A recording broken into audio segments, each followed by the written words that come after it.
校的大喜事，这是全体新国人共同的期待。回想40年前，当时的新营还是一个白风老手、文风未盛的地方。是谁有苦为证？是谁有苦证明？一两个前期教化思维的大旗，在空间中透露到曙光。历经40年来。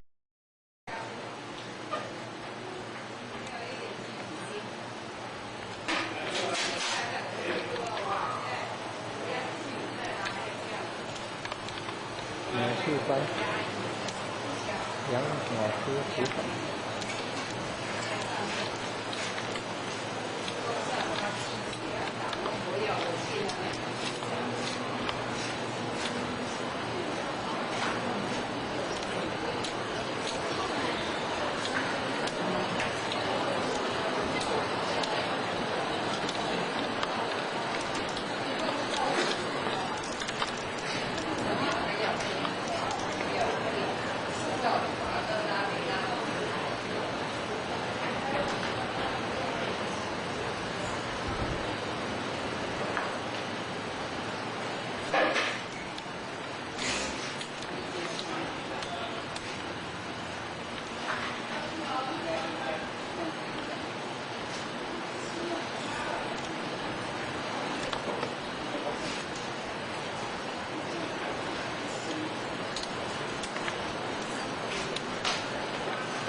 母亲节活动设计比赛得奖作品。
还有现在各特殊班老师跟任课也都在这边啊。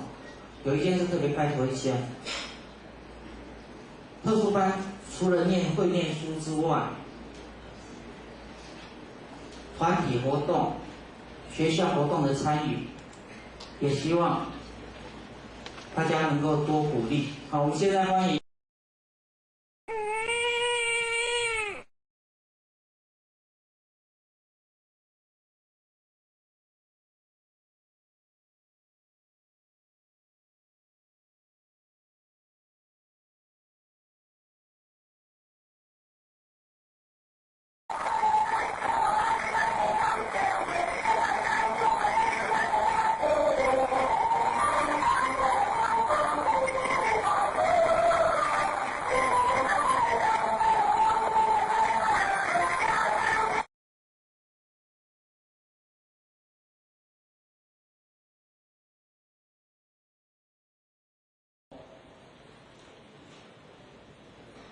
所以英语它不是一项学科了，它已经变成一种带着走的能力。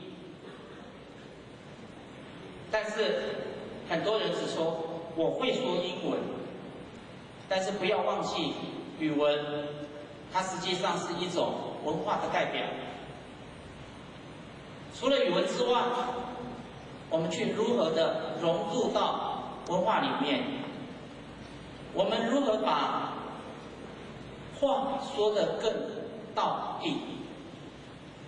也就从发音，从腔调，我们如何去融入？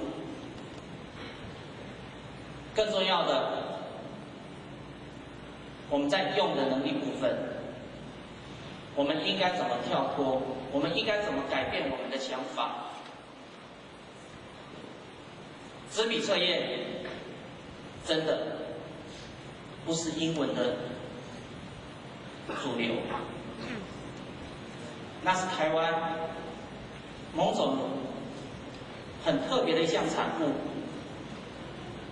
它真的抹煞了学语文的乐趣。但是我们没有能力去扭转这样的一个趋势，但是至少我们应该在观念上做一个厘清。我们今天学英文的目的到底是在哪里？所以今天我们很感谢有这样的一个机会，让大家去更了解英文它的乐趣在哪里。也希望大家要建立一个新的观念，英文绝对是一种能力，它绝对不是一科学科。我们希望几年的英文学下来，我们将来能够走遍全世界，不用怕，好好的为我们自己的未来扩展光明的一天。我们今天非常感谢各位的来到学校，给我们这样的一个机会，让我们学习。我们是以最热烈的掌声来表示我们的谢意。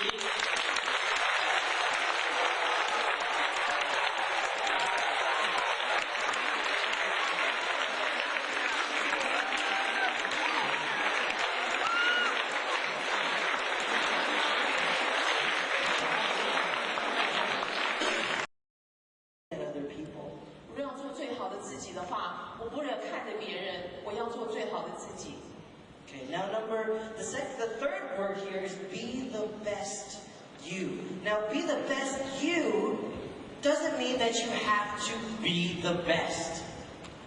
第三个字是最好。 Now, this might sound a little confusing to you. 是不是有点搞不清楚？ It just means that you just give as much as you can. Give your 100%. 你不一定要 perfect. 你不一定要 perfect， 你要做自己，做尽力而为。 You know, just try your best. Try your hardest. And if that's not perfect, if that's not 100, that's okay. As long as you did your best. 如果不是完全十全十美的话，没有关系，只要你尽到力量。 So remember, be the best you. Don't try to be anybody else. 记得做最好的你，而不是做别人。And then be the best you. Just try your best. You don't have to be perfect. 你不见得要十全十美，可是要做你最好的你。And if you remember those two things, well, I think then that you will be a really great person. 如果你能记到刚才的2项的话，你成为很好的人。Okay, so remember, be the best you. 做最好的你。谢谢朋友，再次提醒我们 be the best。我们不一定要做，每一次都要做 number one， 但是尽力的做最好的你自己。把跟昨天的你来相比，你比昨天的你更好，就已经是好了。OK 啊，跟别人比都会挫折啊，每天担心，但是跟自己比会更加的有进步。OK， 当我们愿意成为最好的自己的时候，我们就会带给环境、带给周围的人一些很多的帮助，也有很多的提醒，也使你的环境、你的关系都会更加的健全起来。所以我们下面呢有一首歌要跟你一起分享，也是我们自己在这1、2年之内，我们这个团体对这个社会的一个提醒，就是怎么样成为一个 be the best you in Taiwan， 我们就可以 transform 那个台湾的状况，在黑暗的地方，我们可以点燃一束光芒，照亮这个社会，也可以在冲突的当中，我们带来和平。在竞争当中带出爱 ，OK， 希望我们也每一个人都有这样的心，我们就能够带出一个爱的家园出来，让台湾可爱起来。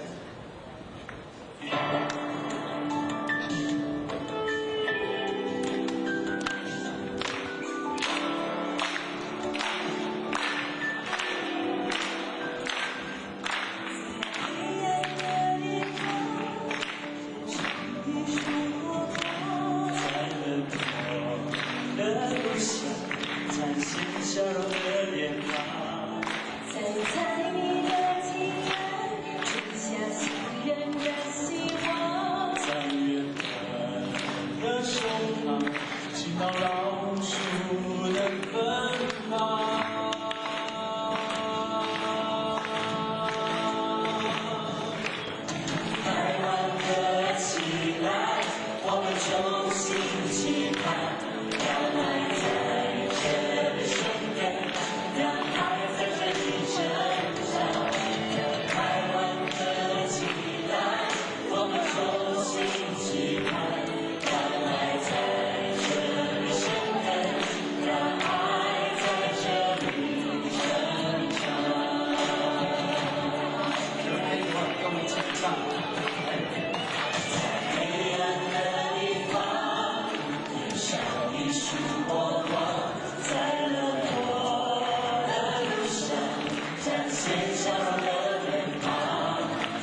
朋友。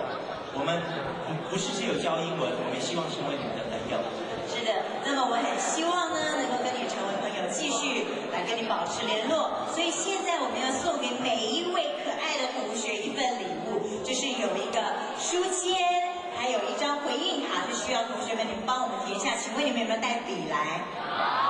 太好了，现在请班长出列来领这个回应卡跟书签，然后请班长很快的把它发下去。你们的回应对我们来说非常的重要哦，你们可以将你们的建议写在那个回应卡上面，请你们将你们的姓名、地址还有电话可以填清楚，然后我们可以继续保持联络。请同学班长能够很快的帮我们把它发下去，同学用很短1分钟的时间帮我们填写好了以后，再请班长一起收集，拿到前面来交给我们的老师。然后当我们在唱的同时呢，接下来我们会请同学一起唱一首歌《A Friend for Life》，就是我们的主题曲。好，所以就在我们在唱的同时，就请同学开始帮我们填写一下回应卡，再交给班长。We want to thank all of you, the teachers in the back, the administration, for inviting us here today. 我们很感谢后面所有的老师，还有这次联络这次英语活动的同工。We hope that we can be your friend for life. We hope that after we leave, we can still be your friend, that you'll contact us, send an email, or come visit our 希 website. 望能够成为你们一生的朋友，请你们继续跟我们保持联络，也希望收到你们的来信，或者很欢迎你们能够到我们的网站上面去留言给我们。As you're filling out your forms, we want to sing one last song for you today. And I hope it represents our heart to you, that we want to be your friend for life. 最后呢，我们要用我们的心来把这首歌献给你们，希望我们能够成为你们一生的朋友，也希望你们也能够成为我们一生的朋友。谢谢。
将回卡传给班长，然后请班长收回来，好不好？谢谢。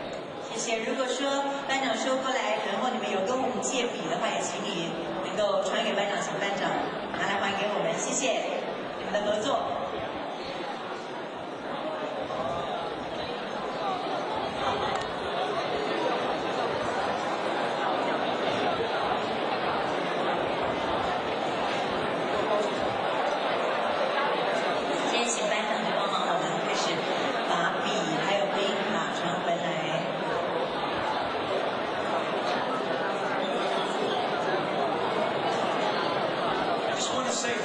Once again, if you have a minute after the program to come and say hello, we'd love to say hello and talk with you for a moment. Thank you once again on behalf of all the teachers and heavenly melody. Goodbye, everyone. Goodbye, goodbye. 谢谢，再次感谢所有承办这一次活动的老师。那么同学，如果你等一下这个课堂结束了以后呢，你有一点点时间的话，老师他们很多英文老师非常乐意在门口那边跟你们握握手，跟你们 say hello。那么请你们现在就将这个回音卡传给班长，班长可以收集到拿到前面来。请你们记得，我们今天跟你们分享的是什么 ？Be the best you， 做最好的自己。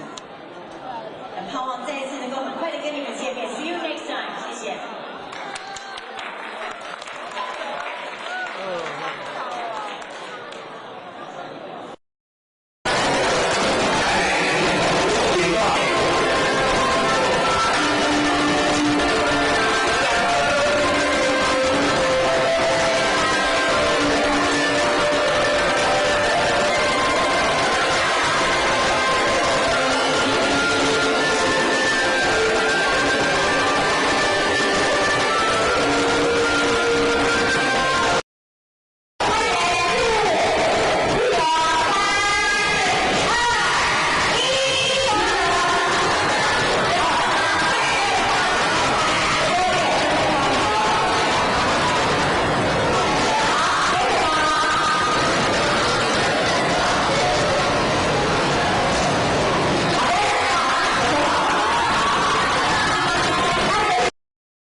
中校园。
新国高中校园，远处新建的图书馆大楼。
的心灵，还是一个白银动摇手人工卫生地方。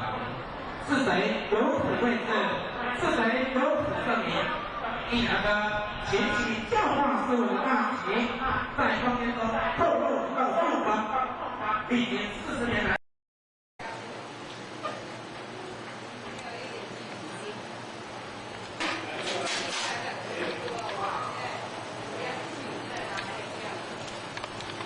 美术班杨老师指导。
母亲节活动设计比赛得奖作品。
现在各特殊班老师跟任课也都在这边啊。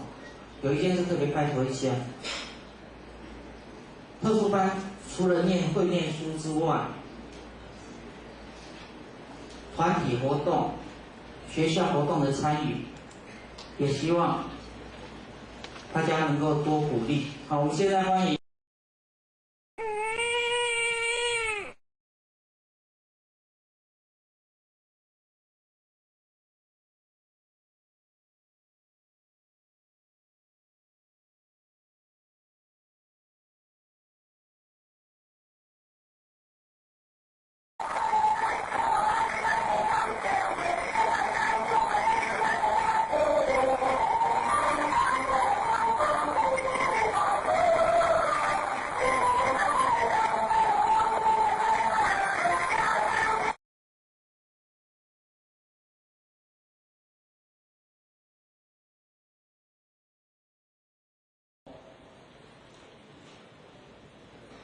所以英语它不是一项学科了，它已经变成一种带着走的能力。但是很多人只说我会说英文，但是不要忘记语文，它实际上是一种文化的代表。除了语文之外，我们去如何的融入到文化里面，我们如何把话说得更到地，也就从发音、从腔调，我们如何去融入？更重要的，我们在用的能力部分，我们应该怎么跳脱？我们应该怎么改变我们的想法？纸笔测验真的不是英文的主流，那是台湾某种很特别的一项产物，它真的抹煞了学语文的乐趣。但是我们没有能力去扭转这样的一个趋势，但是至少我们应该在观念上做一个厘清，我们今天学英文的目的到底是在哪里？所以今天我们很感谢有这样的一个机会，让大家去更了解英文它的乐趣在哪里。也希望大家都要建立一个新的观念，英文绝对是一种能力，它绝对不是一科学科。我们希望几年的英文学下来，我们将来能够走遍全世界，不用怕，好好的为我们自己的未来扩展光明的一天。我们今天非常感谢各位的来到学校，给我们这样的一个机会，让我们学习。我们是不是以最热烈的掌声来表示我们的谢意？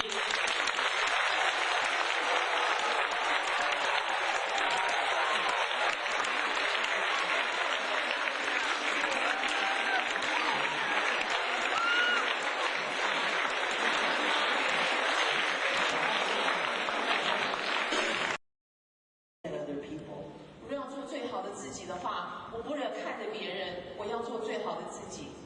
Okay, now the third word here is be the best you. Now, be the best you doesn't mean that you have to be the best. 第三个字是最好。 Now, this might sound a little confusing to you. 是不是有点搞不清楚？ It just means that you just give as much as you can. Give your 100%. 你不一定要 perfect. 你不一定要 perfect， 你要做自己，做尽力而为。 You know, just try your best. Try your hardest. And if that's not perfect, if that's not 100, that's okay. As long as you did your best. 如果不是完全十全十美的话，没有关系，只要你尽到力量。 So remember, be the best you. Don't try to be anybody else. 记得做最好的你，而不是做别人。And then be the best you. Just try your best. You don't have to be perfect. 你不见得要十全十美，可是要做你最好的你。And if you remember those two things, well, I think then that you will be a really great person. 如果你能记到刚才的2项的话，你成为很好的人。Okay, so remember, be the best you. 做最好的你。谢谢天佑，再次提醒我们 be the best。我们不一定要做，每一次都要做 number one， 但是尽力的做最好的你自己。把跟昨天的你来相比，你比昨天的你更好，就已经是好了。OK 啊，跟别人比都会有挫折啊，每天担心，但是跟自己比会更加有进步。OK， 当我们愿意成为最好的自己的时候，我们就会带给环境、带给周围的人一些很多的帮助，也有很多的提醒，也使你的环境、你的关系都会更加的健全起来。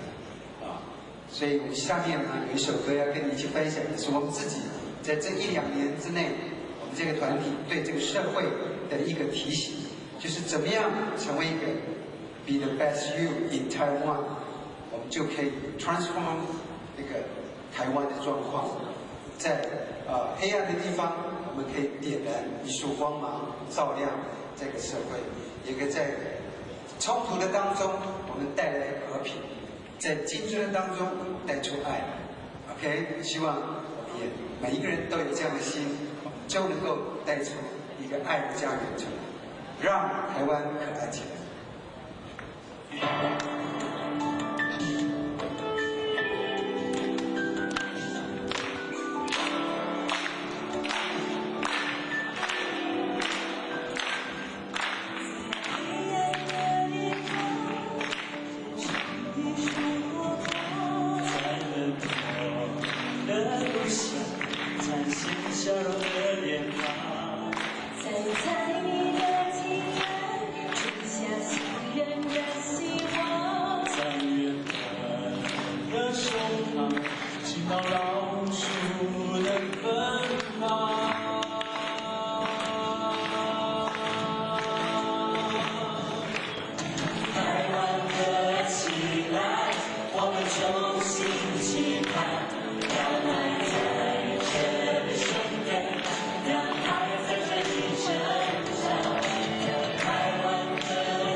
真可爱。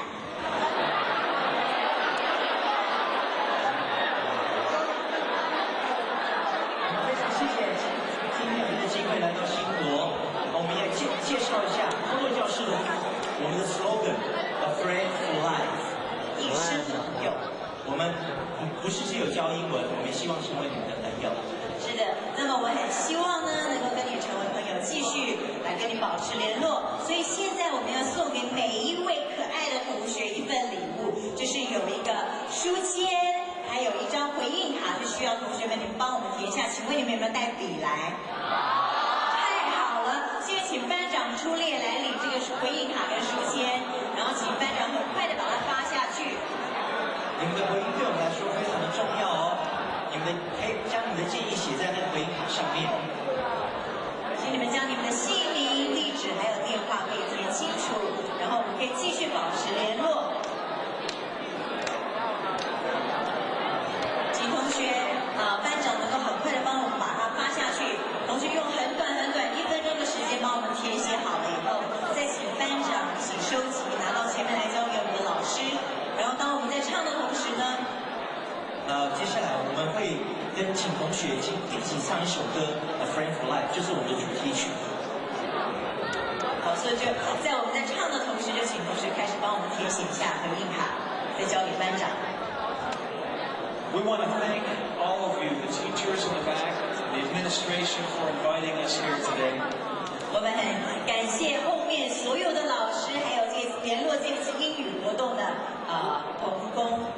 We hope that we can be your friend for life. We hope that after we leave, we can still be your friend, that you'll contact us, send an email, or come visit our 希 website. 望能够成为你们一生的朋友，请你们继续跟我们保持联络，也希望收到你们的来信，或者很欢迎你们能够到我们的网站上面去留言给我们。As you're filling out your forms, we want to sing one last song for you today. And I hope it represents our heart to you, that we want to be your friend for life. 最后呢，我们要用我们的心来把这首歌献给你们，希望我们能够成为你们一生的朋友，也希望你们也能够成为我们一生的朋友。谢谢。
将回卡传给班长，然后请班长收回来，好不好？谢谢。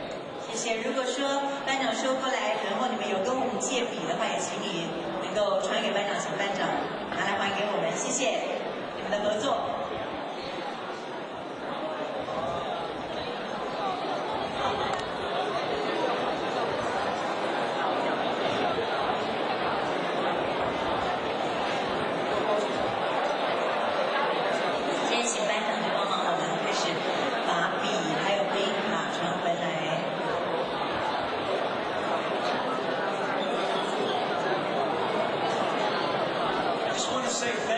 once again, if you have a minute after the program to come and say hello, we'd love to say hello and talk with you for a moment. Thank you once again on behalf of all the teachers in Heavenly Melody. Goodbye, everyone. Goodbye, goodbye. 谢谢，再次感谢所有承办这一次活动的老师。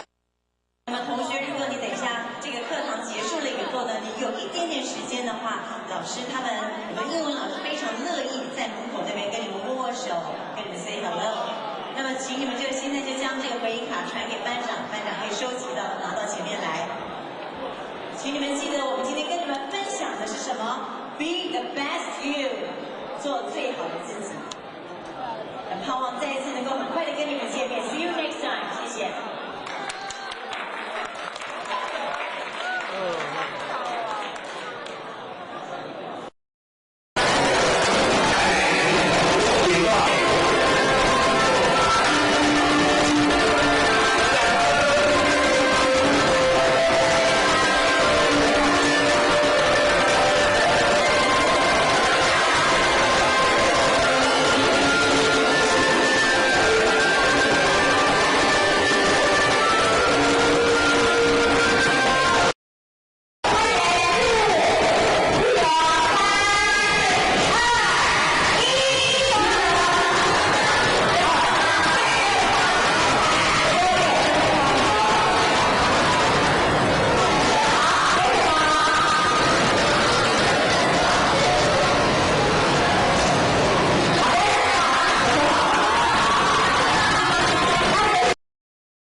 中校园。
新国高中校园远处新建的图书馆大楼。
回想40年前，当时的心里反映了马云东老手文风为什么一般？是谁有苦为质？是谁有苦证明？一两个前期教化思维的大旗，在空间中透露到曙光。历经40年来。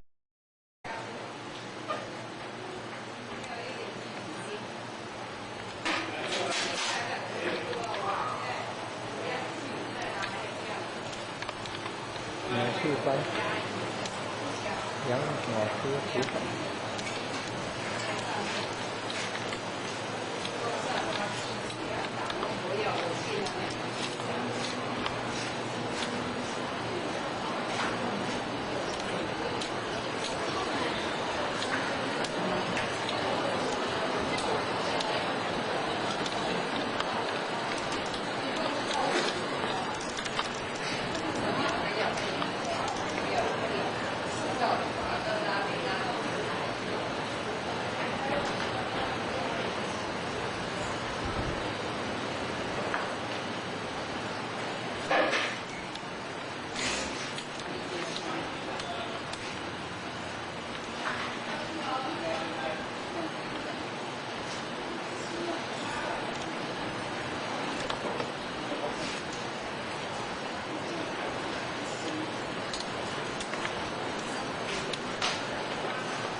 Listen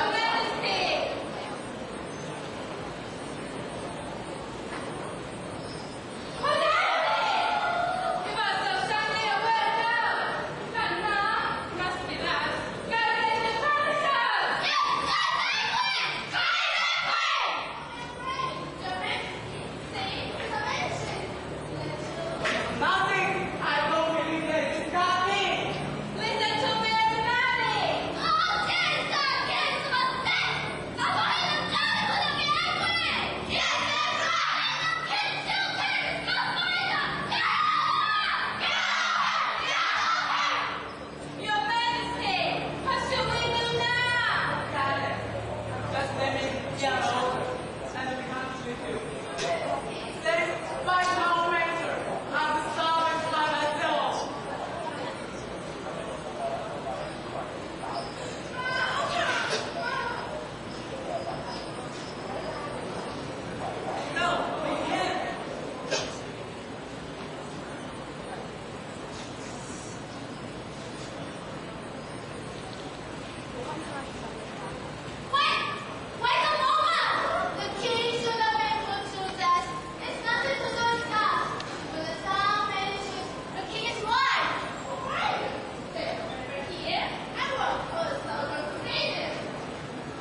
在走廊外面，手上的同学请你赶快离开。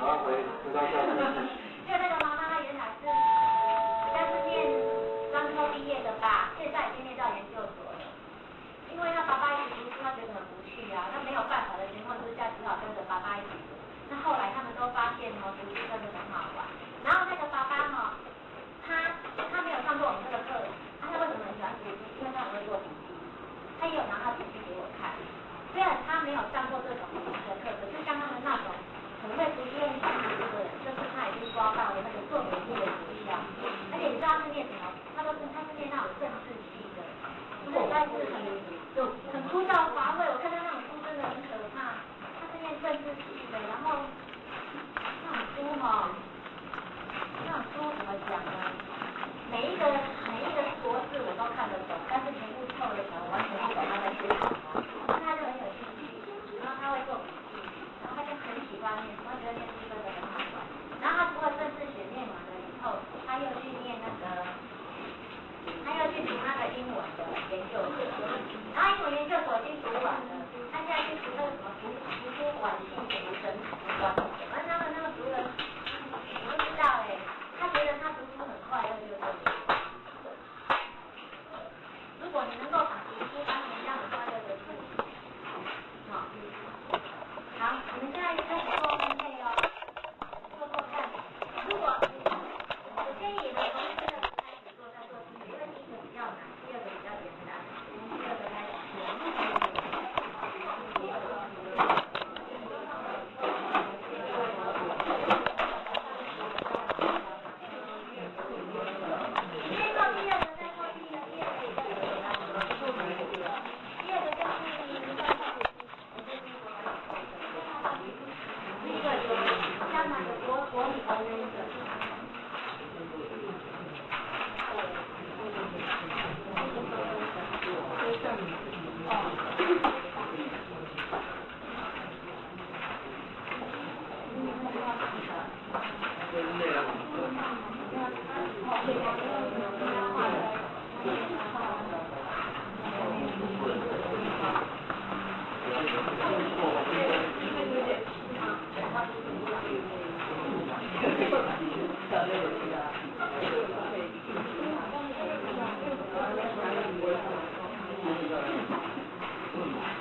如果你都分不出来，就是其他类的话，那你们全部都是其他类呀，那是真的分不出来。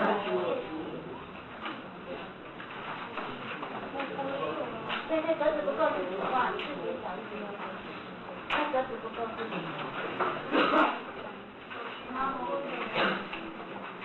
你如果写过的东西就把它编起来，这样才知道哪些你写错了。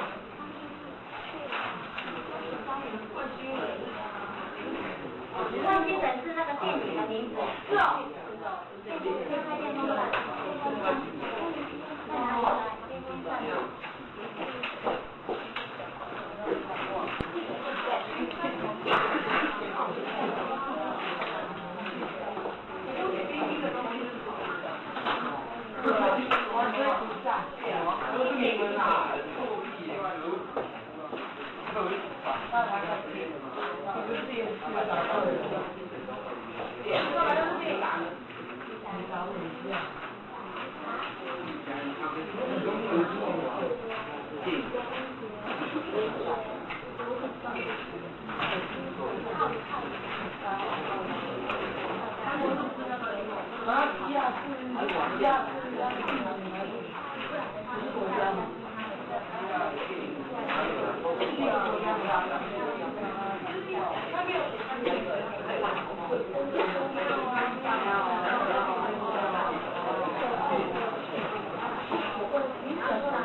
马拉松。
我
看你们大概都知道怎么分的哈。对，那其他的话你们就可以不加分哈。我知道，我已经知道你们做什么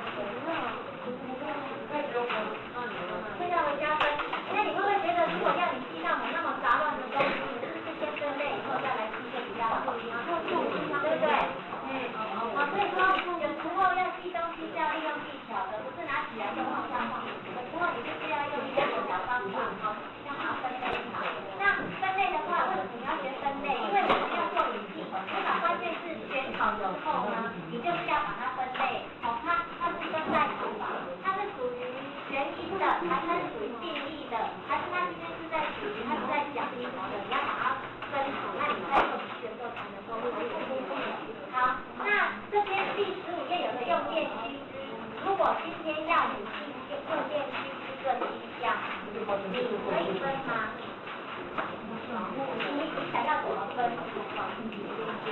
你把哪几项可以分在一起，然后上面要跟它下个标题。因为我们要记东西，常常是这种东西哦。看一下哈，15页的用电须知，如果这个要分的话。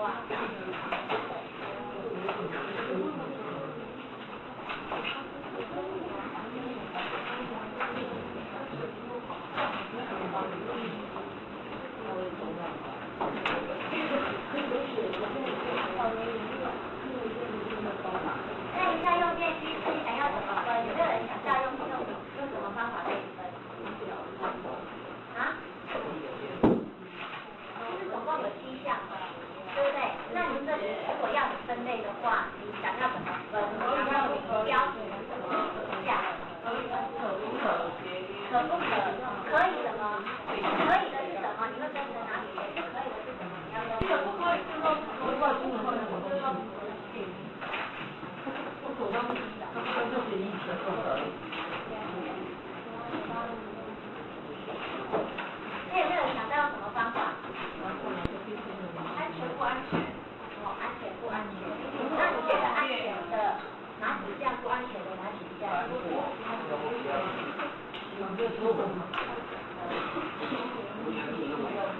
交互一样，如何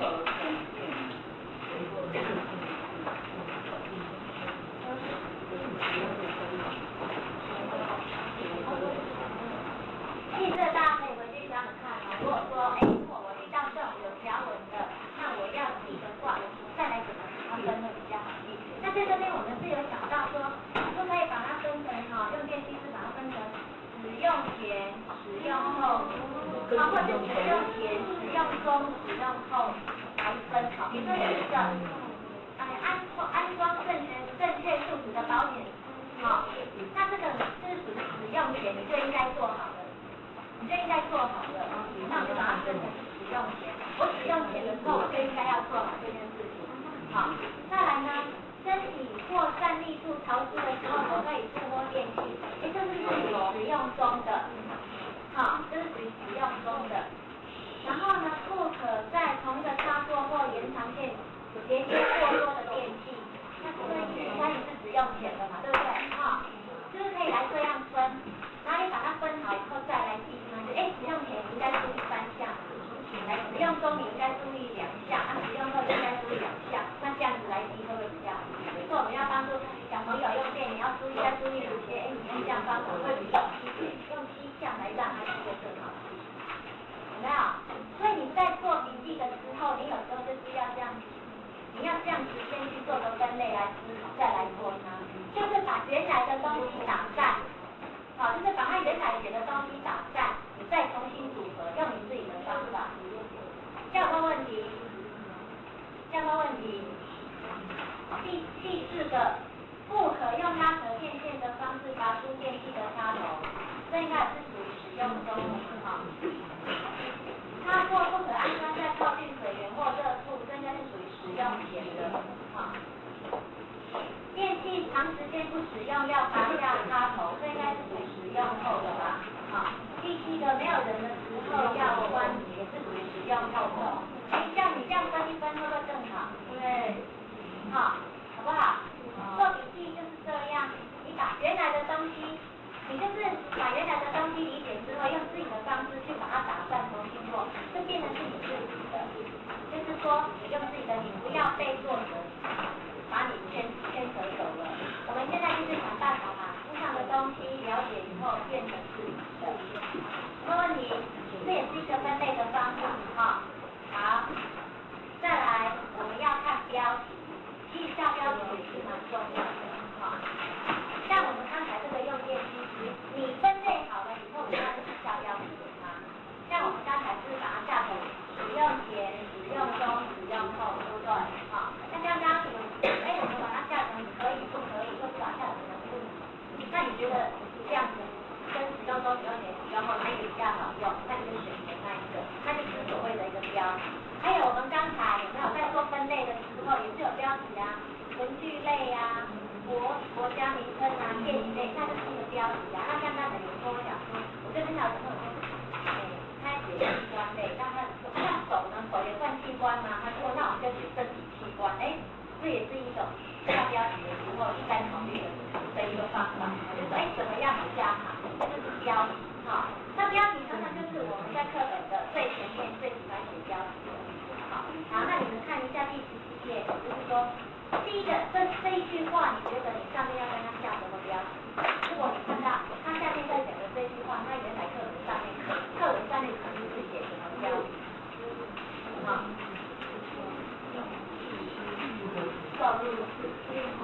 来第一个哈，通往西域的道路畅通以后，你们自己看下来，看你们跟西域更爽还是第一个第一页。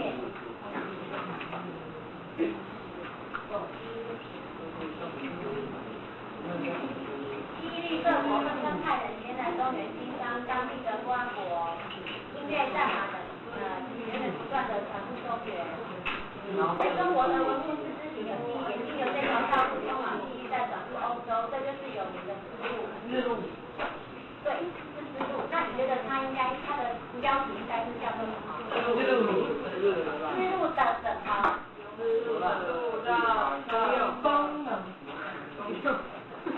这就是有名的丝路，所以它应该是丝路的由来，或是丝路的起源，或者是西域的由来、西域的起源都可以。因为它是通往西域的道路，所以看到这篇文章上面的标题，可以跟它下文字。好，那你的标题下来了，西域的由来，那你如果今天你要做一个笔记，你是不是会写西域的由来？西域的由来或丝路的由来是什么？就是把这句话里面找关键字出来写啊，对不对？好，比如说这一课是在讲西域，对不对？好，西域的由来，然后它的重点你要写什么？你是不是要把这句话里面找关键字？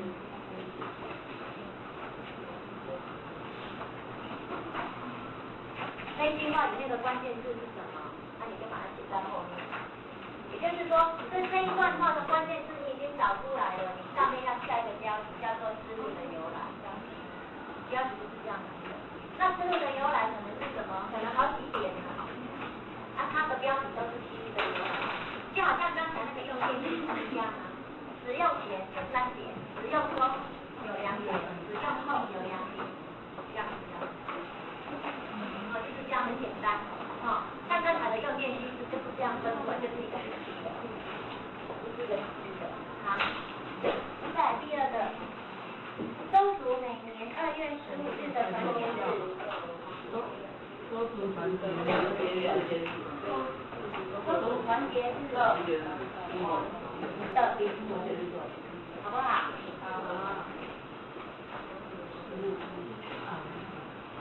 周族团结日的礼俗，好不好？还是周族的礼俗都可以。那你的标题就是周族的礼俗，那它的后面关键是什么？然后什么？团结跟和谐的重要啊。它的礼俗，它为什么要有个团结日？它的目的是为了要怎样团结跟和谐的时候，这是里面的关键，把它关键字圈出来，然后放大，把那个标题写出来，然后放在那一类里面，这样子而已。就是做笔记这样而已啊。把关键字写出来，把标题也写出来，然后把它分类分项分档，这样就好了。在第3个，事故伤害或牺牲发生的时候，你觉得是什么？啊？急救需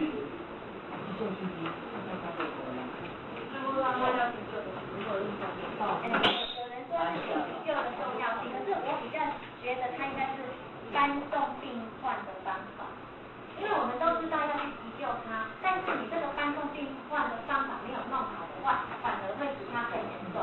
如果会使他更严重，你还不如不要去碰他，有没有？因为他骨折了嘛。如果你搬的不好啊，结果他本来只是骨折嘛，你搬的不好，结果变穿出来了，更严重，有没有？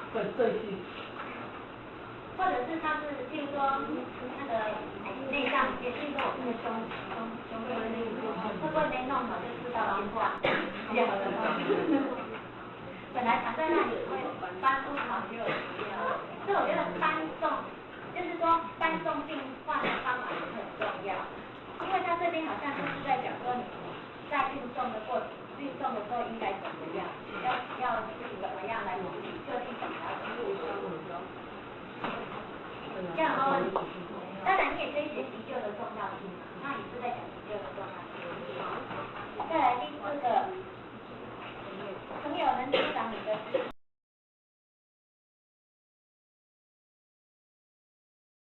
只要他能够讲得回去就是对的，只要看着笔记能够讲回去。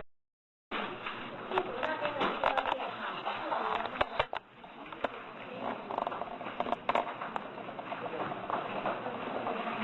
最后一个，刚才已经讲过了哦，速读只是要你大约的理解，不是让你记内容。然后你看的时候一定怎么样？你看过，你等一下我们做练习的时候就是这样，你看过以后，你就举手，然后我就跟你讲题目，你就把题目记下来，然后就开始做后面的题目。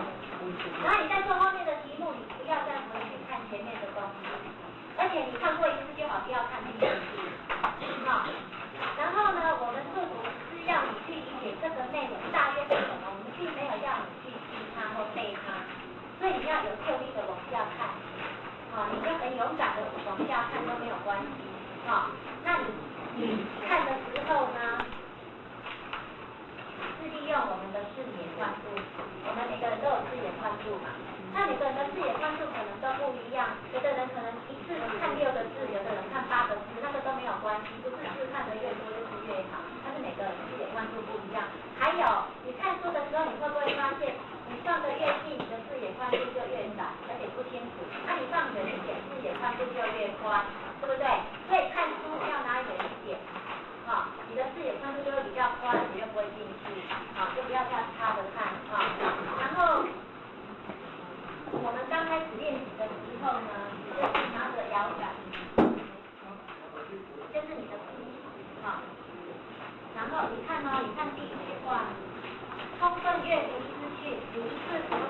个字，充分阅读资讯这6个字。你是不是一眼就可以看到这6个字就是在告诉你充分阅读资讯这句话？可是你如果一次只看一个字，你是不是第一个字看充，第二个字在看分，是分还是分？哦，不懂意思。充分阅不懂，充分阅读，阅读什么？你看你这样子用笔要点6次，你要花6倍的时间。可是我其实我一句话6个字，我就知道它是什么意思了。因为我们中国字一句话才有意思，一个字好像看不出它是什么意思。所以你为什么每次数组的时候，你不要看一句话，你要看一个字？很多小朋友都只看一个字这样看哦，结果看到第3个字哦，他就开始在想冰箱里面有什么东西，我等下看完书我要去吃。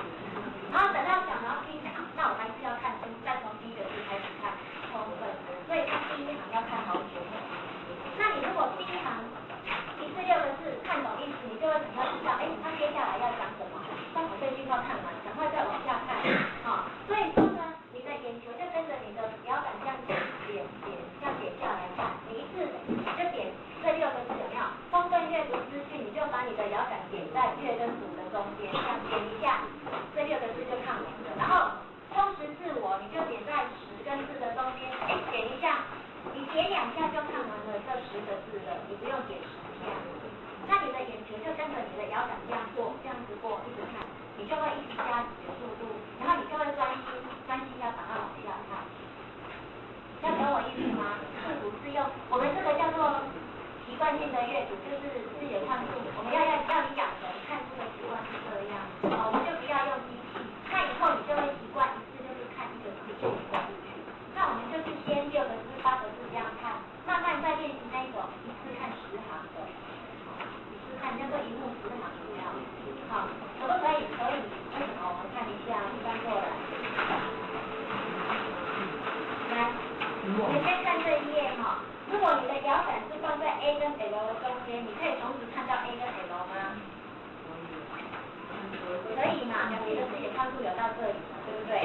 好，那你再翻过来，直接看隔壁这个哈 ，R N C D I L 对不对？你把你的摇杆放在 C 跟 D 的中间，你可以同时看到 R 跟 L 吗？有的人可能没办法，那没关系，你就看 N 跟 I 这样子就好了。我们就是要了解你视野宽度大概多大，你就是看这几项，你可以看8个字的，就一次看8个字；可以看6个字，就一次看6个字。好，那你再翻过来哦。我们除了视野宽度，可以是看水，可以是高度哦。你看，我如果跟你讲说，这里一格是不是有9个字？对不对？那我如果说好，这里总共1、2、3、4、5、6、7，其实有28个这样子的方块，那这些方块里面哈，这些总共28个方块内有几个3？那你是不是每一格看到有几个3？你一眼就可以看到几个3了？以后不会要一个一个去数，里面有几个3？不用吧？你应该这样一格就看到这一格有1个3嘛，第2个这里都没有3嘛，然后第3个就2个3嘛，你应该是一下就可以看到了嘛。你需要一个一个去点吗？不用嘛，因为我们的视野是有宽度跟高度，所以说你说可不可以一目10行？可以啊，但是我是不太建议这样子啊，因为我们有时候你一目10行，对你的理解力可能会比较降低。好，那等一下我们在做测试的时候呢，作业这里哈有个基础篇跟进阶篇有没有？第一篇的时候呢，我等一下如果跟你说几秒，你把它记下来，我们会帮你算每分钟的阅读次数。然后呢，等一下会做题目，那题目你再看看你是总共几名对比，那就是你的理解力。好，那每分钟的阅读次数呢，如果很快了，但是你的理解力降低的话，那我们就不要你速度一直加快，我们要加强你的理解力。等到你的理解力已经提升上来了，再来加快你的阅读次数。好，这样子你才知道说，有的人看得很快啊，5分钟看了1、2千字，可是他理解力都没有啊，那等于是没有看的。这样有没有问题？好，那你就是自己做记录，然后看你的进步程度是怎么样，好不好？好。然后那个立委，希望等一下来留时间。你就一直练几秒，你举手的时候你就练几秒。那我就一个好。那我要帮他们算每个都可以知道。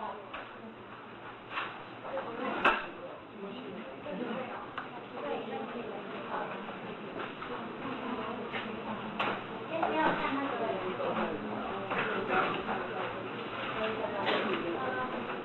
啊，你们书先不要看哦，现在听讲。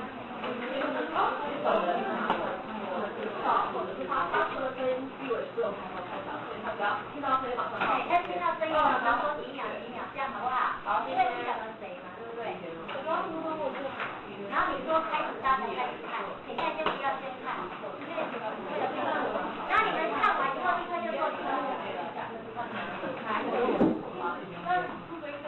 你出声音，他就讲秒数，你就把那个秒数记下来，然后立刻做题目，这样好不好？好，然后你记得哦，你看的时候拿着摇杆，然后呢一次就是这样点。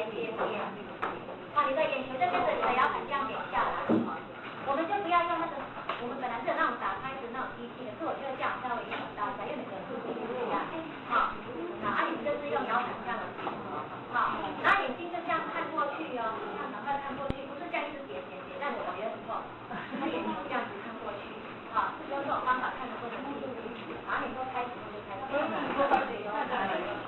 看第一篇呢是第二篇，第一篇给大家预约。预备，开始。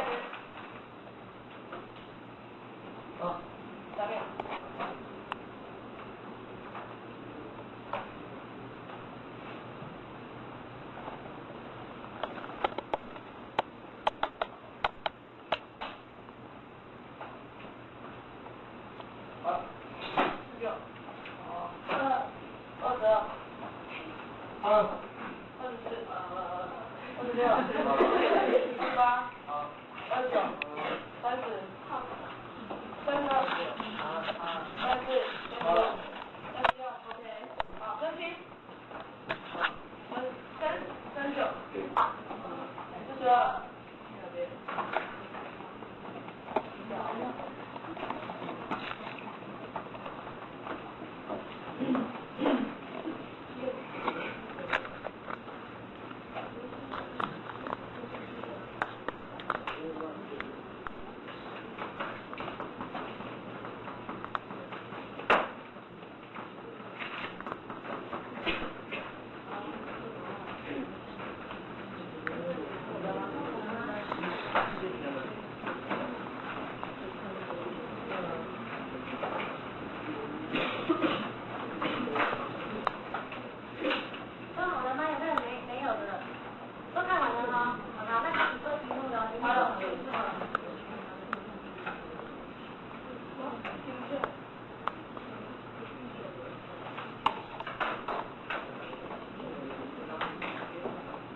36是756。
是一个反面的，这是一直我们必须要随时去自我思考的一些事情。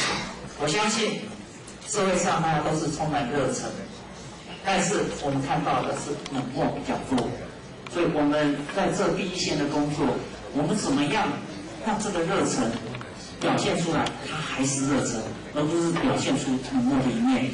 如果我们的其他分同事都给我们一个最热烈的掌声，特别来到我们的学校，谢谢。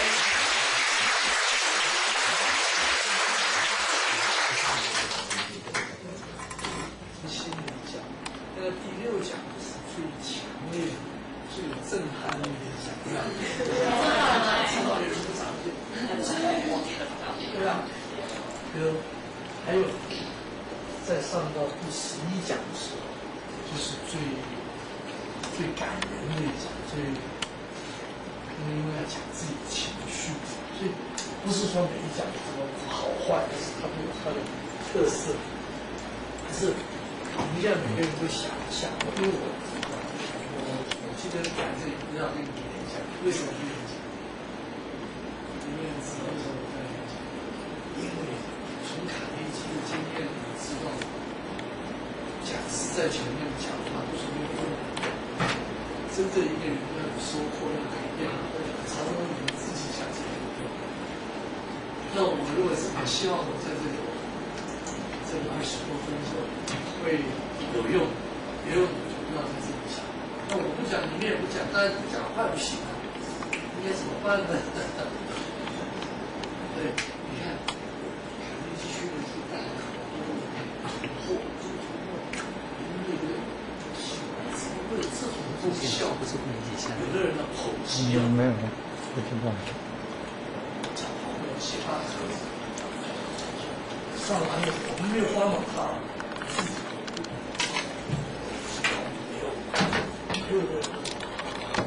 天天晚上的一场前面请客，尤其是在请大之前那段时间，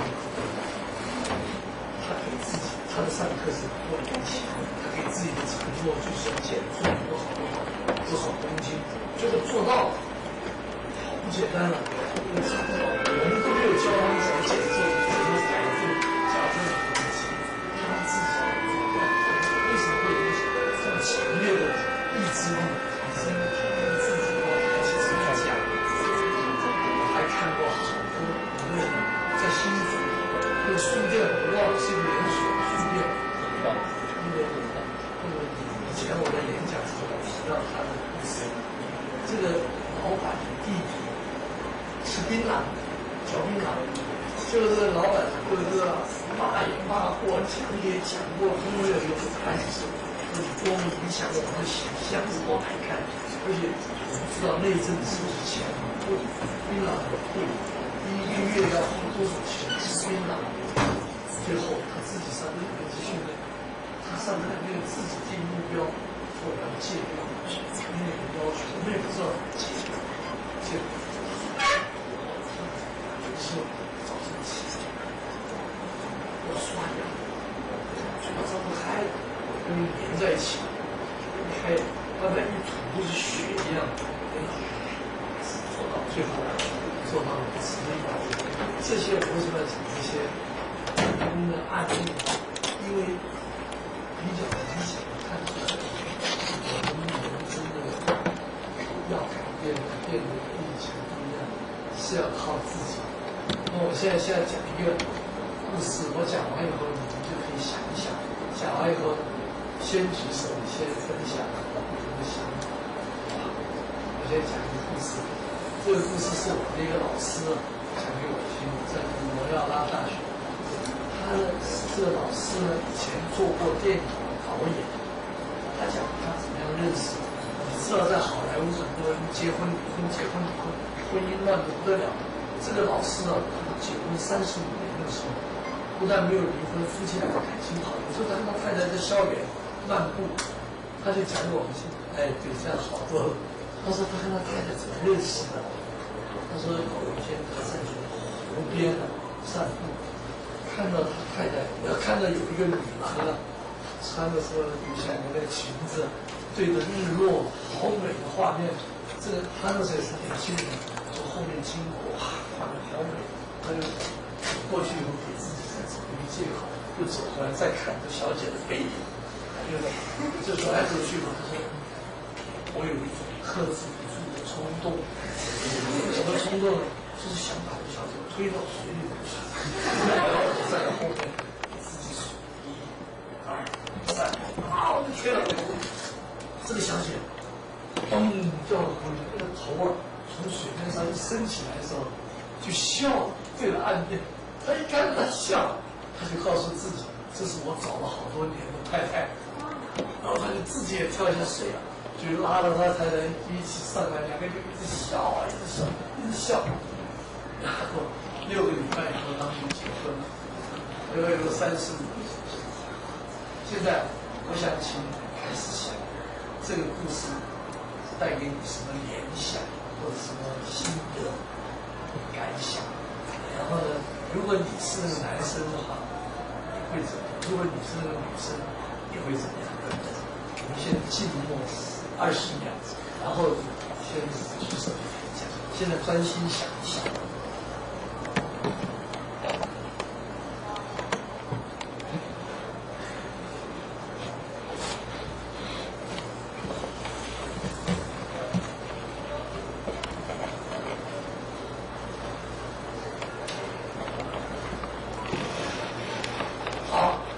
现在你们可以谈你的感想，谁要第一个跟我分享？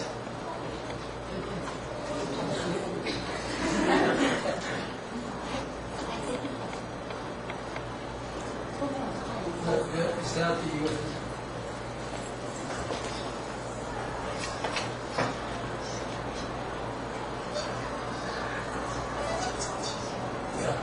可以，你现在跟我们分享。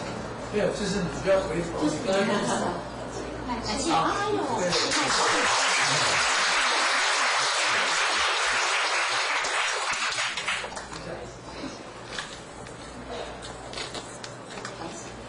就是小时候要他把他推下去之后，然后那个女的可能会想说，这搞新一样怎么会把我推下去？然后可能就是上来的时候就可能一个很尖的笑容，然后这个男的可能就认为说，我把你推下去之后，你这样还能给我这样的笑容。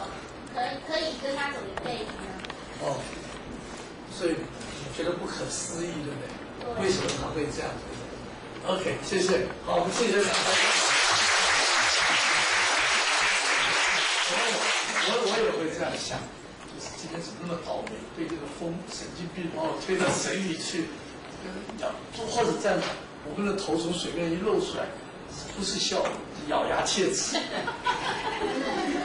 还有这个。好，哎。就是啊，我觉得那个男生其实蛮就是那个男生有很大的勇气啊，就是像平常啊，就是会想要做一件事，可是呢就会那个犹豫不决，对吧？然后应该活在当下，对，活在当下，想做什么时候去做。这是谢谢。他讲的也很有道理，你看每个人的观点，我们都可以采取好的部分。就是有时候人生也不要那么严肃嘛，就是我好玩了，好像推下去也不会淹死，我还会救他起来。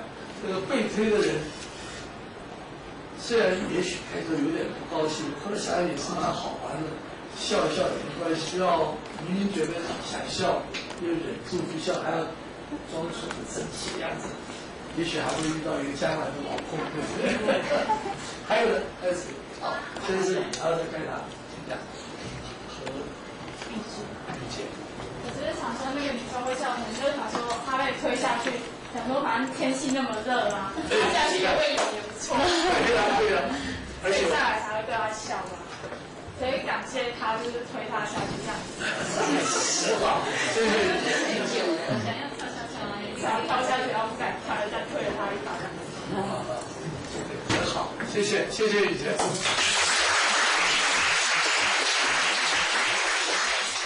雨杰遇到事情不朝正向性。第一，天气很热，掉到水里更凉快一些；第二，很可能会游泳，对不对？如果冬天怎么办？没关系，那你OK， 看来是第三话。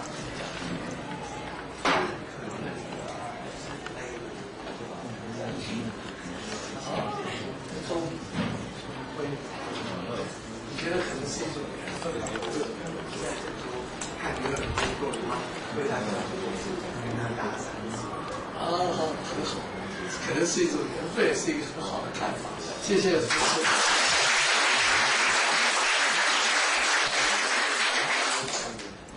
从刚才因为时间的关系，我们还有第二个故事啊。第二个故事，刚才已经分享过的人，就先让别人先分享，所以你们都有机会。刚才大概有4、5位同学讲，可以感觉到刚才最大的收获是什么？刚才最大的收获是应该深刻的体验到同样的一个故事，不同的人有不同的理解、不同的观点、不同的看法。那我们要想未来更快乐、更成功，我们要包容、接纳人是不一样的。刚才我们在楼上跟老师讲，还在讲怎么样造成未来婚姻啊、家庭不幸福，我们常常把别人变得跟我完全一样，这种生活很紧张，压力很大，压力我们会包容别人。刚才这个故事，我如果继续经历分享的话，还会有不同的想法。这样他会相信这个是两个人之间互动的一次安排，是缘分。好，那我再讲一个故事，好不好？好，这个是一个不是真实的事情，就是东印度帝国是古老的传说。说有一个年轻的男生，他看到一个女孩子好漂亮，就从后面就跟到一个山坡上山了以后，这个女孩子一回头一问他说：“你为什么一直跟着我？”这个男孩子说：“我告诉你，因为你是我所见过最美的女孩。”这个女孩子就笑了，说：“哪里？哇，我姐姐长得比我还要漂亮，她就在你后面。”这个男孩子一回头，马上就追了，看到好像有人影，就追了一个下子，根本没有人，他又跑回去，终于追到这个小姐，一直喘气，根本没有人，你为什么要骗我？这个小姐就跟他讲说：“哎，你不是说我是世界上最漂亮的女郎吗？”他说：“对呀。”那我为什么说有人比我漂亮，你马上就掉头走掉了？好，我的故事就到这里结束。现在你们也可以安静的想一想，想完了以后，你先要分享你对这个故事的感想，就可以举手。先想一想。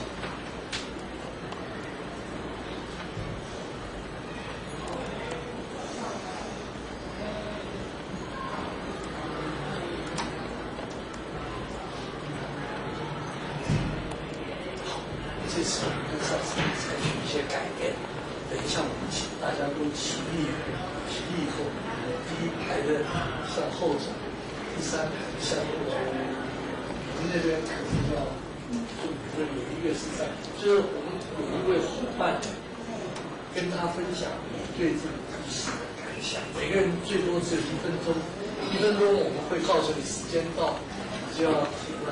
要换对方来跟你分享他对这个故事的感想。好，现在请大家都起立，把今天的第一排向后走，第三排向。对，好，第一位，请开始。你的只有1分钟。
现在你们都有了，因为已经都跟别人讲过，或者说你们不会没有。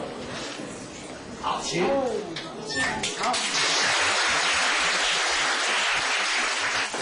我是觉得说，如果你要称赞一个人的话，你要真诚。好。对，要不然你会失去一个机会。比如说那个男的就失去一个机会。哦。就是你觉得男的可能不是真诚。对啊。好，谢谢。你记得卡内基说的，这个不是真诚的赞美，虚伪的赞美会是什么？在这本蓝的书里头，他说虚伪的赞美是一张伪钞啊。这个假钞票用出去以后，出来找你麻烦。这倒是真的。他说这个，你们这本书，你们喜不喜欢看这本书？爸爸，你看那个，很多人今天希望你们可以翻到我也只记得这几页，不要以为我都记得，在这个133页，这个后面的几行，我刚好记得。他那位心理学家讲，就是人类心灵最深处、最强烈的需求，就是想要得到肯定。那如果我们会给别人真诚的赞美，就让他觉得很重要，你的人际关系一定很好，因为你满足了他心灵深处最强烈的需求。OK， 下一位对这个故事的感想。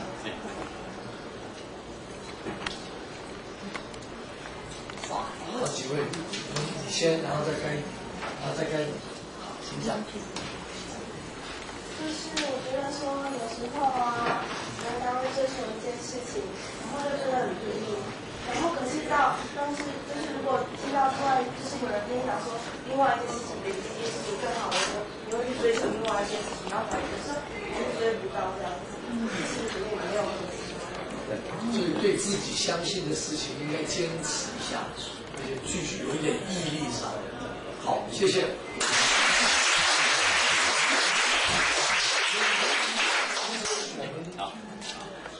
其实我们都有一些相信信念，那个很重要。而且像卡内基训练，我们所练习到的沟通啊、人际关系的自信，回去以后有人会跟我们唱反调，同学或者这个社会是这样，浇冷水了，我们这时候马上就掉头怎么办？糟了，因为你说那样更好，结果我们还应该要继续坚持下去。讲对，刚才的是你介绍。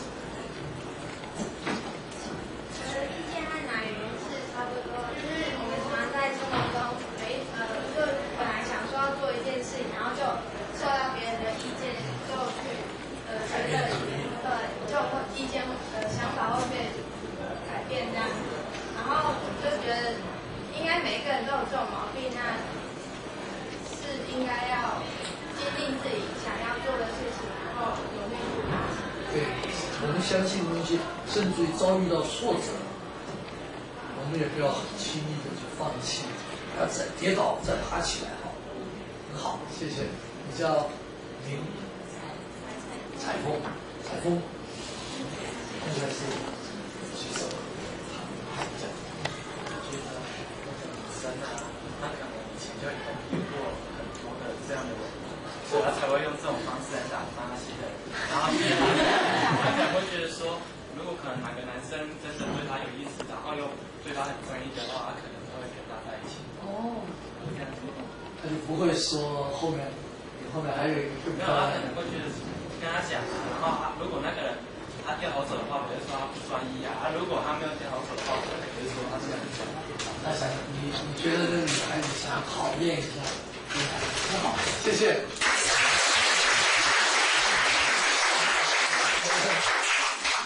这个错，他是站在一个女孩子的角度来看，真的是这样。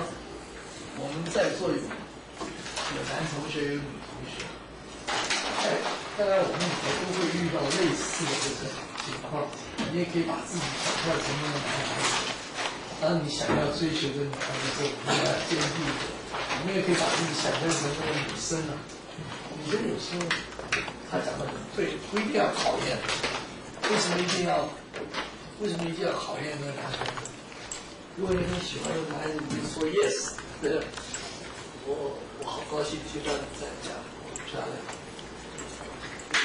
在我们那个年代，邀请女朋友去看电影，女孩子会拒绝3次。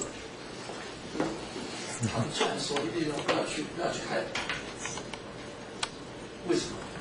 因为这样子才会不要那么容易被人家请去看电影，这个身价才高。其实这个是不对。人家请你去看电影的时候，应该如果你觉得好看，你就应该要去，不要说哎呀我不能去，不要去。为什么？你为什么不能去？因为我今天要洗头，洗头这么重要。这个男生还真的相信了，啊，算了，今天头皮太多了，不能看电影。其实如果你真正想看电影，又真的头皮多得不得了，痒得不得了的时候，那最好的方法就是说，哎呀，抱歉，我今天已经约好，非要洗头，下礼拜6可不可以？那个男生还是会昏倒，才放你给了他一个肯定，他觉得答应他去看电影或者挑这家，不需要跟他讲说非要拒绝3次才能升价。最后一个机会就是好。想说那两个是性情中的，男的女的都是，对吧？然后感觉就是走到路上，然后心觉得好漂亮，然后就这样子过去嘛。然后因为好奇心，然后就是跑去追那个影子了，然后没有追到影子，然后好奇再回去看看，然后那个女生那可能就是也是好玩吧，他说骗她一下，就是说你后面有人哦。然后，因为纯粹好玩而已吧。所以那你对这个好玩的这件事情有什么感想？就是随心就好了。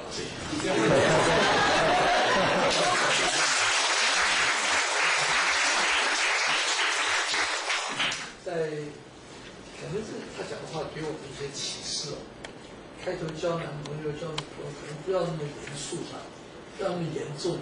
不要那么认真，大家一起玩一玩，要不然就是完全拒绝，要不然就是哎呀好像固定了，或者说一开始就昏了、迷了，不需要。但是就是这边也可以追着跑步，那边再跑回来，女孩子也可以这样，这又是另外一个角度，很好。还有同学要分享吗？没有的话，我要把这个时间交给 Wonderful 老师了。他说：“这个，那因为刚才讲说赞美人要真实嘛，对不对？那现在下午我们是要练习，对不对？今天有一个机会，有一个那个Rafa说呢，就是随便点一点。Rafa说，你会发现全场里就只有一个人，就是妈妈在现场。所以现场有这个机会哈，那上了7节课，然后所以到现在你刚讲的是跟爸爸的关系，对不对？”还要来当大家的面，增加勇气，说明2颗星。对，让宝纯来面前跟大家在大家一起面前谈谈你对妈妈的感谢跟赞赏，那对不对？帮我加油！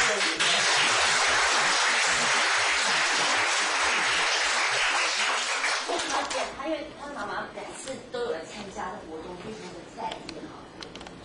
我想我妈妈跟大家的妈妈是一样。好。那个他们关爱我的心是跟你们爸妈关爱你们是一样的。就是说，可能就是你爸妈对你比较安心，然后我爸妈对我比较会多关心一点。他说你对妈妈最感谢的是就是说。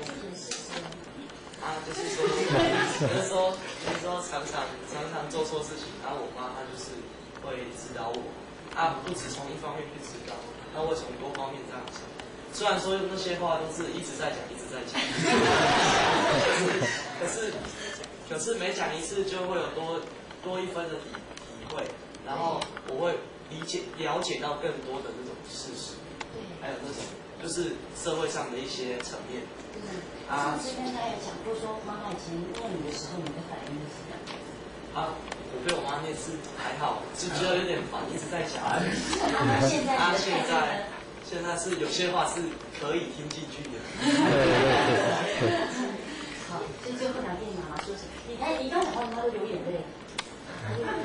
来，妈妈来这边一下，对呀，让妈妈。放。前面对，关心妈的那个终于来出现了，对啊，你为什么这么感动啊？我一直很容易感动，所以我都不太敢公开讲话，因为我很容易感动。真的哦，我同学跟人讲说妈妈讲什么，有真诚的感谢，拿出来啊。就是太惊啊啦！像爸爸哈，很贴心，很窝心。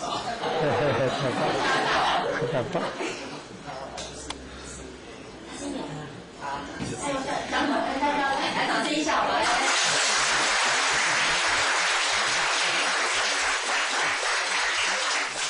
拥抱一下妈妈。我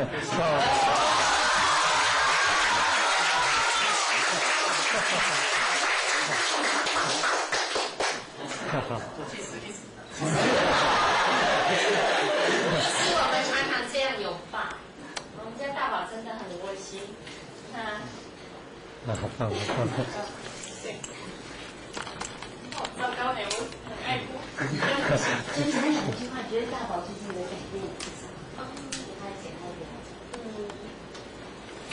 那天爸爸说：“哎，袂歹哟，我咧切西瓜，过来给我道歉。”真好。因为我跟爸爸哈，我们家有一个很严肃的爸爸。其实刚才在楼上的时候，有一个老师还是家长有分享，就是说他们家有一个，明明受过卡内基训练的爸爸，怎么还是一样小孩看了会掉眼泪的那种爸爸。那我们家爸爸大概不至于啦哈，但是呢，就是很硬。我们家爸爸就是很硬。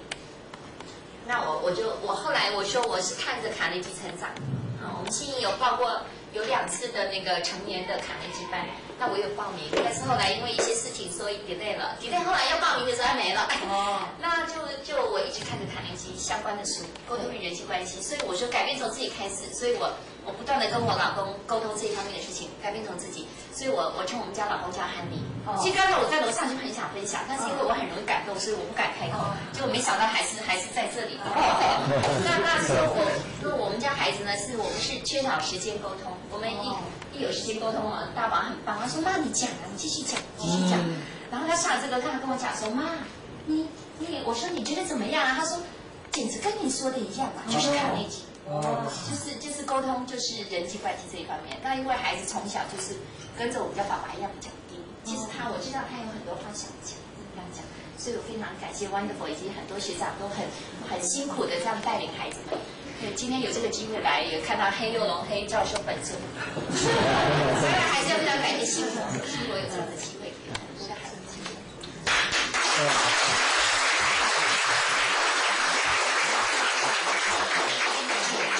对，今天话讲的可以讲吗？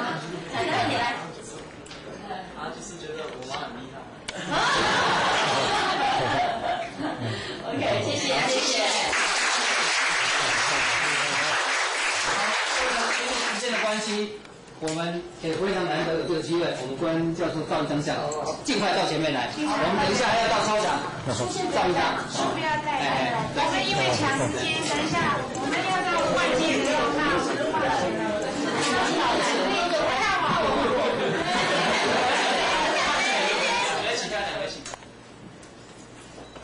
OK， 谢谢。我的比较好有太晚了，忘了带你出来。对，因为我刚刚去跑一个。好，可以，谢谢。好，你们的直升机放哪边了？海星姐不要再交了啊！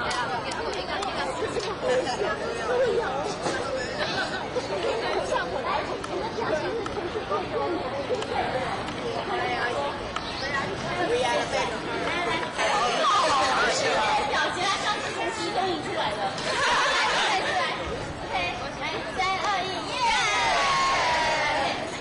你们今天片头上面怎么掏了鼻子，这样变得叉叉的？好了，我们去看看，你也拍，先拿来，让我们先拍一下。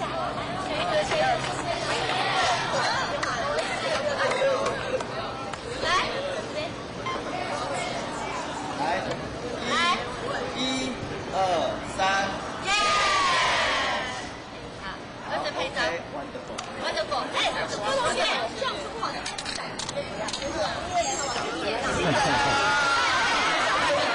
注意安全。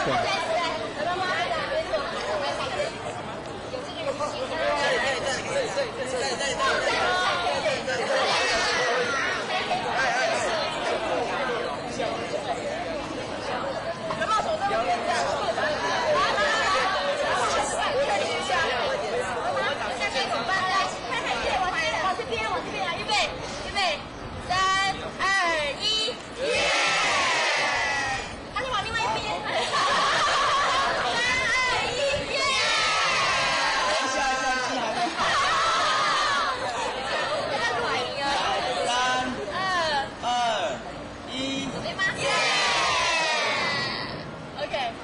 带进去，也带进去。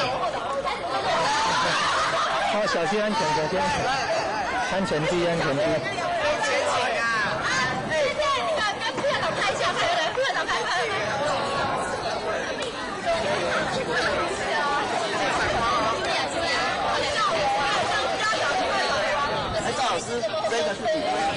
没有了。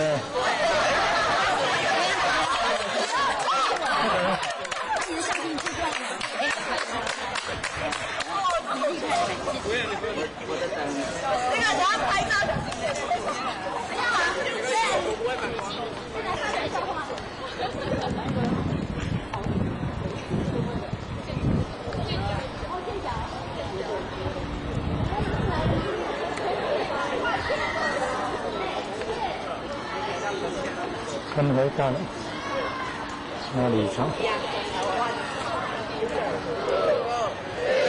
看真到了，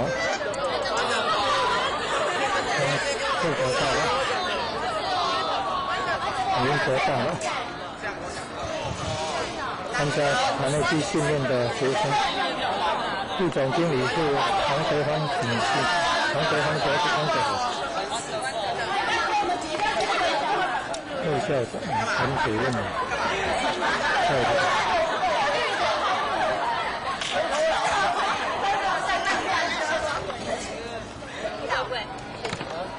来，好了没有？各位喊声1哦，3、2、1，耶！再来一次吧。好。向后倒。容易啊。何佑荣先生莅临兴国高中，跟参加团内地训练的学生合照。好棒，好棒啊！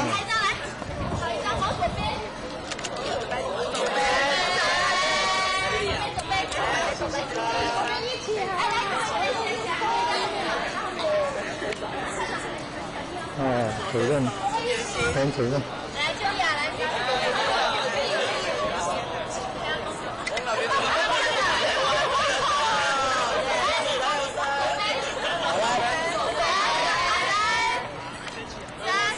好了，3、2、1，耶！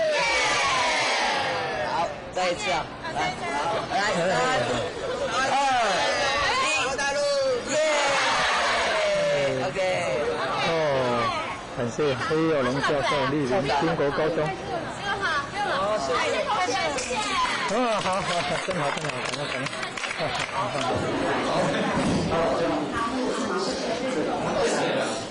会有一项会军将会军，为什么有人右边到左边到右边？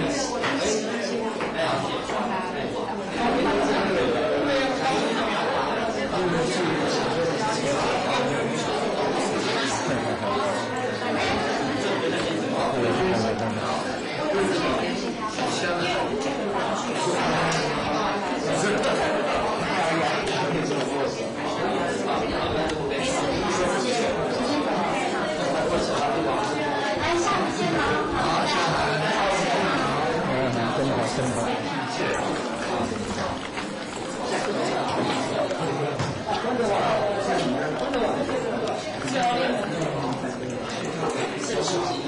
跟你写那么多一定可以写在。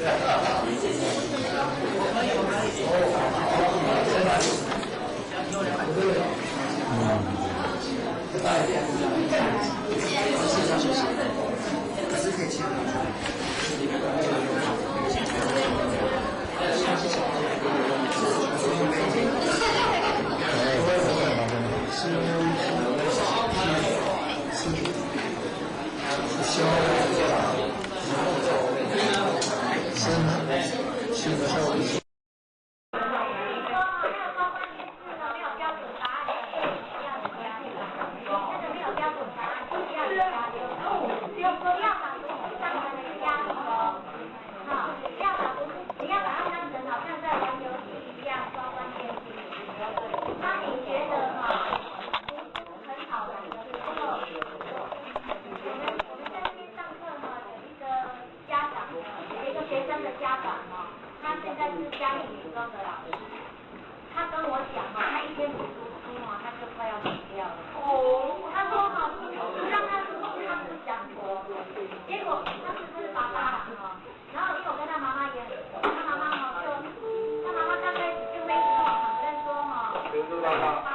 在这一次上课期间，请各位同学赶快进入教室。那考到最后是怎样，你知道吗？在走廊外面走动的同学，请你赶快离开，赶快回到教室。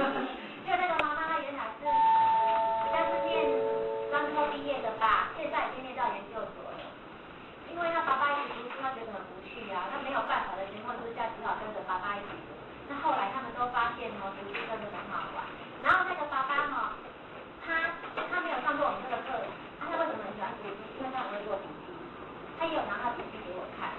虽然他没有上过这种笔记的课，可是像他们那种很会读书、用心读书的人，就是他已经抓到了那个做笔记的需要。而且你知道他是念什么？他是念那种政治系的，实在是很枯燥乏味。我看他那种书真的很可怕。他是念政治系的，然后那种书那种书怎么讲呢？每一个国字我都看得懂，但是全部凑了起来，我完全不懂他在写什么。但他就很有兴趣，然后他会做笔记，然后他就很喜欢念，他觉得念书真的很好玩。然后他除了政治学念完了以后，他又去念他又去读那个英文的研究所，然后英文研究所已经读完了，他现在去读那个什么图书馆性读神馆，而他们那个读人，我不知道他觉得他读书很快乐，就对了。如果你能够把读书当成这样很快乐的事情，好，你们现在开始做分配哦，做看。如果我建议你们从这个开始做，再做题，因为第一个比较难，第二个比较简单，从第二个开始做。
如果你都分不出来，就是其他类了。这里面都是其他类呀，那是真的生命的学习。对对，格子不够的话，你自己调一下。那格子不够自己调。啊，你如果写错了，就把它圈起来，这样才知道哪些你写错了。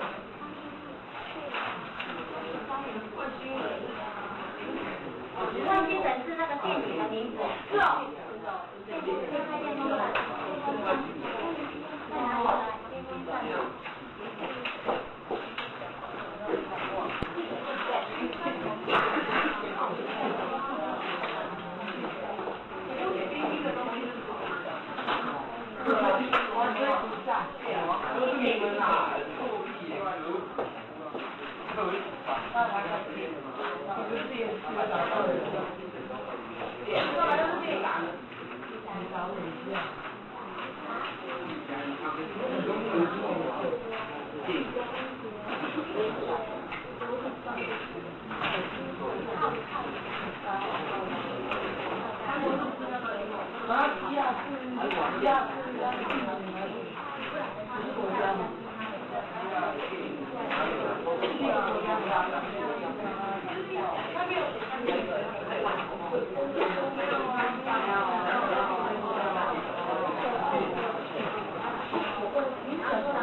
马拉松。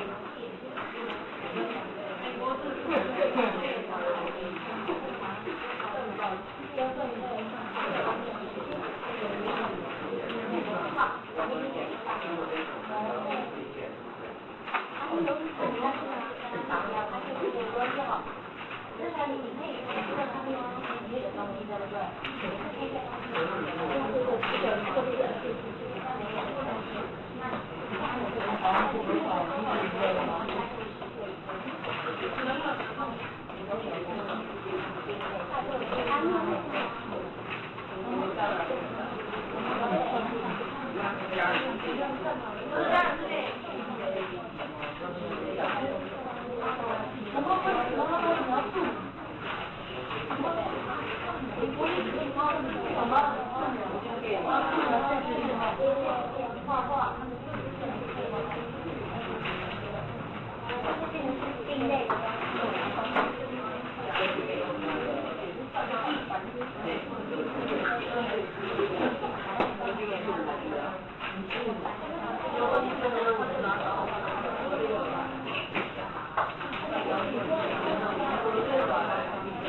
那你们大概都知道怎么分的哈。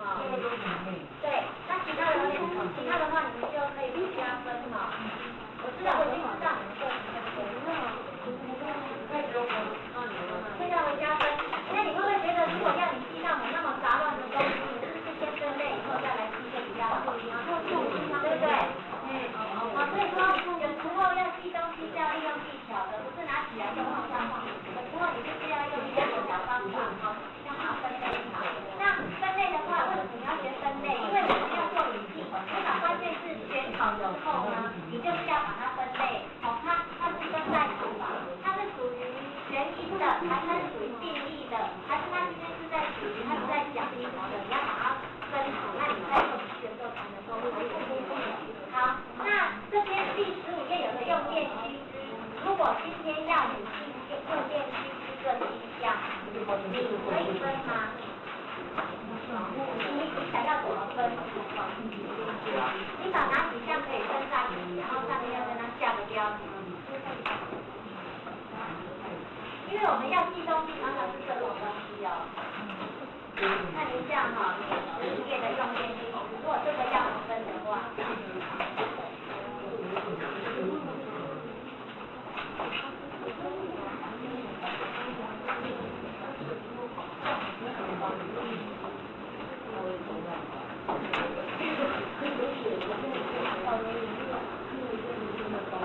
看一下用电须知，你想要怎么分？有没有人想到用什么方法可以分？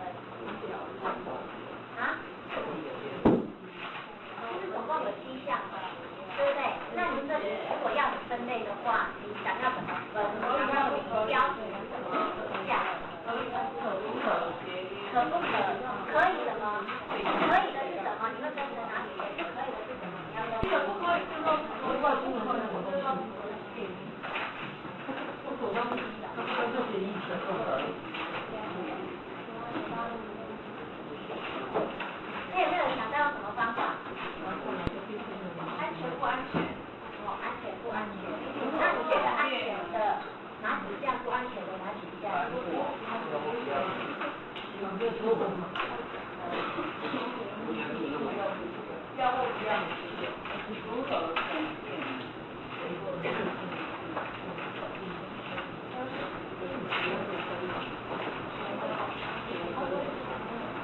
其实大家可以回去想想看啊，如果说如果我遇到这种有条文的，那我要记的话，再来怎么分会比较好记。那在这边我们是有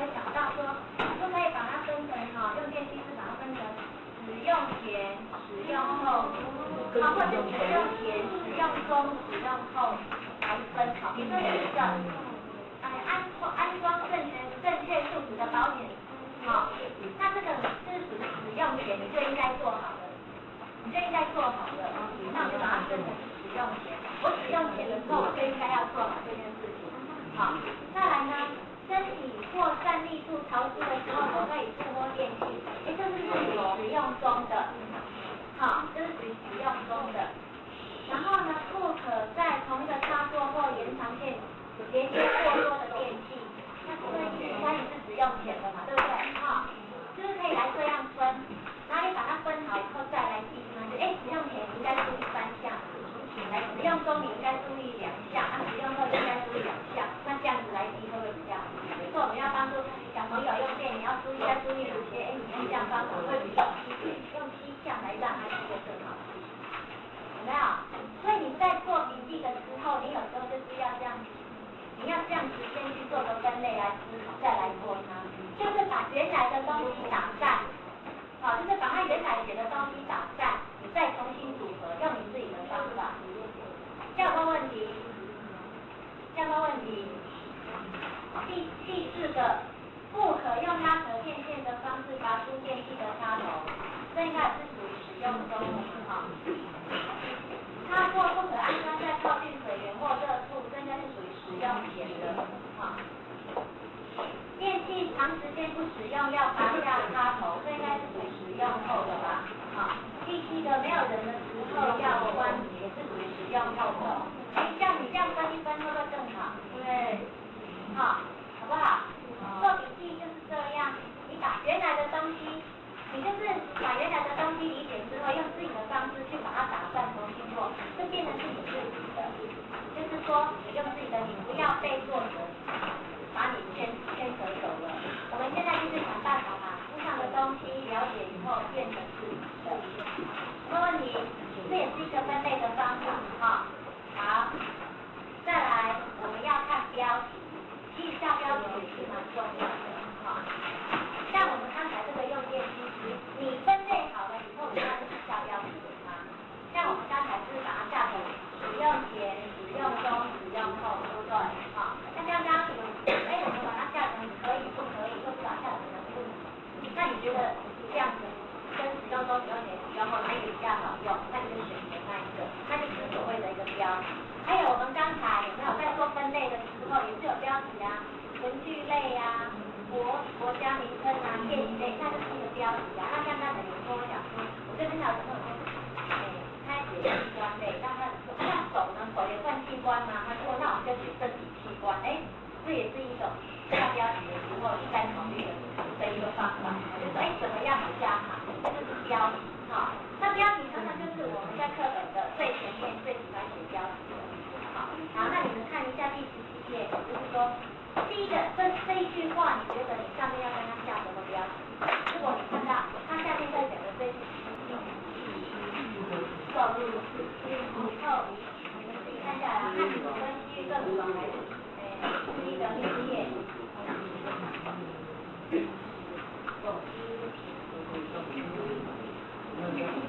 西域各国纷纷派人前来中原经商，当地的瓜果、音乐、战马等。源源不断的传入中原，中国的文物是织品有机，也经由这条道路通往西域，再转入欧洲，这就是有名的丝路。对，是丝路。那你觉得它的标题应该是叫做什么？丝路的什么？丝路的风能。这就是有名的丝路，所以它应该是丝路的由来。或是丝路的起源，或者是西域的由来、西域的起源都可以。因为它是通往西域的道路，所以看到这篇文章上面的标题，可以跟它下回去。好，那你的标题下来了，西域的由来，那你如果今天你要做一个笔记，你是不是会写西域的由来？的由来或丝路的由来是什么？就是把这句话里面找关键字出来写，对不对？好，比如说这一课可能是在讲西域，的由来，然后它的重点，你要写什么？你是不是要把这句话再找关键字？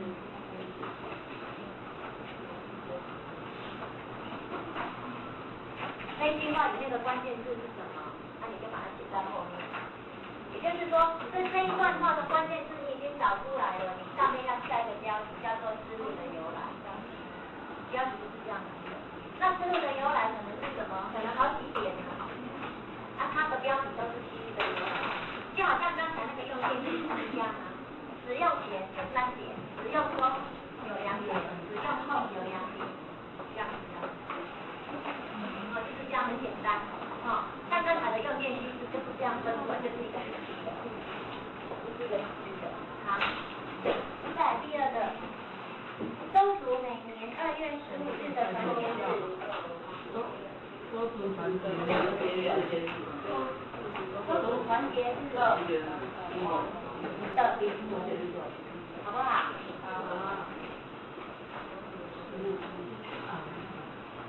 周族团结日的礼俗，好不好？还是周族的礼俗都可以。那你的标题就是周族的礼俗，那它的后面关键是什么？然后什么？团结跟和谐的重要啊。它的礼俗，它为什么要有团结日？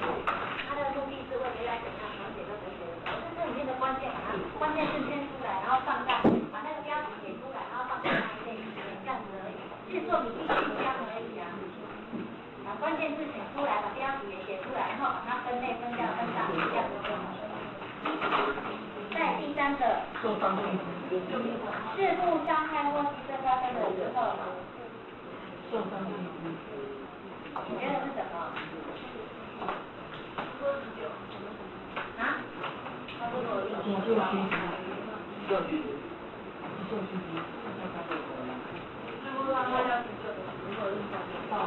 有人说是急救的重要性，可是我比较觉得它应该是搬动病患的方法，因为我们都知道要去急救它，但是你这个搬动病患的方法没有弄好的话，反而会使它更严重。如果会使它更严重，你还不如不要去碰它，有没有？因为它骨折了嘛。如果你搬得不好啊，结果它本来只是骨折嘛，你搬得不好，结果变穿出来了，更严重，有没有？或者是它是，譬如说那个内脏里面，譬如说我们的胸部的内部，会不会没弄好就知道了话？本来躺在那里会搬不好就有急了，所以我觉得搬动，就是说搬动病患的方法也很重要，因为他这边好像就是在讲说你在运送的时候应该怎么样，要怎么样来处理，就地怎么样处理。这样哦，当然你也可以写急救的重要性嘛，那你是在讲急救的重要性。再来第4个，朋友能增长你的知识，扩充你的生活经验，不仅学习。所以朋友像是一本一本的好书，你觉得这一句话的标题你要写什么？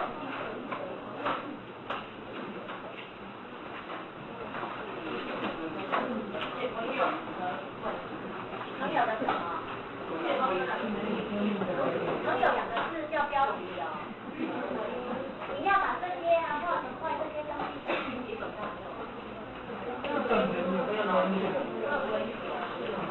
呀，没错啊，朋友的好处，朋友的重要性。有没有？你们上不是前面都会常常写标题，把它先拿出来应用呢？朋友的重要性啊，有没有？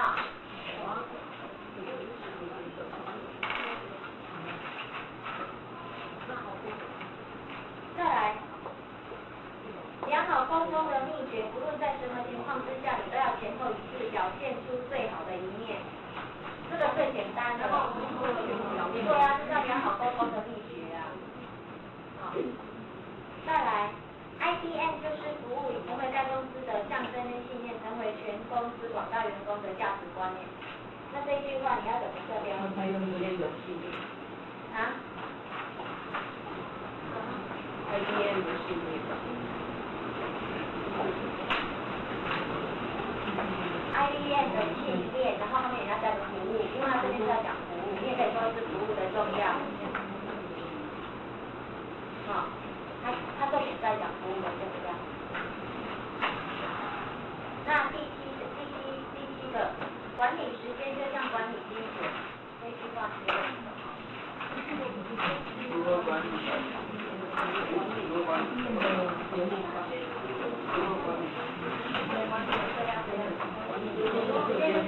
或者管理时间的重要，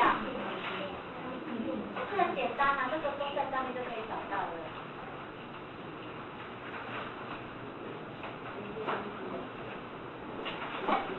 再来，背诵是第一支母，当人们年纪越大，记忆的能力就越差。此时适度的背诵对于我们记忆能力的恢复有意义。背诵的什么？背诵的重要啊，你这什么才是背诵的重要？记忆。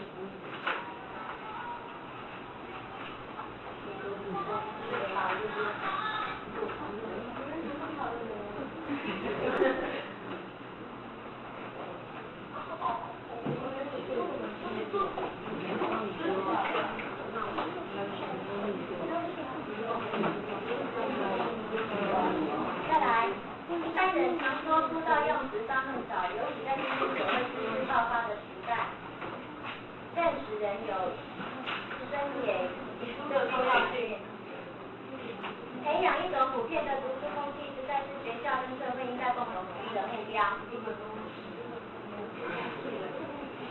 我觉得这里应该是在讲读书风气。读书风气，培养读书风气的重要。他这里重点是，他虽然意识到读书很重要，但是培养读书就是一个读书风气的重要。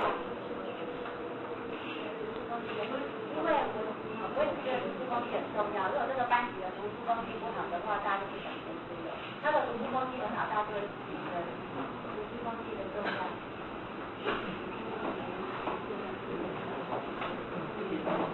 我觉得在家里也是一样，在家里如果说，小朋友在读书的时候，妈妈也跟着他一起看，他就比较看得下去。再来，广告是一种用来联络买卖双方思想、感情和讯息的好方法，本质是一种有说服力的讯息创造。对广告的讲课越来越容易了。再来。穿山甲行动缓慢，穿山甲的什么？特性，对，穿山甲的特性。再来，泰国首都曼谷的水上市场是像一般的乡村赶集一样，这一句觉得吗？水上市场的景象，对不对？他是在描述那个景象。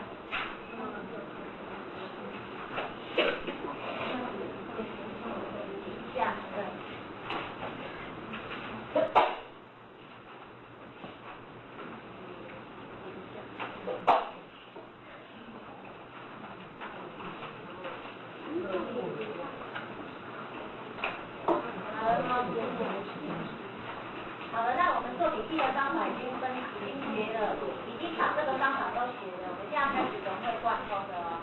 还记不记得那一天演讲的时候，做一个复兴大红点，记不记得那个复兴大红点？有没有？那个复兴大红点，我们是不是先把关键字圈出来？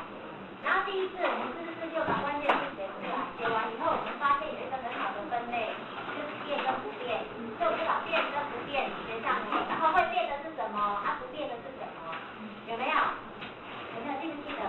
好，那一样，它是不是先选关键字，选完以后它去分类，把它分成变跟不变，然后它就去下标题了。标题就是会变的有什么？不变的有面积跟形状，会变的呢是它的位置，还有它的颜色。然后呢，颜色是怎么变？然后它的面积是怎么样？长宽多少？它的形状像什么？椭圆形。它的距离是怎么样？就这样而已。那一篇文章是100-200个字的，就被你们缩起来，剩下几十个字，是一个数字的文学，就这样子。好，那我们现在来看一下第19页笔记的应用。那你要做这一篇以前，你要先怎么样？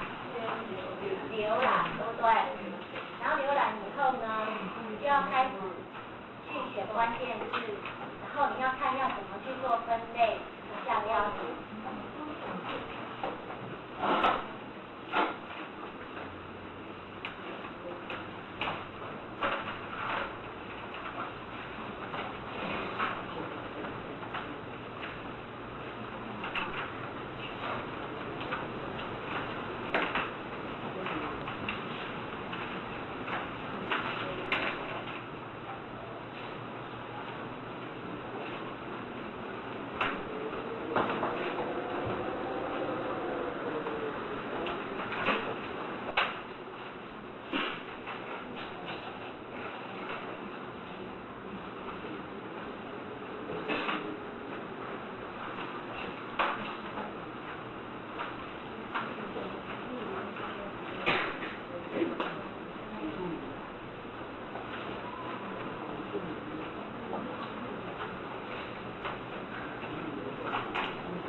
现在回去开始你们的课本内容就是自己先做练习，先做笔记，好不好？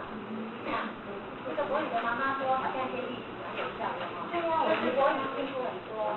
对呀。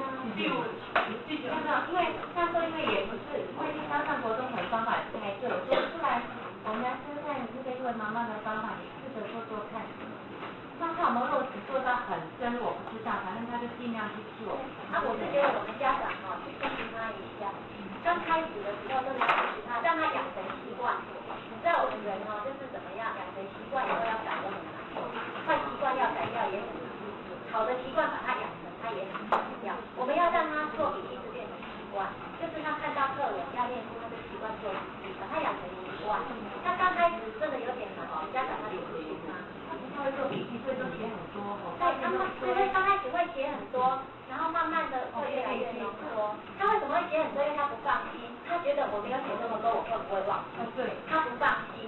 然后慢慢的，他会越来越有自信，他会放心。如果其实写2个字，我看到关键字就懂了。像我们今天抓关键字，自己看就懂了。番茄酱，想到那句话了吗？番茄酱，你还记得吗？哈。钟鸣班，钟鸣，对呀，你看，刚刚讲的现在都还记得啊，你不用担心，而且你48小时之内一定要再复习它一次，你写出来的笔记，你48小时之内再去复习它一次，你3天后再看它一次，你1个礼拜以后再看它一次，你就忘不掉了。我们根据人类的遗忘曲线，48小时之内一定要不断复习。那我们常常复习都是在考试前是超过48小时的，所以是从头练的，已经不是叫复习的。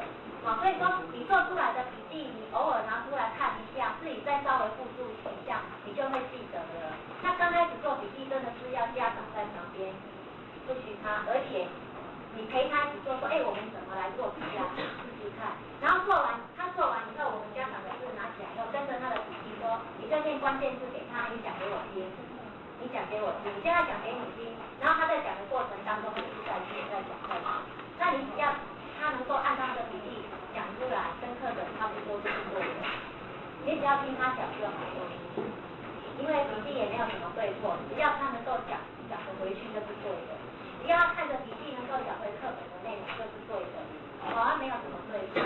那我们就是说，你这样试试看，然后讲以后说，你讲一次给我听，你可以讲出来，那就是他在讲的过程就是复述嘛。他讲的过程有记不起来的，就是再把课本看一次，他就会了。一定效果会很好。好，那我们现在来练习速读哦。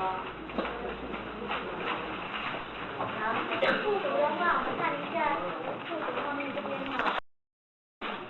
速读那边的第2遍哈，速读的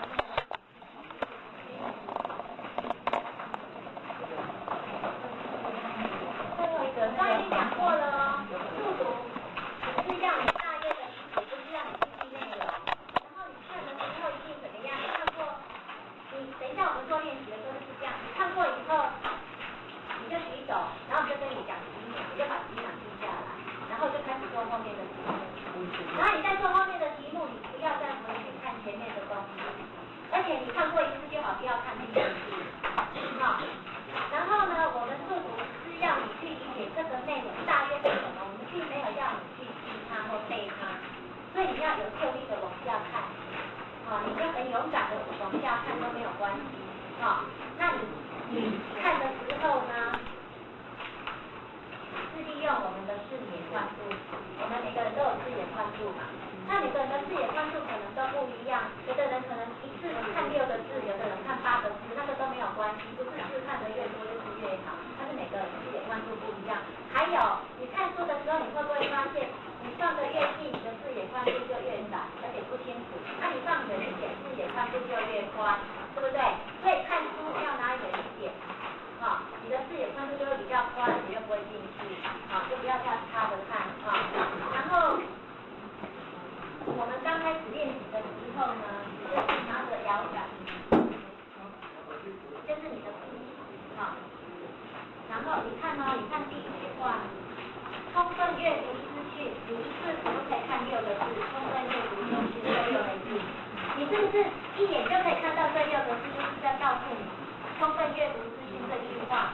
可是你如果一次只看一个字，你是不是第一个字看充，第二个字在看分，是分还是分？哦，不懂意思。充分阅不懂，充分阅读，阅读什么？你看你这样子用笔要点6次，你要花6倍的时间。可是其实我一句话6个字，我就知道它是什么意思了。因为我们中国字一句话才有意思，一个字好像看不出它是什么意思。所以你为什么每次数组的时候，你不要看一句话，你要看一个字？很多小朋友都只看一个字这样看哦，结果看到第3个字哦，他就开始在想冰箱里面有什么东西，我等下看完书我要去吃。然后等到想到冰箱，那我还是要看书，再从第1个字开始看充分，所以他第1行要看好久。那你如果第1行一次6个字看懂意思，你就会很快知道，他接下来要讲什么。当我这句话看完，赶快再往下看，所以说呢，你的眼球就跟着你的摇杆这样点下来看，你一次就点这6个字有没有？充分阅读资讯，你就把你的摇杆点在阅跟读的中间，这样点一下，这6个字就看完了。然后充实自我，你就点在10跟4的中间，点一下，你点2下就看完了这10个字了，你不用点10下。那你的眼球就跟着你的摇杆这样子过，一直看，你就会一直加你的速度，然后你就会专心要把它往下看。要懂我意思吗？是不是用我们这个叫做习惯性的阅读，就是自己的看书，我们要你养成看书的习惯是这样，我们就不要用机器，那以后你就会习惯一次就是看1个字就过去。那我们就是先6个字、8个字这样看，慢慢再练习那种一次看10行的。看叫做1目10行这样，可不可以？可以。为什么？我们看一下，翻过来。来，我们先看这一页哈。如果你的摇杆是放在 A 跟 L 的中间，你可以同时看到 A 跟 L 吗？可以嘛？表弟的视野宽度有到这里了，对不对？好，那你再翻过来，你再看隔壁这个R N C D I L， 对不对？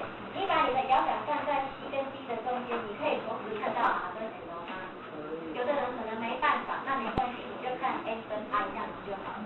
我们就是要了解你视野宽度大概多大，你就是看这几项。你可以看8个字的，就一次看8个字；可以看6个字，可以一次看6个字。好，那你再翻过来哦。我们除了视野宽度可以去看水，可以去高度哦。你看，我如果跟你讲说，这里一格是不是有9个字？对不对？那我如果说好，这里总共1、2、3、4、5、6、7，其实有28个这样子的方块。那这些方块里面这些总共28个方块里面有几个3？那你是不是每一格看到有几个3？你一眼就可以看到几个3了？你会不会要一个一个去数看有几个3？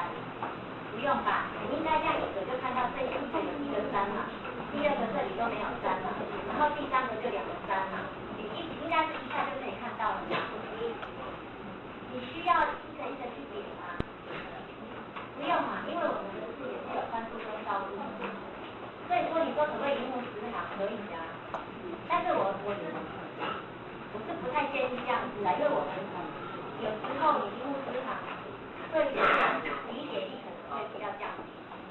好，那等一下我们在做测试的时候呢，后面这里有个基础篇跟进阶篇有没有？第一篇的时候呢，我等一下如果跟你说几秒，你把它记下来，我们会帮你算每分钟的阅读次数。然后呢，等一下会做题目，那题目你再看看你是总共几题对比，那就是你的理解力。好，那每分钟的阅读次数呢，如果很快了，但是你的理解力降低的话，那我们就提让你速度加快，我们要加强你的理解力。等到你的理解力已经提升上来了，再来加快你的阅读次数。好，这样子你才知道说，有的人看得很快啊，每分钟看了1、2千字，可是他理解力都没有啊，那等于是没有看。这样有没有问题？好，那你就是自己做记录，然后看你的进步程度是怎么样，好不好？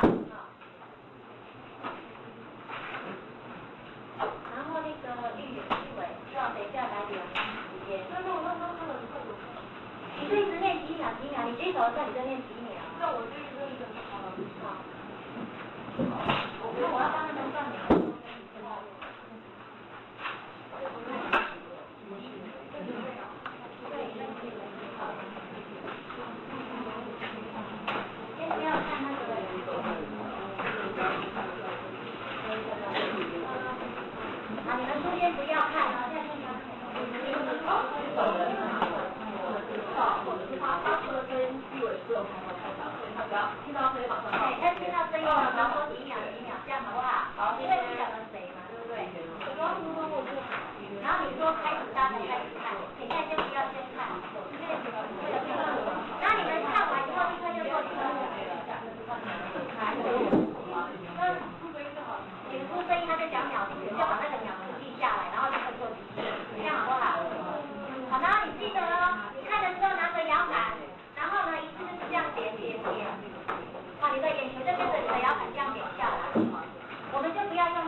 736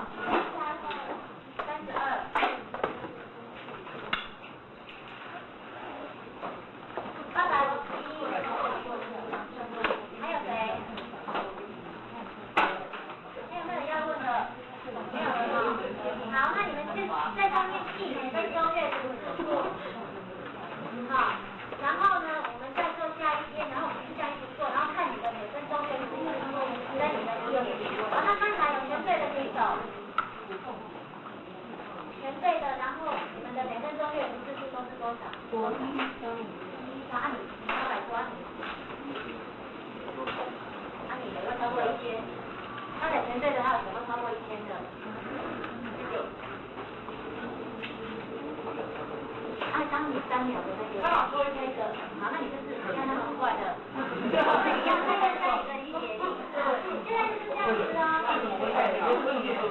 他有学过，他可以有因为哈，当然我们要有速度快，是目的叫你专心，但是我们并不是说要像杨氏父子他都会继续表演，要表演得很快有没有？我是觉得我们不要做到这样，我是希望说能够做到专心，好，所以说你的理解度也要提高一点。那如果你回家要练习看自己用的东西哈，用报纸它那个距离刚好是1秒，刚好可以看这个人他自己的嘛哈，你刚好就可以看1行这样一点一点这样点过去。还有看什么很好看1周刊也是很好练习，因为1周刊都是什么人在什么地方做什么事情这样子，然后那个会练习就很快，然后慢慢的你才会去练习看那个比较理论的东西，因为比较理论的东西一开始用那个练习会很痛苦。还有那个什么哈利波特啊也很好练习，哈利波特那种东西也是一些情节哦，你可以很快的这样练习看过去，然后这样慢慢哦你会养成习惯，好，那我们再做第2篇，先不要看哦，再做一篇啊，再做一篇这样，然后下次慢慢练习看大家，因为我第1篇我没有课写，我在想，你看现在到最后可以每个人都3篇字，每个人都可以到3篇字，我没有都开始你再张开哦，先不要看哦。预备，开始。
还有谁要算的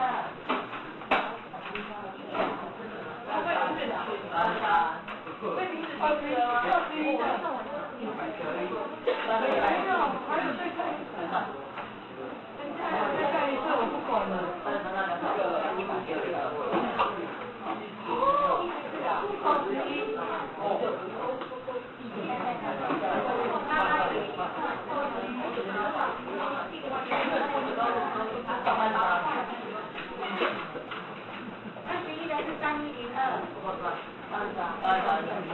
33吗？1914。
是一个反面的，这是一直我们必须要随时去自我思考的一些事情。我相信社会上大家都是充满热忱，但是我们看到的是冷漠比较多，所以我们在这第一线的工作，我们怎么样让这个热忱表现出来，它还是热忱，而不是表现出冷漠的一面。如果要请老师，你们是不是给我们一个最热烈的掌声？特别来到我们平商，谢谢。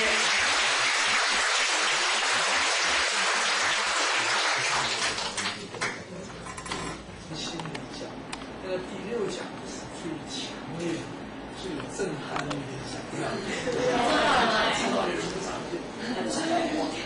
对啊，还有在上到第11讲的时候，就是最感人的一讲，因为要讲自己的情绪，所以不是说每一讲什么好坏，但是它都有它的特色。可是我们现在每个人都想一下，因为我记得讲这里不要跟你联想，为什么不联想？因为什么时候不联想？因为从卡内基的经验里知道，讲师在前面讲话都是没有用的。真正一个人要有收获、要改变，常常你自己讲这个。那我们如果是很希望我在这里。这20多分钟会有用，没有就不要在这里讲。那我不讲，你们也不讲，大家不讲话不行啊，应该怎么办呢？对，你看，卡内基训练出来的好多为了这种奏效，有的人的口技啊，没有，不听到。讲话没有其他的特色。上完了，我们没有花脑汤，就是天天晚上的立场前面请客，尤其是在请大之前那段时间，他给自己，他的上课是不年轻的，他给自己的承诺就是减重多少公斤，这个做到了，好不简单了，我们都没有教他们怎么减重。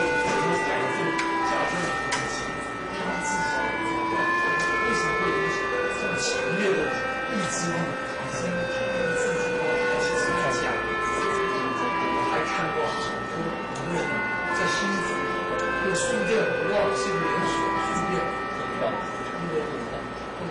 以前我在演讲时候提到他的故事，这个老板的弟弟吃槟榔，嚼槟榔，就是老板哥哥骂也骂过，讲也讲过，因为有开始。多么影响我们的形象，多难看！而且我们知道那阵子是不是钱很贵，槟榔很贵，一个月要花多少钱吃槟榔？最后他自己上那个训练，他上课没有自己定目标，我要戒掉，没有要求，我们也不知道怎么戒，戒。有时候早上起来要刷牙，嘴巴张不开。跟你连在一起，一开，慢慢一吐都是血一样，做到最后，做到实力。这些我为什么要讲这些案例？因为比较明显看出来，我们真的要改变的跟以前不一样，是要靠自己。那我现在讲一个故事，我讲完以后，你们就可以想一想，讲完以后。先举手，先分享你的想法。我先讲一个故事，这个故事是我的一个老师讲给我听，在罗耀拉大学。这个老师呢，以前做过电影导演，他讲他怎么样认识。你知道，在好莱坞很多人结婚离婚，婚姻乱得不得了。这个老师呢，他结婚35年的时候，不但没有离婚，夫妻俩感情好。有时候他跟他太太在校园漫步，他就讲给我们听，哎，对，这样好多了。他说他跟他太太怎么认识的？他说有一天他在湖边散步，看到他太太，看到有一个女郎啊，穿的说底下那个裙子，对着日落，好美的画面。这个他那时候是年轻人，从后面经过，哇，画面好美。他就走过去以后给自己再走一个借口，又走回来再看这小姐的背影。就走来走去嘛，他说我有一种克制不住的冲动，什么冲动呢？就是想把这小姐推到水里面去，然后我就站在后面，自己数1、2、3，我就推了。这个小姐，掉到湖里，那个头啊从水面上一升起来的时候，就笑对着岸边，他一看他笑，他就告诉自己，这是我找了好多年的太太。然后他就自己也跳下水了，就拉着他太太一起上来，两个人就一直笑啊，一直笑，一直笑。然后6个礼拜以后，他们就结婚了，有35年。现在我想请你开始想这个故事带给你什么联想，或者什么心得感想。然后呢，如果你是那个男生的话，会怎么样？如果你是那个女生，你会怎么样？我们先静默20秒，然后先举手讲。现在专心想一想。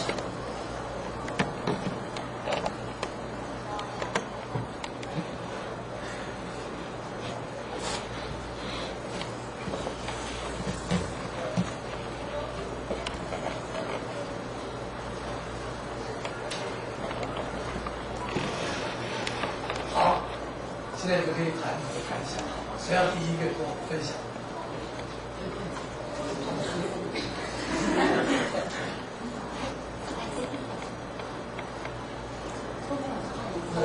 谁要第一个分享？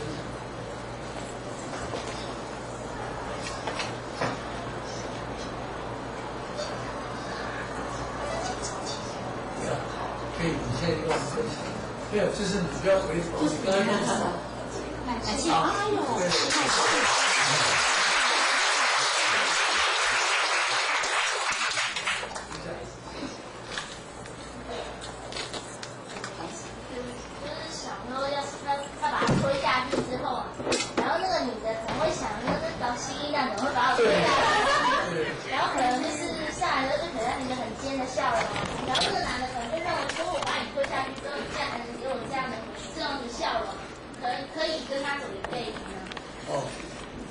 所以你觉得不可思议，对不对？为什么他会这样？OK， 谢谢。好，我们谢谢两位。我也会这样想，就是今天怎么那么倒霉，被这个风神经病把我推到水里去，或者这样，我们的头从水面一露出来，不是笑，咬牙切齿。还有这个。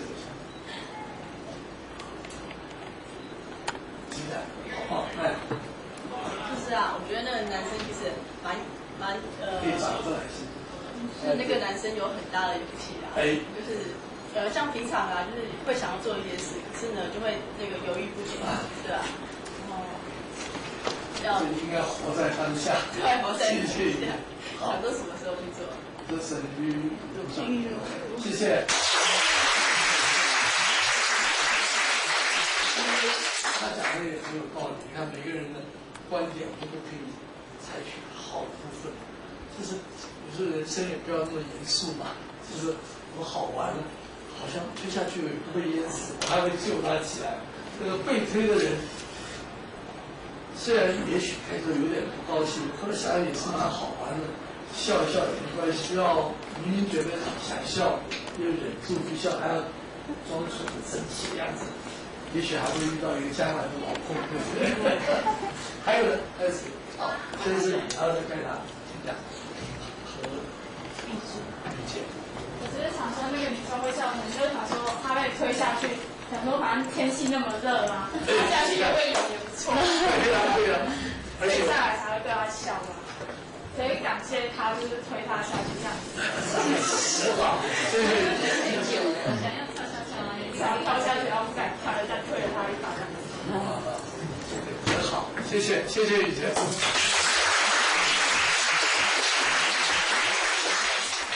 雨杰遇到事情都朝正向去。第一，天气很热，掉到水里更凉快一些；第二，很可能会游泳，对不对？如果冬天怎么办？没关系，那你OK， 刚才说第三话。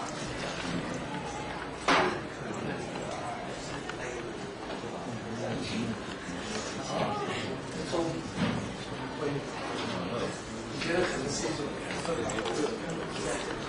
看你有经过吗？为大家跟他打伞。很好，可能是一种缘分，也是一个很好的看法。谢谢主持人。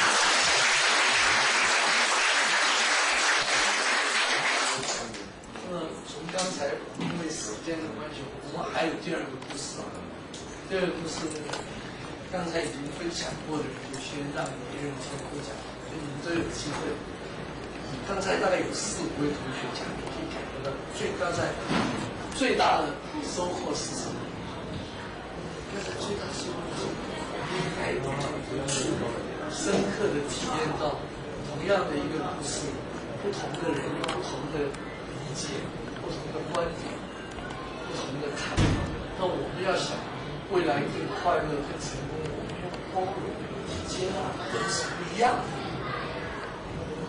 刚才我们在楼上跟老师讲，还在讲说，造成未来婚姻啊、家庭不幸福，我常常把别人变得跟我完全一样，这种很生活很紧张，压力很大，压力不会包容别人。刚才这个故事，我如果继续经历分享，还会有不同的想法。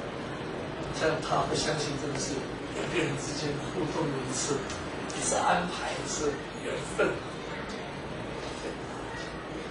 好，那我再讲一个故事，好不好？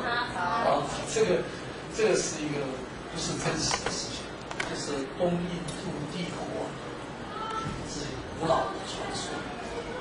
说有一个年轻的男生，他看到一个女孩子好漂亮，就从后面一直跟到一个山坡上山了以后，这个女孩子一回头一问他说：“你为什么一直跟着我？”这个男孩子，我告诉你，因为你是我所见过最美的女孩。这个女孩子就笑了，她说：“哪里？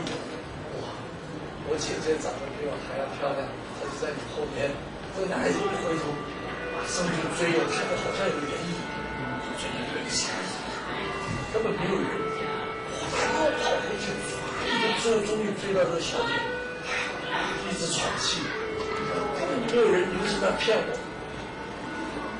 这个小姐就跟他讲说：“哎，你不是说我是世界上最漂亮的女孩吗？”他说：“对呀。”那我为什么说有人比我漂亮，你马上就掉头走掉了？好，我的故事就到这里结束。现在你也可以安静的想一想，想完了以后，你先要分享对这个故事的感想，就可以举手。先想一想。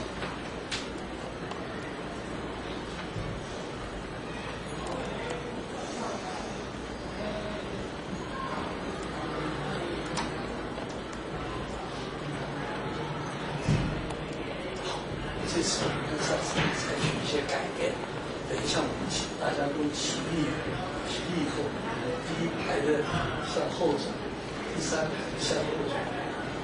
你们那边可能要，就有一个是在，就是我们有一位伙伴，跟他分享你对这个故事的感想。每个人最多只有1分钟，1分钟我们会告诉你时间到，你就要停了。要换对方来跟你分享他对这个故事的感想。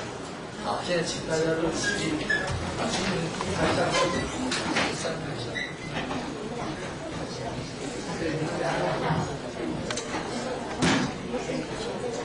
好，第一位，请开始。你的只有1分钟。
现在你们都有了，因为已经都跟别人讲过，不能说你不会没有。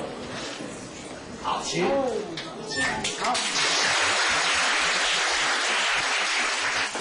我是觉得说，如果你要称赞一个人的话，你要真诚。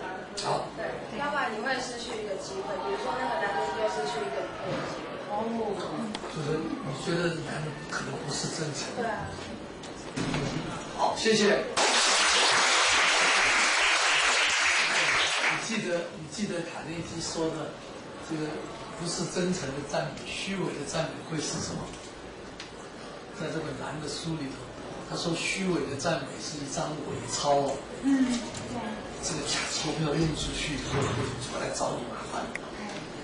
这倒是真的。他说这个，你们这本书，你们喜不喜欢看这本书？爸爸，看一个，很多人今天希望你们可以翻到我也只记得这几页，不要以为我都记得，在这个133页，这个后面的几行，我刚好记得。他那位心理学家讲究人类心灵最深处、最强烈的需求，就是想要得到肯定。那如果我们会给别人真诚的赞美，就让他觉得很重要，你的人际关系一定很好，因为你满足了他心灵深处最强烈的需求。OK， 下一位对这个故事的感想。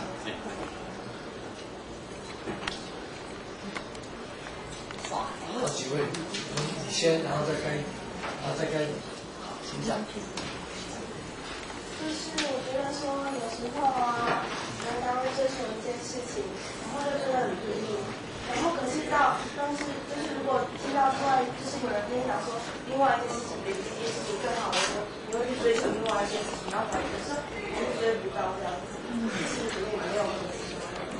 所以对自己相信的事情应该坚持一下。而且继续有一点毅力上。好，谢谢。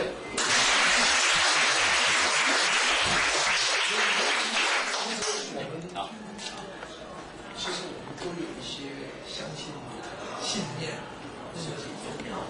而且像卡内基训练，我们所练习到的沟通啊、人际关系的自信，回去以后有人会跟我们唱反调，同学或者这个社会是这样，浇冷水了。我们这时候马上就掉头怎么办？糟了，因为你说那样更好，结果我们还应该要继续坚持下去。讲对，刚才你是介绍。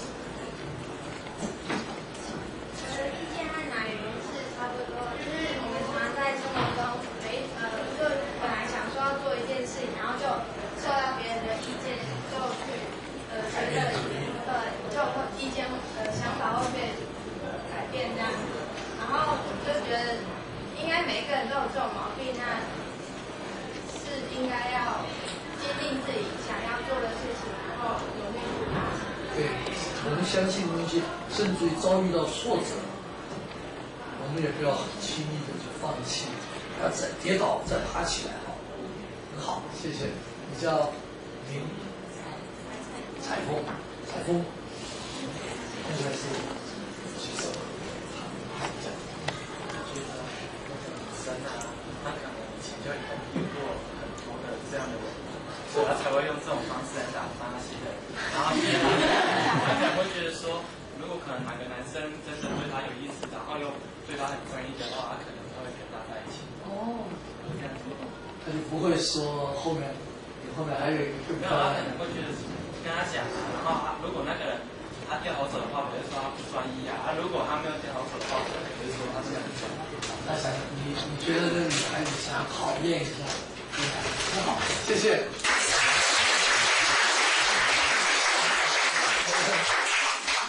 这个错，他是站在这个女孩子的角度来看，真的是这样。我们在座有男同学有女同学，大概我们以后都会遇到类似的这个情况，你也可以把自己想象成那个男孩子。当你想要追求的女孩的时候，你要坚定的，你也可以把自己想象成那个女生啊。女生有时候她讲的很对，不一定要考验。为什么一定要考验那个男孩子？如果你很喜欢一个男孩子，你就说 yes， 对，我好高兴听到你在讲，漂亮。在我们那个年代，邀请女朋友去看电影，女孩子会拒绝3次。他们传说一定要不要去看。为什么？因为这样才会不要那么容易被人家请去看电影，这个身价才高。其实这个是不对。人家请你去看电影的时候，应该如果你觉得好看，你就应该要去，不要说哎呀我不能去，不要去。为什么？你为什么不能去？因为我今天在洗头，洗头这么重要。这个男生还真的相信了，啊，算了，今天头皮太多了，不能看电影。其实如果你真正想看电影，又真的头皮多得不得了，痒得不得了的时候，那最好的方法就是说，哎呀，抱歉，我今天已经约好，非要洗头，下礼拜6可不可以？那个男生还是会昏倒，还放，你给了他一个肯定，他觉得答应他去看电影或者挑一下，不需要跟他讲说非要拒绝3次才能升价。最后一个机会就是好棒。想说那2个可能是性情中的，男的女的都是。然后感觉就是走到上，然后心觉得好漂亮，然后就这样过去嘛。然后因为好奇心，然后就是跑去追那个影子了。然后没有追到影子，然后说好奇再回去看看。然后那个女生那可能就是也是好人吧，然后骗他一下，就是说你后面有人哦。然后因为纯粹好玩而已吧。对那你对这个好玩的这件事情有什么感想？就是随心就好了，你不要问。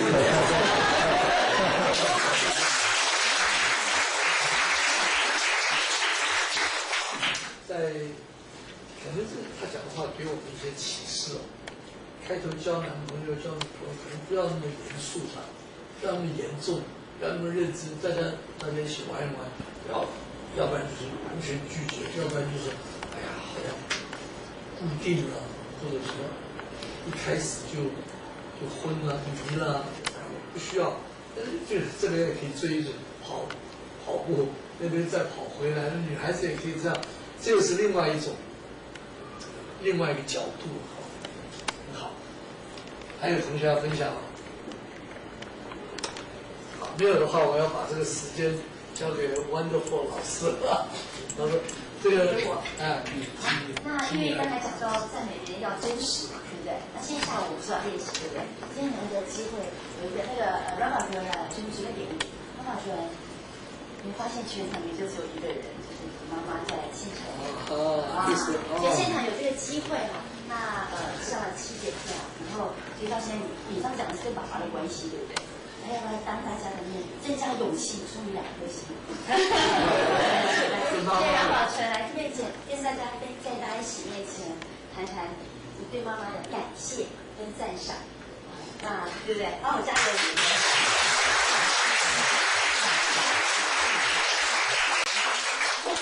他因为他妈妈2次都有来参加的活动，非常的在意哈。我想我妈妈跟大家的妈妈是一样，好那个他们关爱我的心是跟你们爸妈关爱你们是一样的。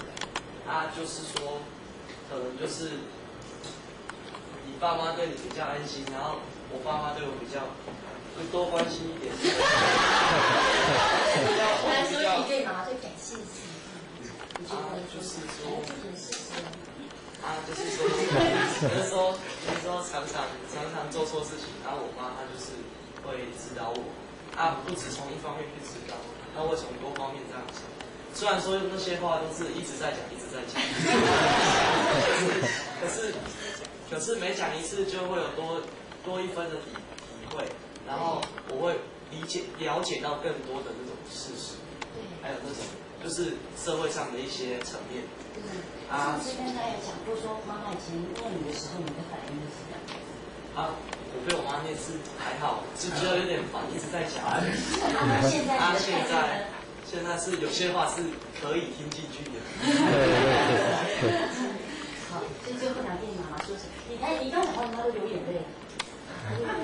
来，妈妈来这边一下，对呀，让妈妈。放。前面对，关心妈的那个终于来出现了，对啊，你为什么这么感动啊，然后？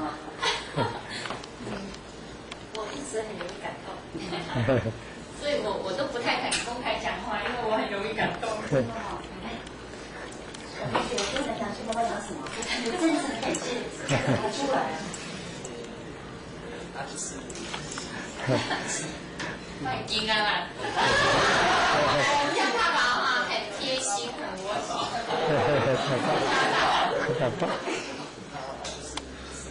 他是演的啊！等会跟大家来掌声一下，我来。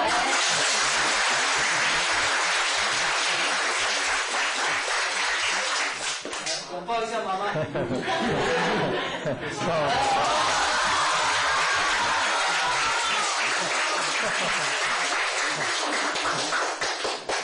是我们常常这样拥抱。我们家大宝真的很窝心。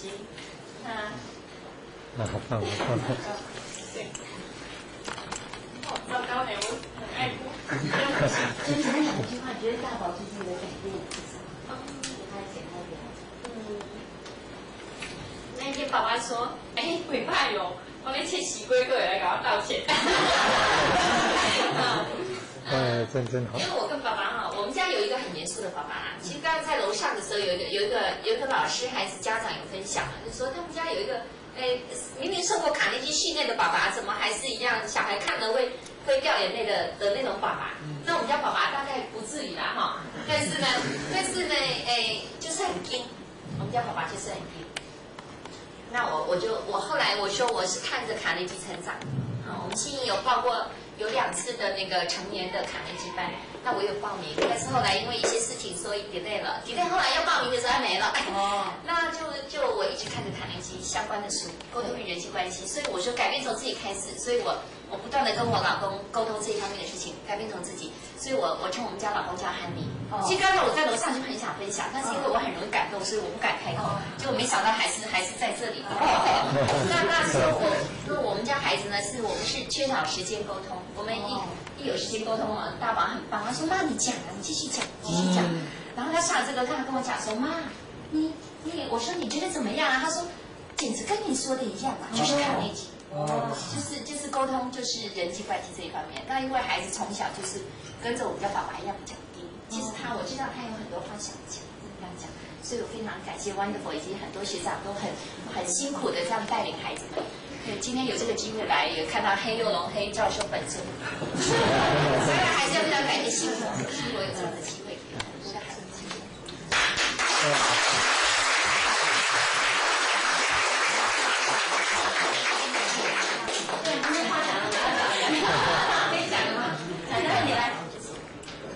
就是觉得我妈很厉害。OK， 谢谢。因为时间的关系，我们也非常难得有这个机会，我们关教授照一张相，尽快到前面来。我们等一下还要到操场照一张。不要再来，我们因为抢时间，等一下我们要到外面没有到实话。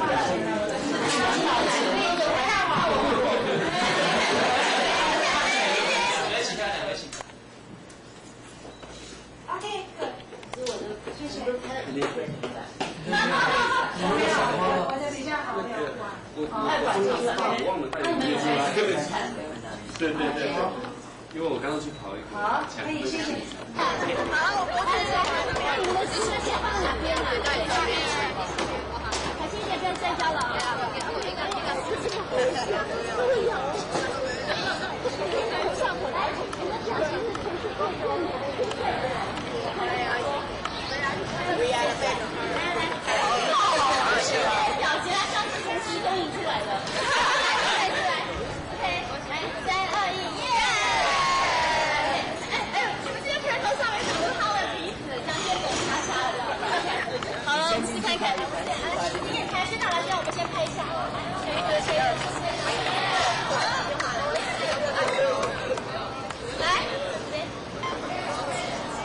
来，1、2、3。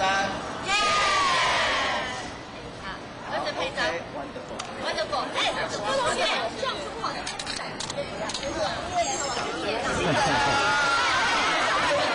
注意安全。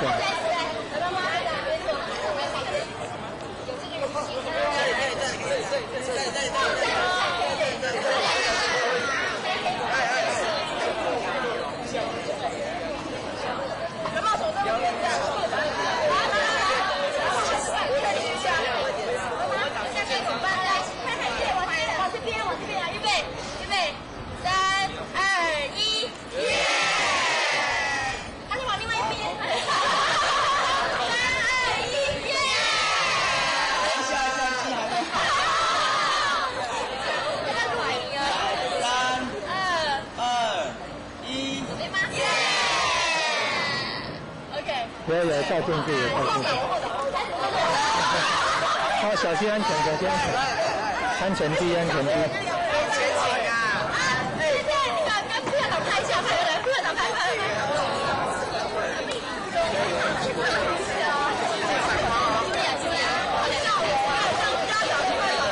哎，赵老师，这个是没有了。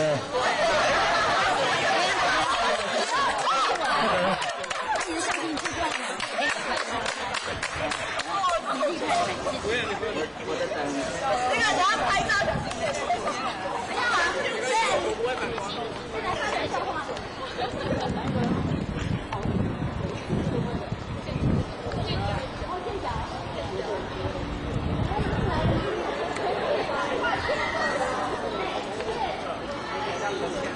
他们来到了，哪里长？看真到了。护国到了，民国到了，参加团内地训练的学生，副总经理是黄德芳女士，黄德芳小姐，黄德芳。副校长陈主任，校长。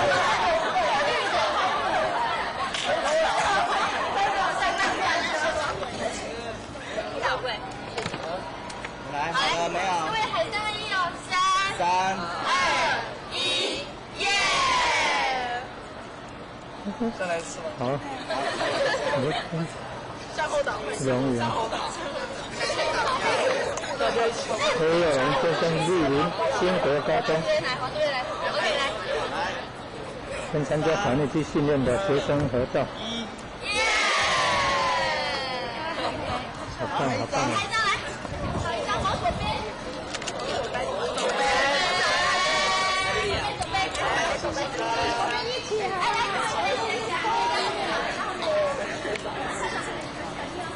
主任，陈主任。来，秋雅，来。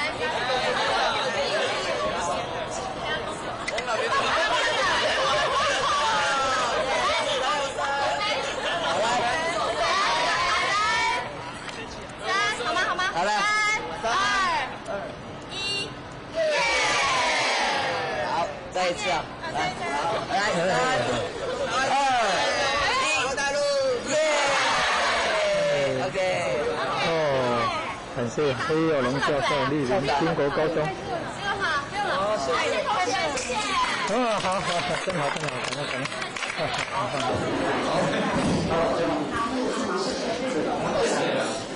会一下会军将会军，为什么有人右边到左边到右边？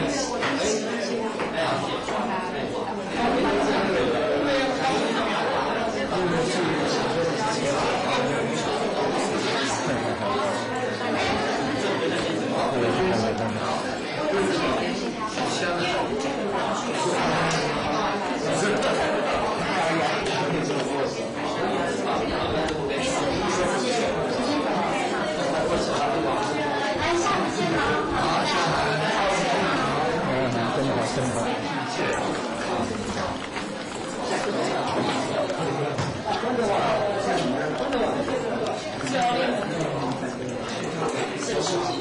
很明显，都已经黑现在。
女装的老师，他跟我讲哦，他一天不读书哦，他就快要死掉了。他说哈，让他读书他不想读，结果他是爸爸哈，然后因为我跟他妈妈也，他妈妈哈他妈妈刚开始就没跟我承认说哈，爸爸哈，现在已经是上课时间，请各位同学赶快进入教室。他考到最后是怎样，你知道吗？还在走廊外面手上的同学，请你赶快离开，赶快回到教室。因为那个妈妈她原来是念专科毕业的吧，现在已经念到研究所了。因为他爸爸一起读书，他觉得很无趣啊，他没有办法的情况之下，只好跟着爸爸一起读。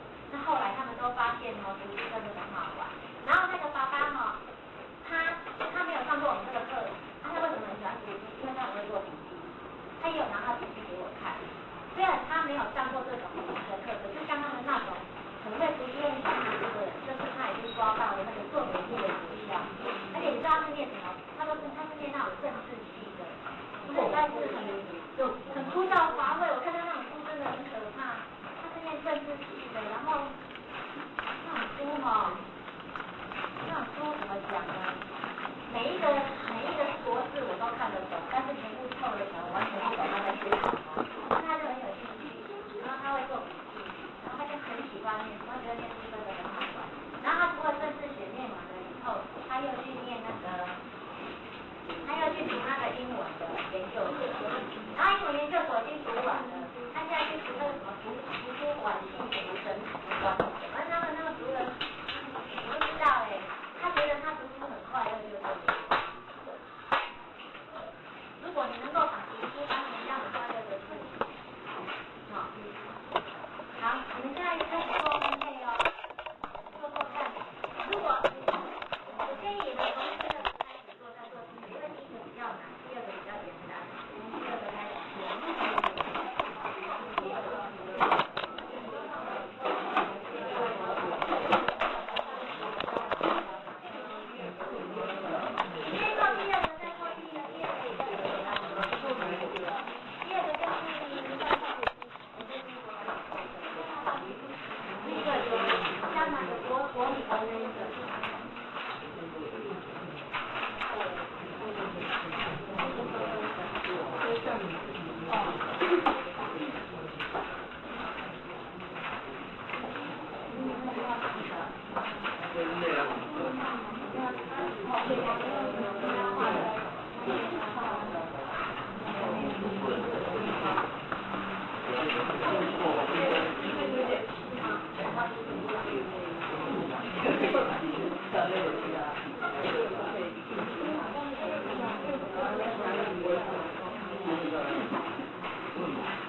如果你都分不出来，就是其他类的话，那你们全部都是其他类呀，那是真的分不出来。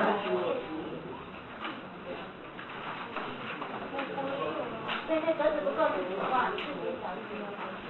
那格子不够自己。啊，你如果写过的东西就把它圈起来啊，这样才知道哪边你写错了。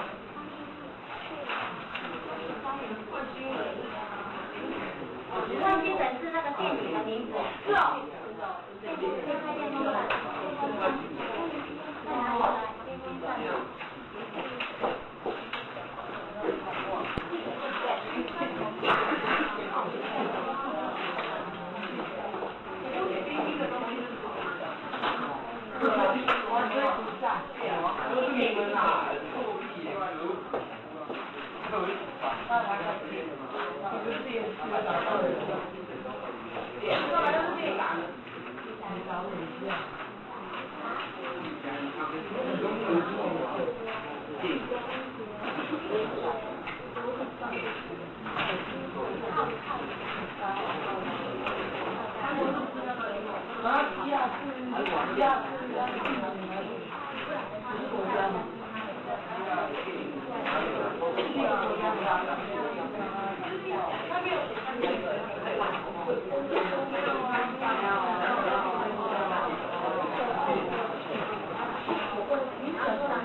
马拉松。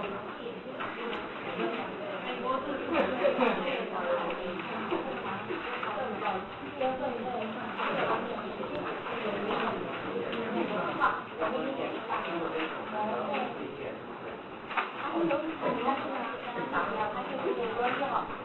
这个你可以看这个上面里面的东西，对不对？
看你们大概都知道怎么分的哈。对，那其他的话你们就可以不加分哈。我知道，我已经知道你们做什么分了。会让我加分。那你会不会觉得，如果要你记那种那么杂乱的东西，你是不是先分类以后再来记就比较好？对不对？所以说有时候要记东西是要利用技巧的，不是拿起来就往下放。有时候你就是要用一些小方法，像分类法。那分类的话，为什么你要学分类？因为你要做笔记，你把关键字选好以后呢，你就是要把它分类。它是分在什么？它是属于原因的，还是属于定义的，还是它今天是在属于它是在讲什么的？你要把它分好，那你在做笔记的时候才能够好，那这边第15页有个用电须知，如果今天要你记用电须知这几项，你可以分吗？你想要怎么分？你把哪几项可以分在一起，然后上面要跟它下个标题。因为我们要记东西，常常是这种东西哦。看您这样哈，15页的用电须知，如果这个要分的话。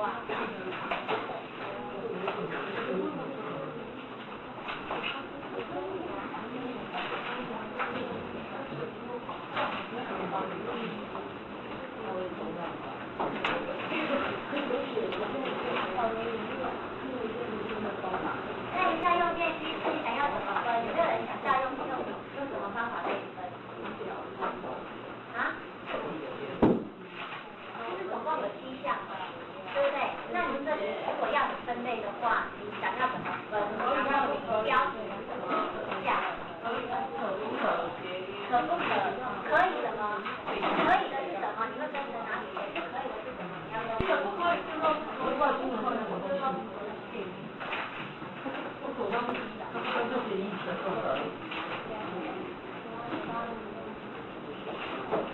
你有没有想到什么方法？安全不安全？安全不安全？那你觉得安全的哪几项不安全的哪几项？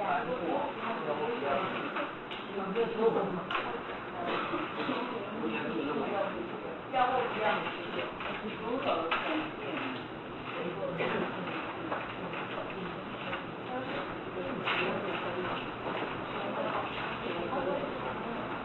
其实大家可以回去想想看啊，如果说，如果我遇到这种有条文的，那我要记的话，再来怎么它分的比较好记。那在这边我们是有想到说，就可以把它分成用电须知把它分成使用前、使用后，或者使用前、使用中、使用后来分好。比如说有一个安装正确数值的保险好，那这个是属于使用前你就应该做好的，你就应该做好的，那我就把它分成使用前。我使用前的时候，我就应该要做好这件事情。好，再来呢，身体或站立处潮湿的时候，不可以触摸电器，这是属于使用中的。好，这是属于使用中的。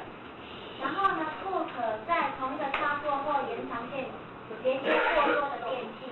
那这个应该你是使用前的嘛，对不对？哈，就是可以来这样分，然后你把它分好以后再来记呢，就使用前你应该注意3项，来使用中你应该注意2项，使用后应该注意2项，那这样子来记会不会比较好？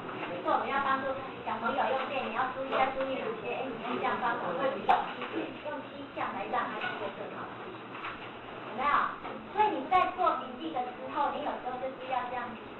你要这样子先去做个分类来思考，再来做它，就是把原来的东西打散，好，就是把它原来写的东西打散，你再重新组合，用你自己的方法。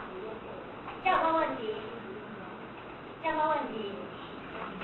第4个，不可用拉扯电线的方式拔出电器的插头，这应该是属于使用中的哈。插座不可安装在靠近水源或热处，这应该是属于使用前的。哈，电器长时间不使用要拔下插头，这应该是属于使用后的吧？好，第7个没有人的时候要关，也是属于使用后的。像你这样分一分会不会更好？对，好，好不好？做笔记就是这样，你把原来的东西。你就是把原来的东西理解之后，用自己的方式去把它打散重新做，就变成是你自己的。就是说，你用自己的，你不要被作者把你牵扯走了。我们现在就是想办法把书上的东西了解以后变成自己的。没问题，这也是一个分类的方法哈。好，再来我们要看标题，其实下标题也是蛮重要的哈。像我们刚才这个用电机，你分类好了以后，你要去下标题给它。像我们刚才是把它下成使用前、使用中、使用后，对不对？好，那刚刚我们把它下成可以不可以，或者把它下成不可以。那你觉得这样子跟使用中、使用前、使用后哪一个比较好用？那你就选择那一个，那就是所谓的一个标题。还有我们刚才有没有在做分类的时候，也是有标题啊，文具类啊。国家名称啊，电影类，那就是一个标题啊。那像刚才有跟我讲说，我这边还有朋友说，他写器官类，那他说那手呢？手也算器官吗？他说那我们就写身体器官，这也是一种下标题的时候应该考虑的一个方法，就是怎么样比较好，这就是标题哈。那标题常常就是我们在课本的最前面最喜欢写标题的。好，那你们看一下第17页，就是说。第一个，这一句话，你觉得你上面要跟他下什么标题？如果你看到他下面在讲的这句话，他原来课文上面可能是写什么标题？好，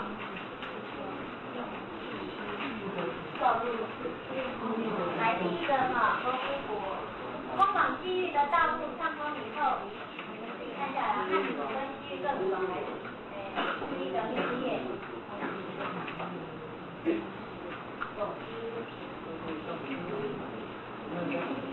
西域各国纷纷派人前来中原经商，当地的官国因为战马等源源不断的传入中原。中国的文物是织品有经由这条道路通往西域，再转入欧洲，这就是有名的丝路。对，是丝路。那你觉得它的标题应该是叫做什么？丝路的什么？功能，这就是有名的丝路，所以它应该是丝路的由来，或是丝路的起源，或者是西域的由来、西域的起源都可以。因为它是通往西域的道路，所以你看到这篇文章上面的标题可以跟它下文字，好，那你的标题下来的西域的由来，那你如果今天你要做一个笔记，你是不是会写西域的由来？西域的由来或丝路的由来是什么？是什么？就是把这句话里面找关键字出来写，对不对？好，比如说这一课可能是在讲什么区域，对不对？啊，区域的由来，然后它的重点，你要写什么？你是不是要把这句话你再找关键字？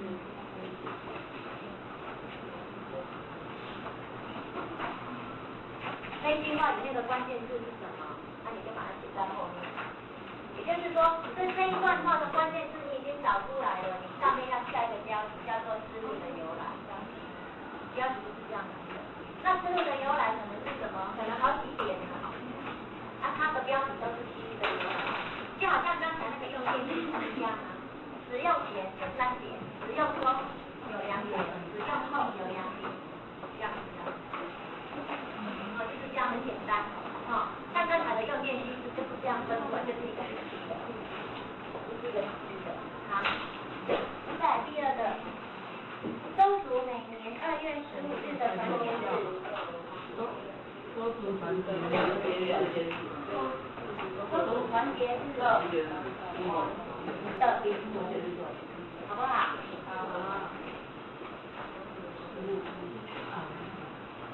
周族团结日的礼俗，好不好？还是周族的礼俗都可以。那你的标题就是周族的礼俗，那它的后面关键是什么？对，然后什么？团结跟和谐的重要啊。它的礼俗，它为什么要有个团结日？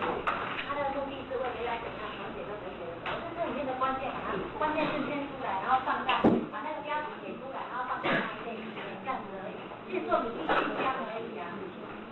把关键字写出来，把标题也写出来，然后把它分类、分掉、分档，这样就好了。在第3个，事故伤害或牺牲发生的时候，你觉得是什么？啊？急救需求。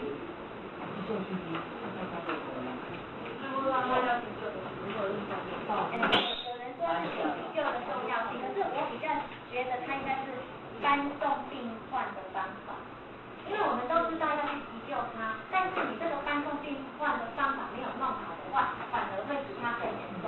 如果会使他更严重，你还不如不要去碰他，有没有？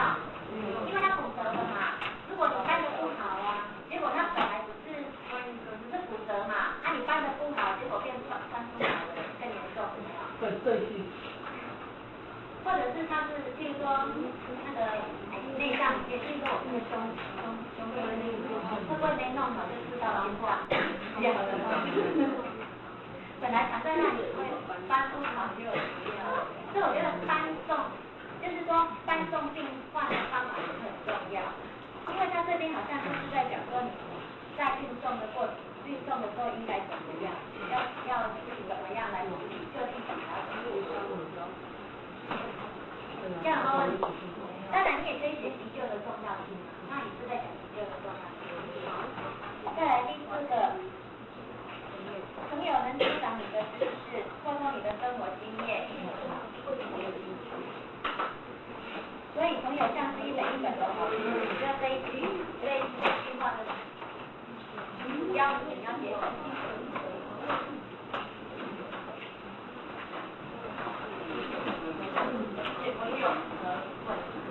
朋友的什么？朋友2个字叫标题哦。你要把这些啊或很快这些东西写进基本上没有。对呀，没错啊，朋友的好处，朋友的重要性。有没有？你们上不是前面都会常常写标题，把它先拿出来应用呢？朋友的重要性啊，有没有？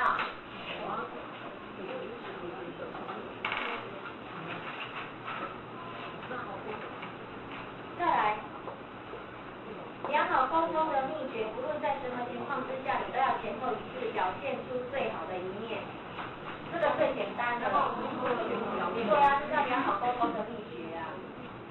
好，再来 ，IBM 就是服务，成为该公司的象征跟信念，成为全公司广大员工的价值观念。那这一句话你要怎么设标？他用这些游戏。啊？IBM 的系列。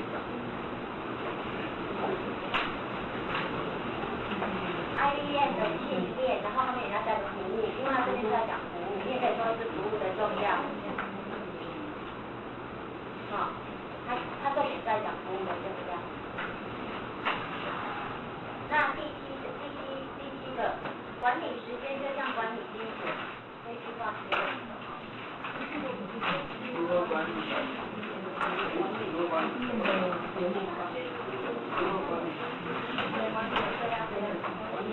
时间的风险或者管理时间的重要，这很简单啊，这个都在上面就可以找到了。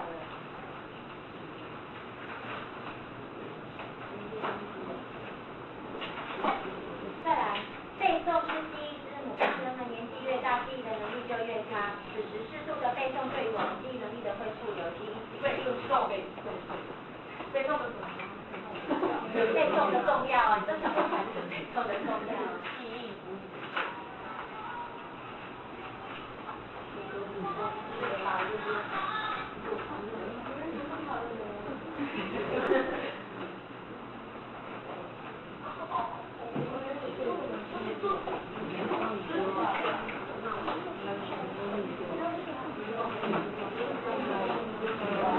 再来，一般人常说书到用时方恨少，尤其在今天所谓知识爆发的时代，更使人有深也就重要性。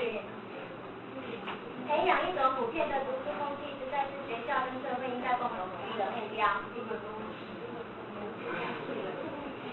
我觉得这里应该是在讲读书风气。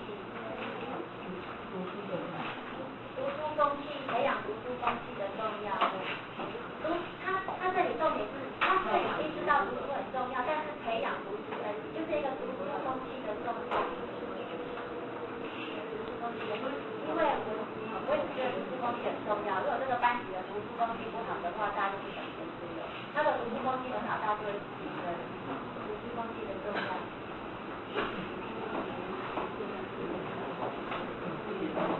我觉得在家里也是一样，在家里如果说，小朋友在读书的时候，妈妈也跟着他一起看，他就比较看得下去。再来，广告是一种用来联络买卖双方思想、感情和讯息的好方法，本质是一种有说服力的讯息创造。对，广告的越来越容易了。再来。穿山甲行动缓慢，穿山甲是什么？特性，对，穿山甲的特性。再来，泰国首都曼谷的水上市场是像一般的江村赶集一样，这一句觉得它是什么？曼谷的水上市场的景象，对不对？它是在描述那个景象。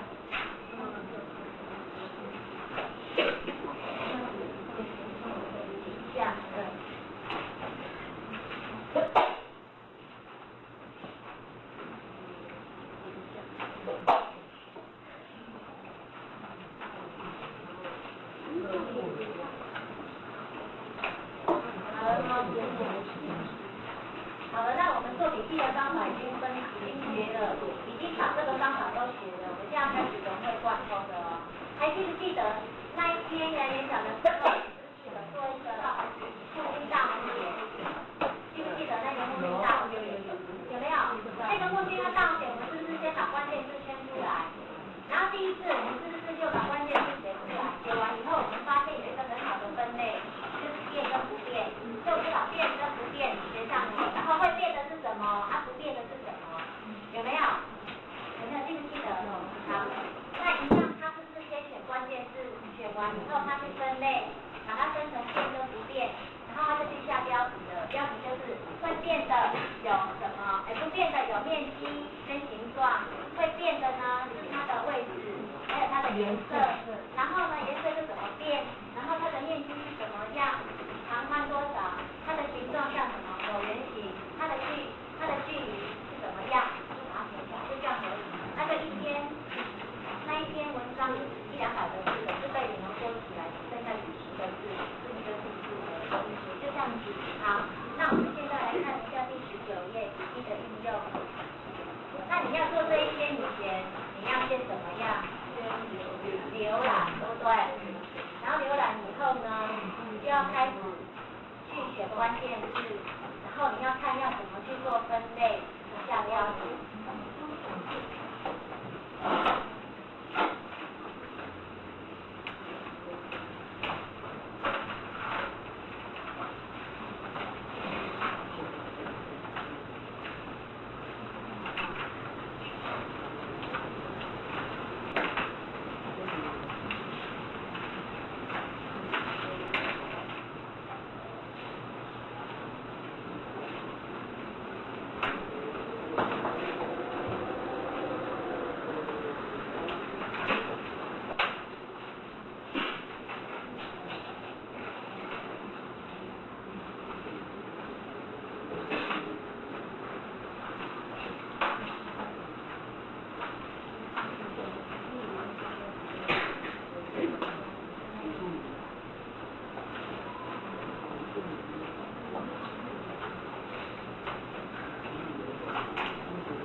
面的情绪方面的怎么样方面的去做分类，我觉得这一篇蛮好的，可以试试看。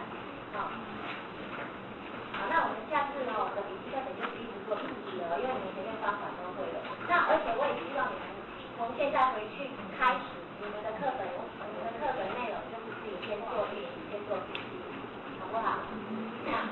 这个国语的妈妈说，好像先预习蛮有效的哈。对呀，我们国语进步很多。对呀。因为那时候因为也不是，我已经刚上国中，很方法太旧，说出来我们来试试看你这位妈妈的方法，你试着做做看。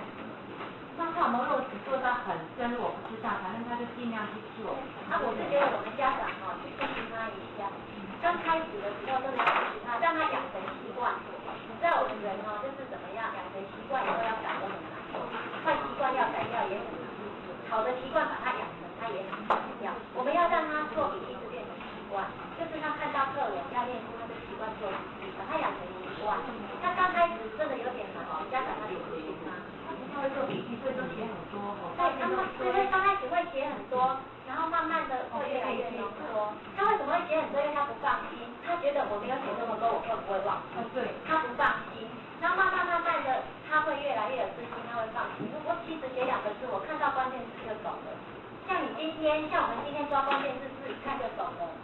番茄酱，想到那句话了吗？番茄酱，你还记得吗？哈。钟明班，钟明对呀，你看刚刚讲的现在都还记得啊，你不用担心，而且你48小时之内一定要再复习它一次，你写出来的笔记，你48小时之内再去复习它一次，你3天后再看它一次，你1个礼拜以后再看它一次，你就忘不掉了。我们根据人类的遗忘曲线，48小时之内一定要不断复习。那我们常常复习都是在考试前是超过48小时的，所以是从头念的，已经不是叫复习的。所以说你做出来的笔记，你偶尔拿出来看一下，自己再稍微复述一下，你就会记得了。那刚开始做笔记真的是要家长在旁边不许他，而且你陪他一起做，说我们怎么来做笔记啊？试试看。然后他做完以后，我们家长的字拿起来以后，跟着他的笔记说，你就念关键字给他，你讲给我听，你现在讲给你听，然后他在讲的过程当中，一直在听，在讲。那你只要他能够按照他的笔记讲出来，跟课本差不多就是对的。你只要听他讲就好了，因为笔记也没有什么对错，只要他能够讲得回去就是对的。只要他看着笔记能够讲回课本的内容就是对的，他没有什么对错。那我们就是说，你这样试试看，然后讲之后说，你讲一次给我听，你可以讲出来，那就是他在讲的过程就是复述嘛。他讲的过程有记不起来的，就是再把课本看一次，他就会了。一定效果会很好。好，那我们现在来练习速读哦。好，速读的话，我们看一下速读后面这边哈。速读那边的第2页哈，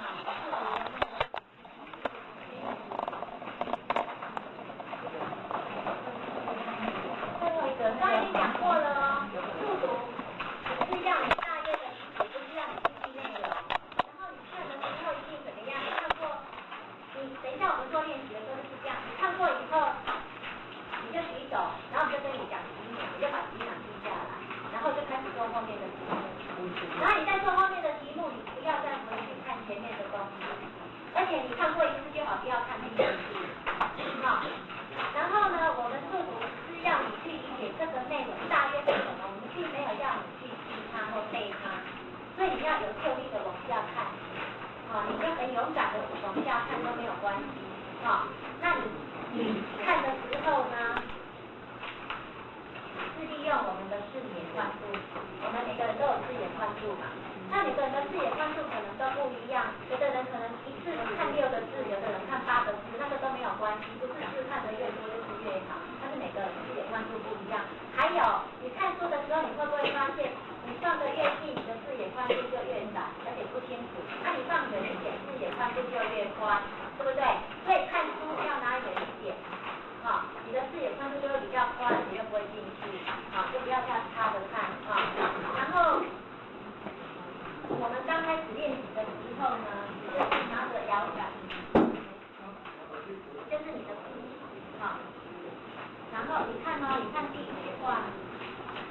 阅读资讯，你一次可不可以看6个字？充分阅读资讯这6个字，你是不是一眼就可以看到这6个字，就是在告诉你充分阅读资讯这句话？可是你如果一次只看1个字，你是不是第1个字看充，第2个字在看分？是分还是分？哦，不懂意思。充分阅不懂，充分阅读，阅读什么？你看你这样子用笔要点6次，你要花6倍的时间。可是其实我一句话6个字，我就知道它是什么意思了。因为我们中国字一句话才有意思，1个字好像看不出它是什么意思。所以你为什么每次数组的时候，你不要看1句话，你要看1个字呢？很多小朋友都只看1个字，1个字这样看哦，结果看到第3个字哦。他就开始在想冰箱里面有什么东西，我等下看完书我要去吃。然后等到想，然后心想，那我还是要看书，再从第1个字开始看充分。所以他第1行要看好久。那你如果第1行一次6个字看懂意思，你就会想要知道，他接下来要讲什么。当我这句话看完，赶快再往下看。所以说呢，你的眼球就跟着你的摇杆这样点，这样点下来看，你一次就点这6个字有没有？充分阅读资讯，你就把你的摇杆点在阅跟读的中间，这样点一下，这6个字就看完了。然后充实自我，你就点在10跟4的中间，点一下，你点2下就看完了这10个字了，你不用点10下。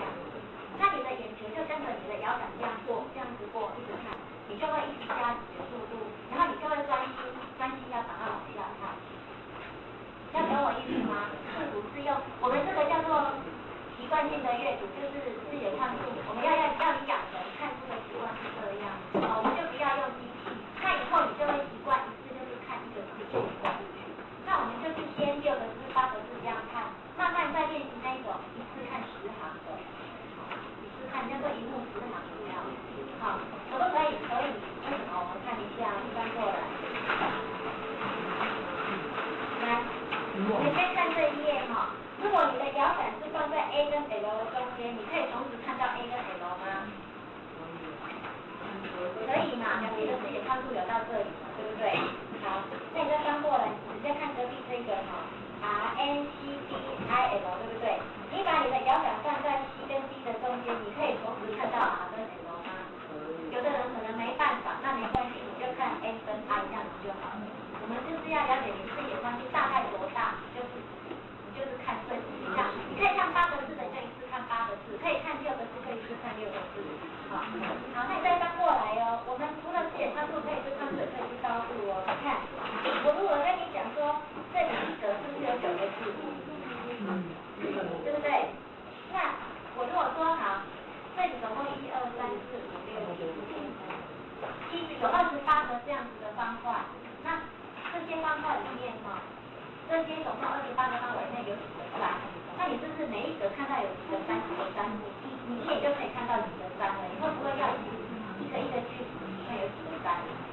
不用吧？你应该这样一格就看到这一格有1个3嘛，第2个这里都没有3嘛，然后第3个就2个3嘛，你应该是一下就可以看到了嘛？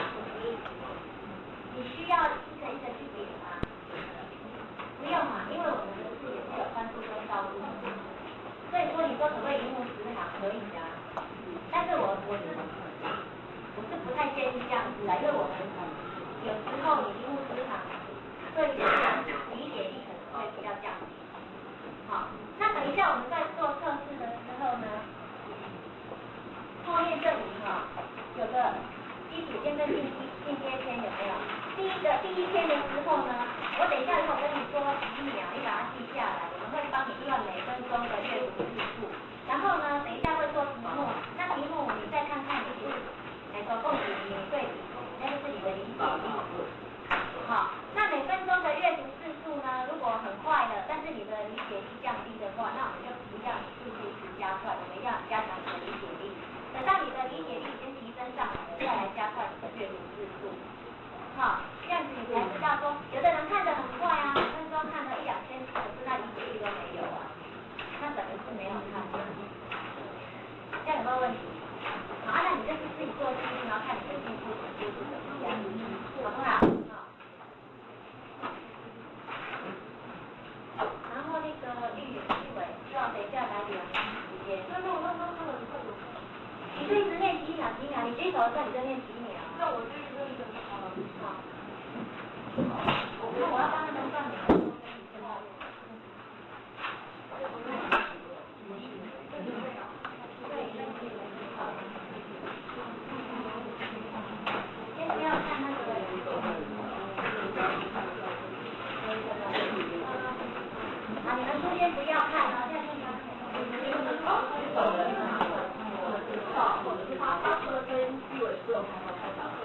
听到声音马上报。要听到声音马上说几秒，这样好不好？好，因为不晓得谁嘛，对不对？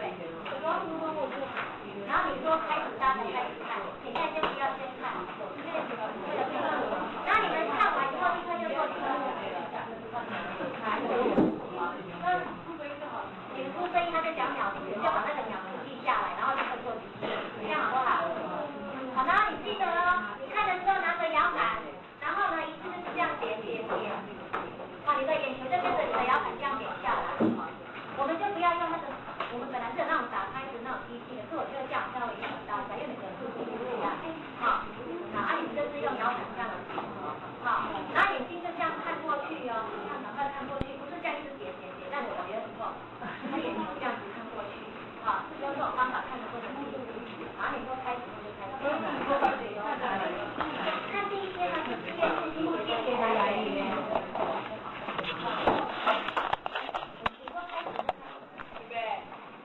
开始。下面。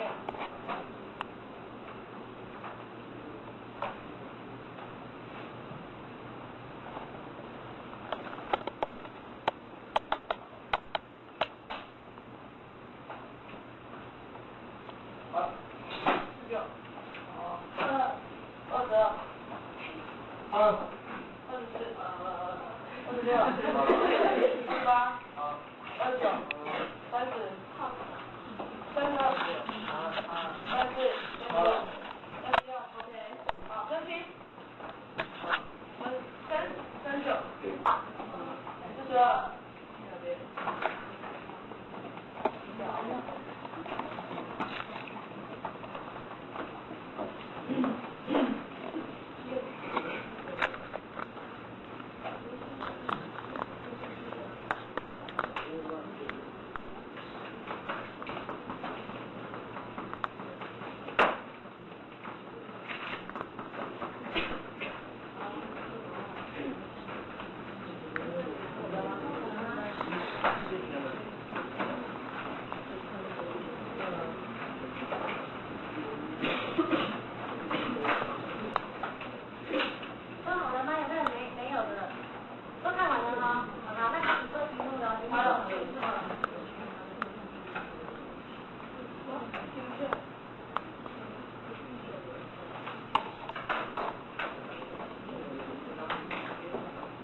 上面要记得。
好了，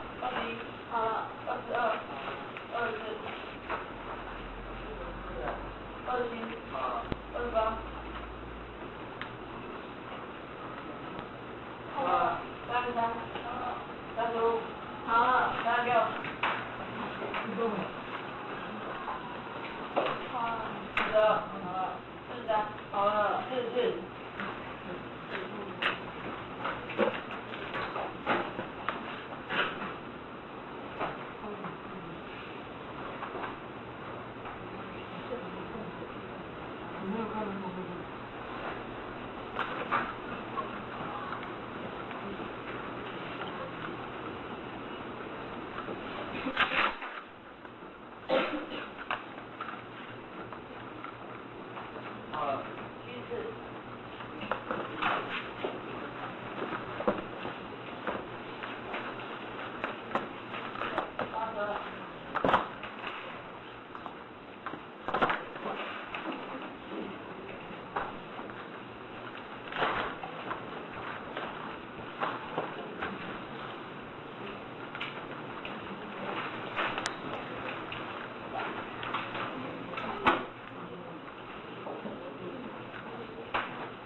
还有谁要算的？21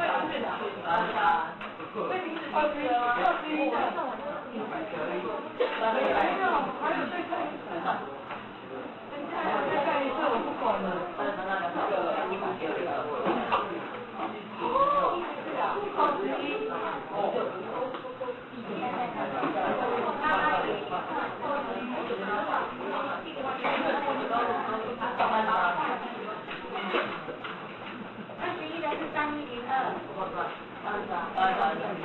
33吗？19914。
是一个反面的，这是一直我们必须要随时去自我思考的一些事情。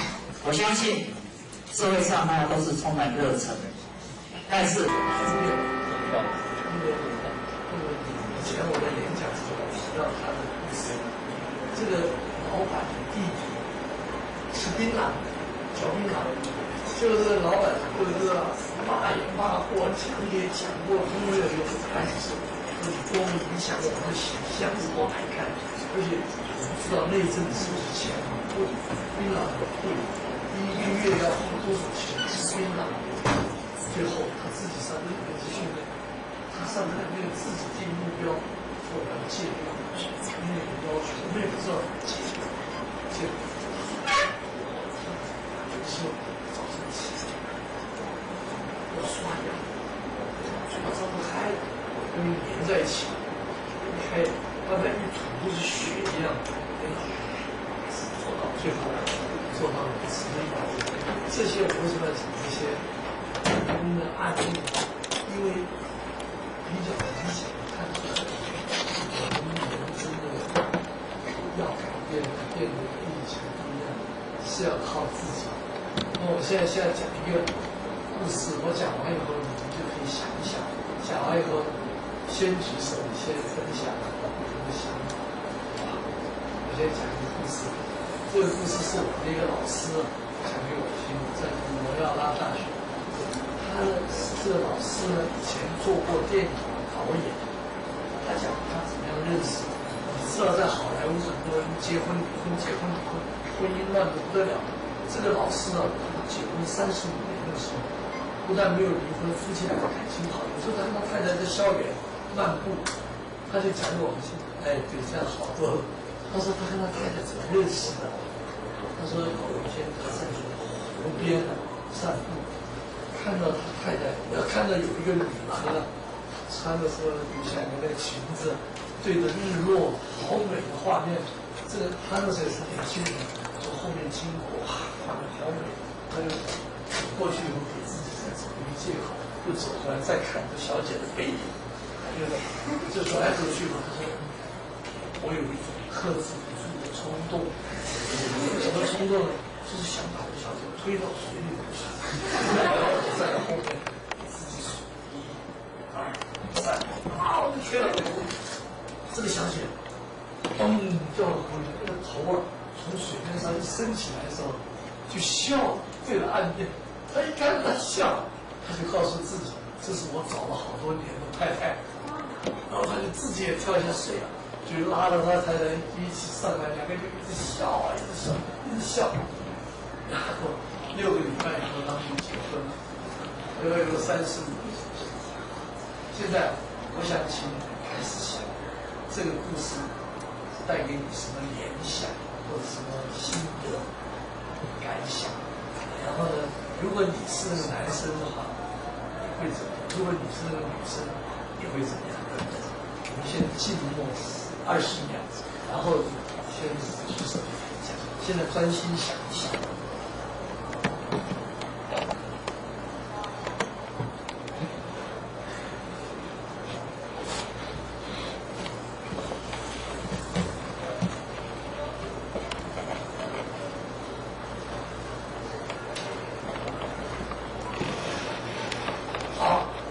现在你们可以谈你的感想，好吗？谁要第一个跟我分享？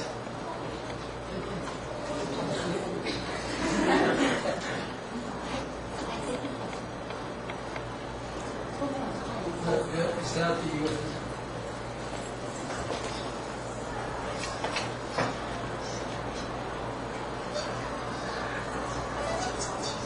好，可以，你现在跟我们分享。没有，就是你不要回头，你刚刚说。感谢，哎呦，太好了！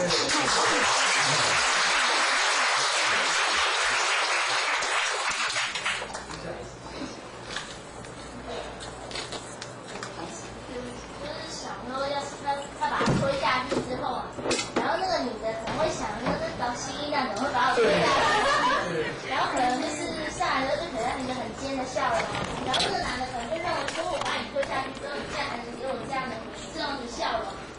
可以跟他走一辈子呢。哦，所以你觉得不可思议，对不对？对。为什么他会这样？OK， 谢谢。好，我们谢谢两位。我也会这样想，就是今天怎么那么倒霉，被这个风神经病把我推到水里去，或者这样，我们的头从水面一露出来，不是笑，咬牙切齿。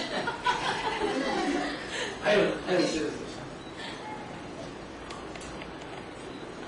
现在好不好？哎，就是啊，我觉得那个男生其实蛮可以找过来是。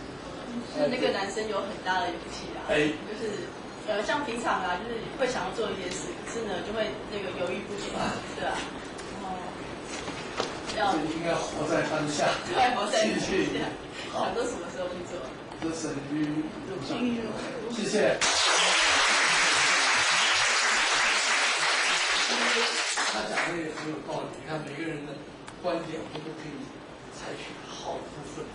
就是有时候人生也不要那么严肃嘛，就是我好玩了，好像推下去不会淹死，我还会救他起来。那个被推的人，虽然也许开头有点不高兴，后来想想也是蛮好玩的，笑一笑也没关系。不要明明觉得想笑，又忍住不笑，还要装出很生气的样子，也许还会遇到一个将来的老公，对不对？还有呢，还有谁？好，这是你，然后再看他，请讲。和玉姐。我只是想说，那个女生会笑，可能就是想说她被推下去，想说反正天气那么热啊，她下去也会也不错。对啊，对啊。所以上来才会对她笑嘛。所以感谢她，就是推她下去这样子。实话，谢谢。想要跳下去吗？想要跳下去，然后不敢跳，再推了她一把。很好，谢谢，谢谢雨杰。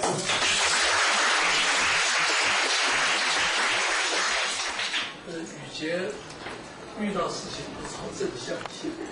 第一，天气很热，掉到水里更凉快一些；第二，很可能会游泳，对不对？如果冬天怎么办？没关系，那你OK， 看来是第三话。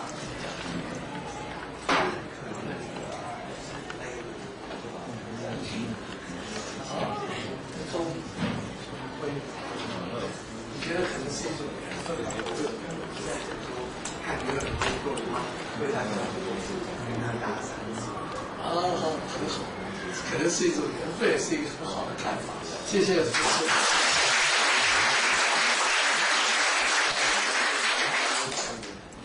从刚才因为时间的关系，我们还有第二个故事啊。第二个故事刚才已经分享过的人，就先让别人先分享，所以你们都有机会。刚才大概有4、5位同学讲，你可以感觉到刚才最大的收获是什么？刚才最大的收获是应该深刻的体验到同样的一个故事，不同的人有不同的理解、不同的观点、不同的看法。那我们要想未来更快乐、更成功，我们要包容、接纳人是不一样的。刚才我们在楼上跟老师讲，还在讲这样，造成未来婚姻啊、家庭不幸福，我常常把别人变得跟我完全一样，这种生活很紧张，压力很大，压力我们会包容别人。刚才这个故事，我如果继续经历分享，还会有不同的想法，这样他会相信这个是人跟人之间互动的一次安排，是缘分。好，那我再讲一个故事，好不好？好，这个是一个不是真实的事情，就是东印度帝国是古老的传说。说有一个年轻的男生，他看到一个女孩子好漂亮，就从后面一直跟到一个山坡上山了以后，这个女孩子一回头一问他说：“你为什么一直跟着我？”这个男孩子说：“我告诉你，因为你是我所见过最美的女孩。”这个女孩子就笑了，说：“哪里？哇，我姐姐长得比我还要漂亮，她就在你后面。”这个男孩子一回头，马上就追了，看到好像有涟漪，追了一个下，根本没有人，跑回去，终于追到这个小姐，一直喘气，根本没有人，你为什么要骗我？这个小姐就跟他讲说：“哎，你不是说我是世界上最漂亮的女儿吗？”他说：“对呀。”那我为什么说有人比我漂亮，你马上就掉头走掉了？好，我的故事就到这里结束。现在你们也可以安静的想一想，想完了以后，你先要分享对这个故事的感想，就可以举手。先想一想。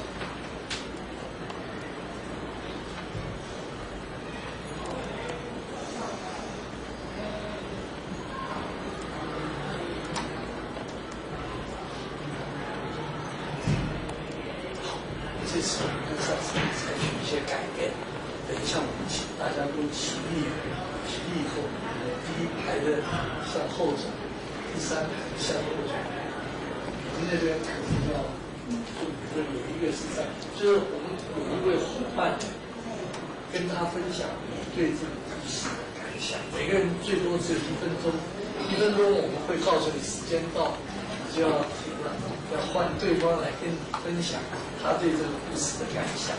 好，现在请大家都起立，把今天第一台上或者第3台上。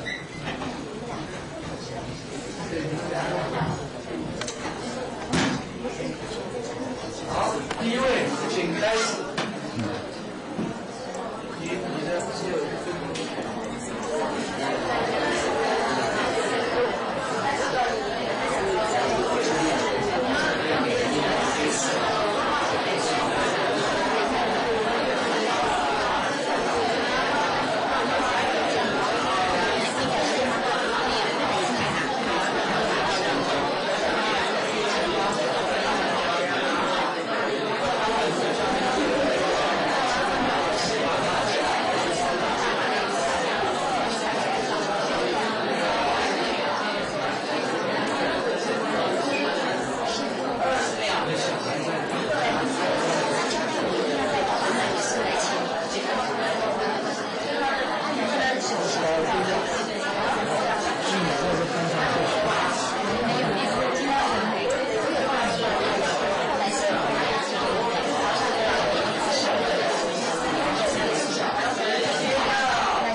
现在你们都有了，因为已经都跟别人讲过，或者说你们不会没有。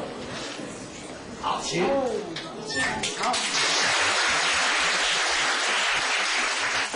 我是觉得说，如果你要称赞一个人的话，你要真诚。好。对，要不然你会失去一个机会。比如说那个男人就失去一个机会。哦。就是你觉得男人可能不是真诚。对啊。好，谢谢。你记得卡内基说的，这个不是真诚的赞美，虚伪的赞美会是什么？在这本蓝的书里头，他说虚伪的赞美是一张伪钞哦。这个假钞票用出去以后，出来找你麻烦，这倒是真的。他说这个，你们这本书，你们喜不喜欢看这本书？很棒。你看那个，很多人今天希望你们可以翻到我也只记得这几页，不要以为我都记得，在这个133页，这个后面的几行，我刚好记得，他那位心理学家讲究人类心灵最深处、最强烈的需求，就是想要得到肯定。那如果我们会给别人真诚的赞美，就让他觉得很重要，你的人际关系一定很好，因为你满足了他心灵深处最强烈的需求。OK， 下一位对这个故事的感想。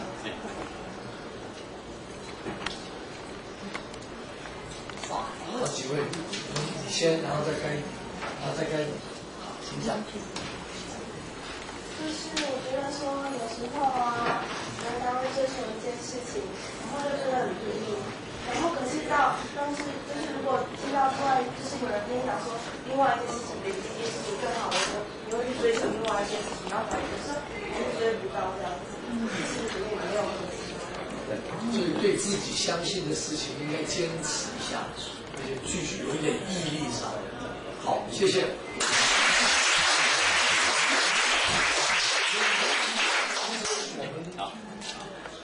其实我们都有一些相信信念，这个很重要。而且像卡内基训练，我们所练习到的沟通啊、人际关系的自信，回去以后有人会跟我们唱反调，同学或者朋友，这个社会是这样，浇冷水了，我们这个时候马上就掉头怎么办？糟了，因为你说那样更好，结果我们还应该要继续坚持下去。讲对，刚才好是介绍。意见和乃云是差不多，就是我们常常在生活中，就本来想说要做一件事情，然后就受到别人的意见，就去觉得就意见想法会被改变这样子，然后就觉得应该每一个人都有这种毛病，那是应该要坚定自己想要做的事情，然后努力去达成。对，我们相信东西，甚至于遭遇到挫折，我们也不要很轻易的就放弃，要再跌倒再爬起来。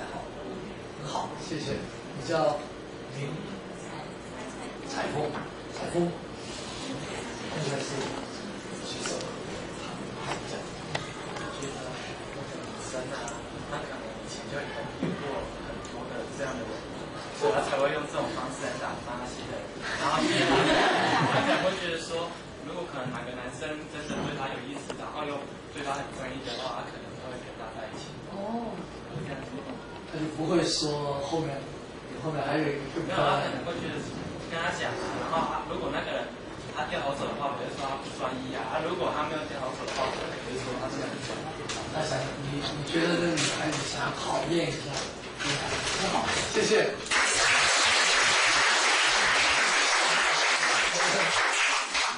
这个错，他是站在一个女孩子的角度来看，真的是这样。我们在座有男同学有女同学，大概我们以后都会遇到类似的这个情况，你也可以把自己想象成那个男孩子。当你想要追求的女孩子时候，我们要坚定的；我们也可以把自己想象成那个女生了。你觉得有时候他讲的很对，不一定要考验。为什么一定要考验那个男孩子？如果你很喜欢那个男孩子，你就说 yes， 对，我好高兴听到你在讲，漂亮。在我们那个年代，邀请女朋友去看电影，女孩子会拒绝3次。常传说一定不要去看，为什么？因为这样才会不要那么容易被人家请去看电影，这个身价才高。其实这个是不对，人家请你去看电影的时候，应该如果你觉得好看，你就应该要去，不要说哎呀我不能去，不要去。为什么？你为什么不能去？因为我今天要洗头，洗头这么重要。这个男生还真的相信了，就算今天头皮太多了，不能看电影。其实如果你真正想看电影，又真的头皮多得不得了，痒得不得了的时候，那最好的方法就是说，哎呀，抱歉，我今天已经约好，非要洗头，下礼拜6可不可以？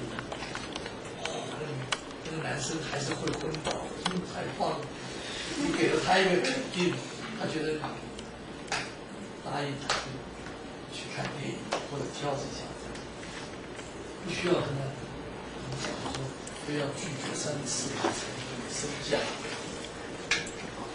最后一个机会去好，好棒！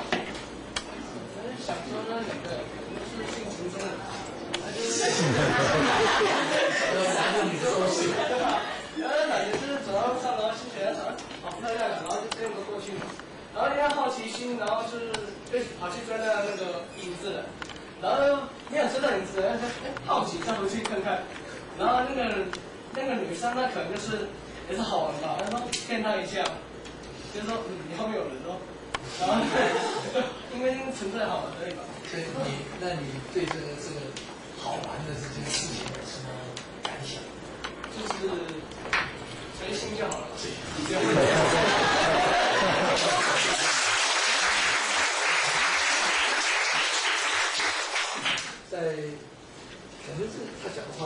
一些启示哦。开头交男朋友、交女朋友，可能不要那么严肃哈，不要那么严重，不要那么认真，大家一起玩一玩，要不然就是完全拒绝，要不然就是哎呀好像固定了，或者说一开始就婚了、离了，不需要。这边也可以追着跑步，那边再跑回来，那女孩子也可以这样，这又是另外一个角度，很好。还有同学要分享吗？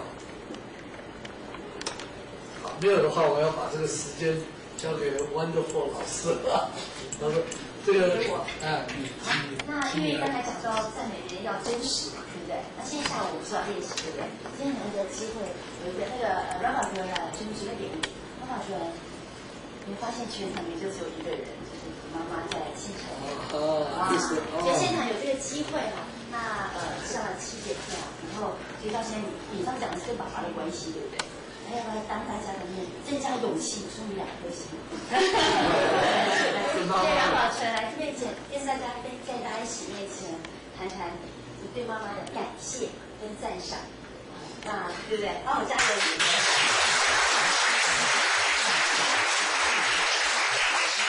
为什么要点？因为他妈妈2次都有来参加的活动，非常的在意哈。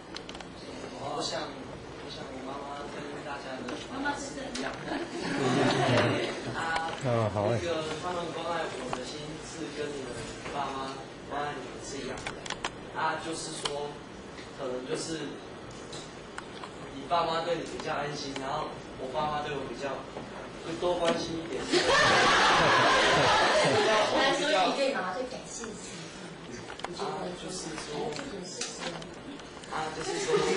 就是说常常做错事情，然后我妈她就是会指导我，不只从一方面去指导，她会从多方面这样讲。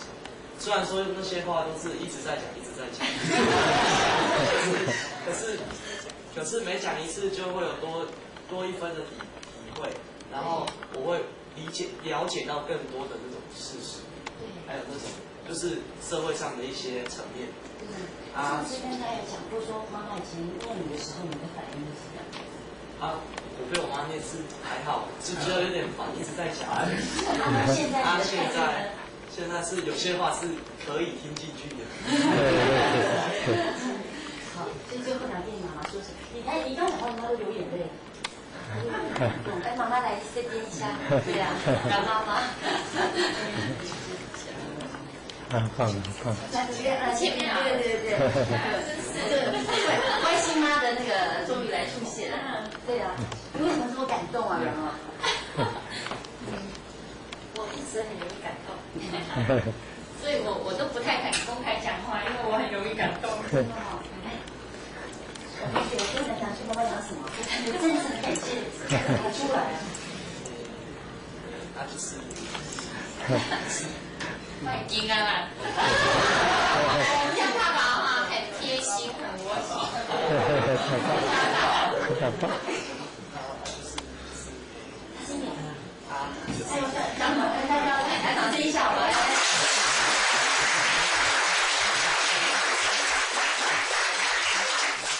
拥抱一下妈妈。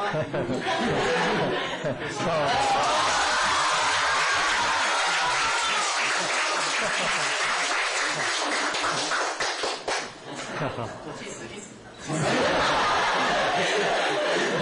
们常常这样拥抱，我们家大宝真的很窝心。放。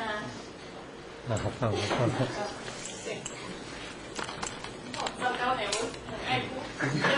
所以讲2句话，觉得大宝最近的改变是什么？给他简单一点。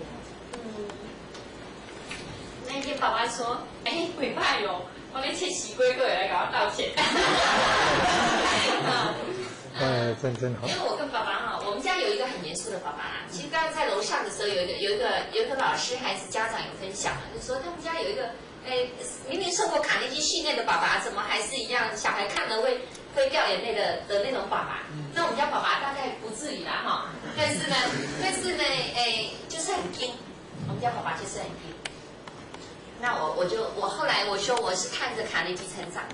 我们心仪有报过有2次的那个成年的卡内基班，那我有报名，但是后来因为一些事情所以 delay 了 ，delay 后来要报名的时候还没了，那就我一直看着卡内基相关的书，沟通与人际关系，所以我说改变从自己开始，所以我不断的跟我老公沟通这一方面的事情，改变从自己，所以我称我们家老公叫汉尼。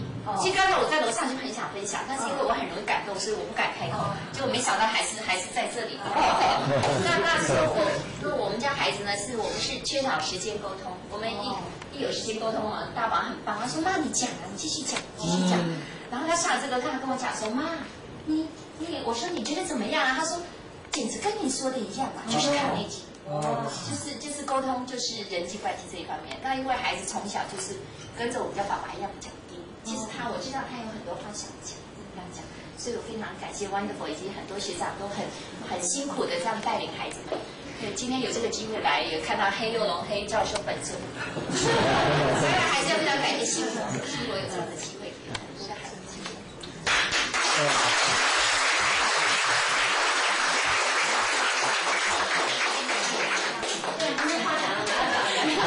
可以讲吗？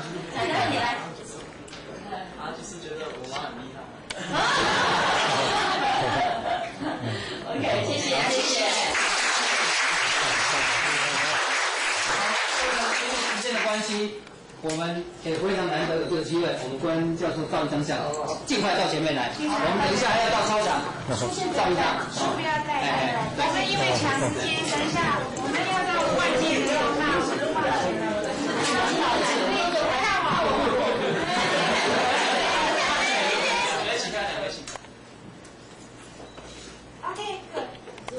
谢谢。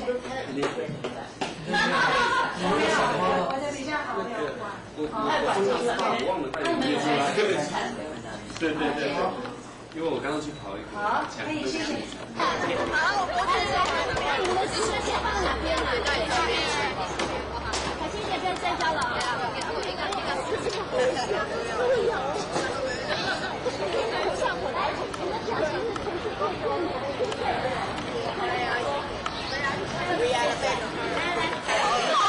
小杰他上次从集中营出来的，再出来 ，OK， 来3、2、1，耶！你们今天片头上面是不是掏了鼻子，这样先给我擦擦了？好了，我们去看看，还是哪来让我们先拍一下，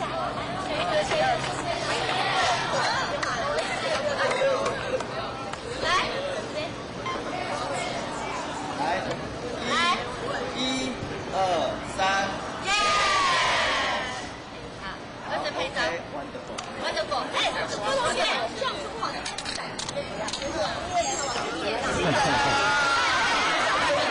注意安全。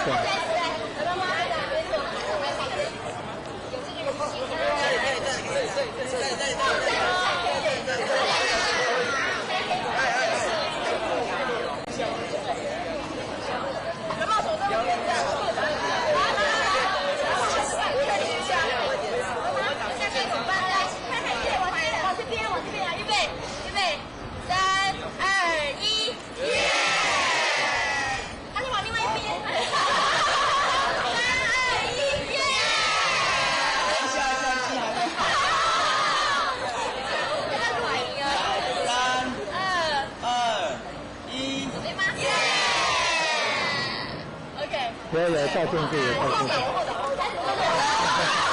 哦，小心安全，小心安全，安全第一，安全第一。前景啊！谢谢你们跟副院长拍一下，拍来，副院长拍。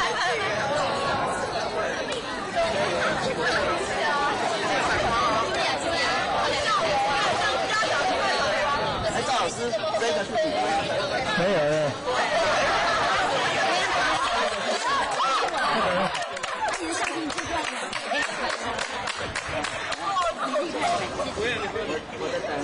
那个，然后拍照。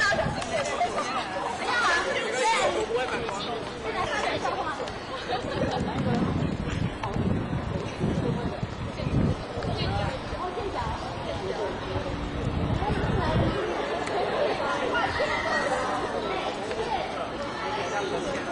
他们来干了，哪里去？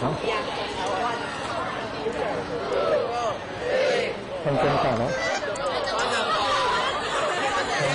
配合到了，联合到了。参加团内技训练的学生，副总经理是黄德芳女士，黄德芳小姐黄姐。副校长陈主任，校长。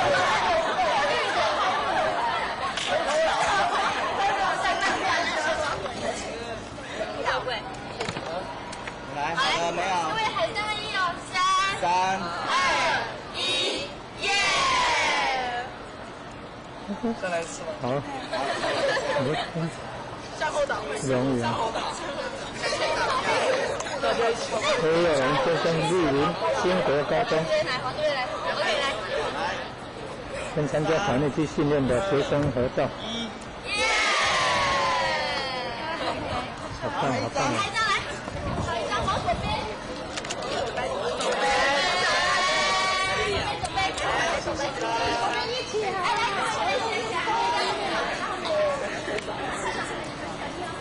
主任，陈主任。来，秋雅，来。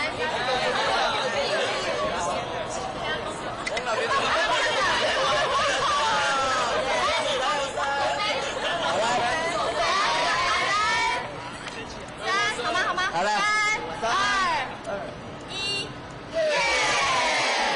好，再一次啊，来，3、2、1，大陆，耶 ！OK。感谢黑友龙教授莅临兴国高中。好，真好，感恩。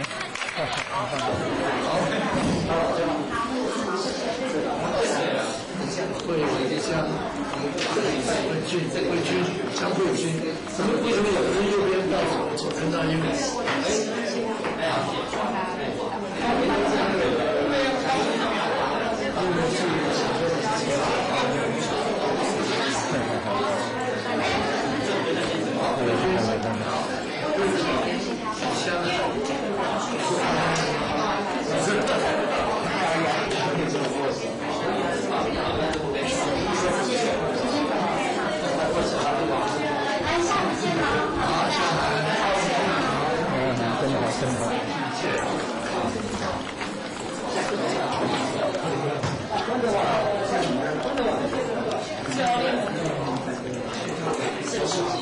很明显，多一点可以现在。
在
如果你都分不出来，就是其他类的话，那你们这个全部都是其他类呀，那是真的分不出来。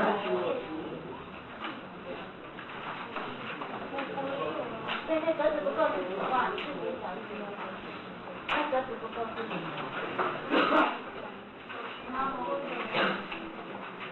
你如果写过的东西就把它圈起来，这样才知道哪些你写错了。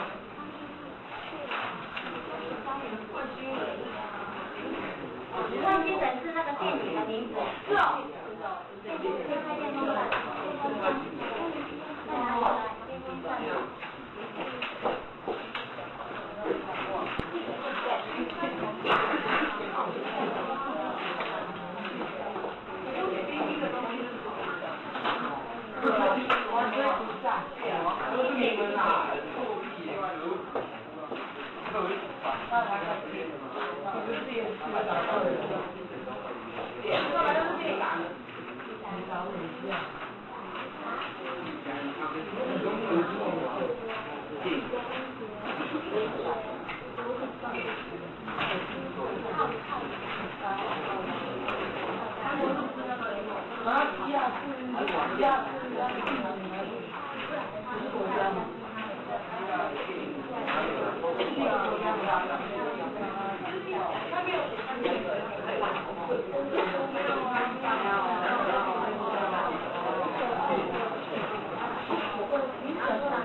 马拉松。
那你们大概都知道怎么分的哈。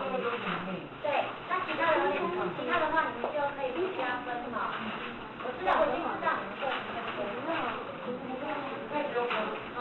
会让人加分，因为你会不会觉得，如果要你记到你那么杂乱的东西，你是不是先分类以后再来记就比较好，对不对？所以说有时候要记东西是要利用技巧的，不是拿起来就往上放。有时候你就是要用一些小方法，像分类法。那分类的话，为什么你要学分类？因为我们要做笔记，至少关键是选考之后呢，你就是要把它分类。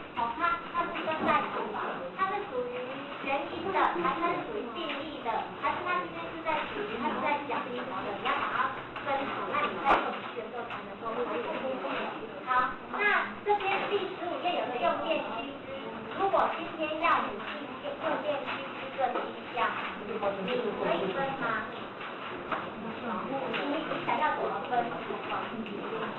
你把哪几项可以分在一起，然后上面要跟它下个标题。因为我们要记东西，常常是这种东西哦。看一下哈，第10页的用电系统，如果这个要分的话。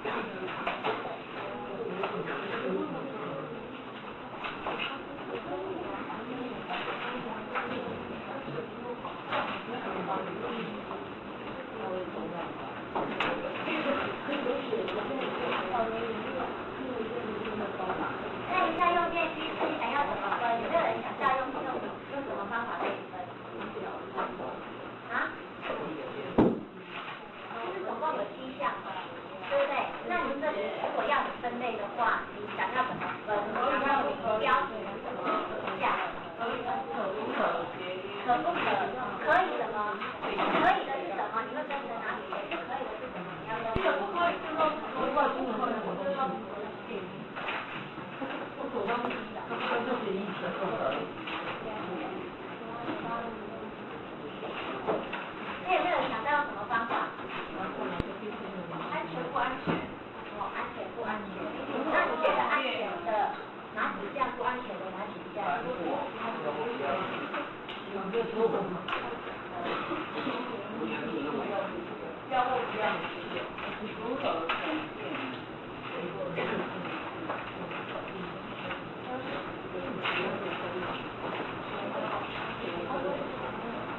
其实大家可以回去想想看啊，如果说，如果我遇到这种有条文的，那我要记的话，再来怎么把它分会比较好记。那在这边我们是有想到说，就可以把它分成用电机是把它分成使用前、使用后，或者使用前、使用中、使用后来分好。比如说有一个，安装正确数值的保险，那这个是属于使用前你就应该做好的。你就应该做好了，那我就把它分成使用前。我使用前的时候，我就应该要做好这件事情。好，再来呢，身体或站立处潮湿的时候，不可以触摸电器，这是属于使用中的。好，这是属于使用中的。然后呢，不可在同一个插座或延长线连接过多的电器，那这应该也是使用前的嘛，对不对？就是可以来这样分。然后你把它分好以后再来记它，使用前应该注意3项，来使用中你应该注意2项，使用后应该注意2项，那这样子来记会不会比较好？如果我们要帮助小朋友用电，你要注意哪些？你用这样方法会比用7项来让他记得更好，有没有？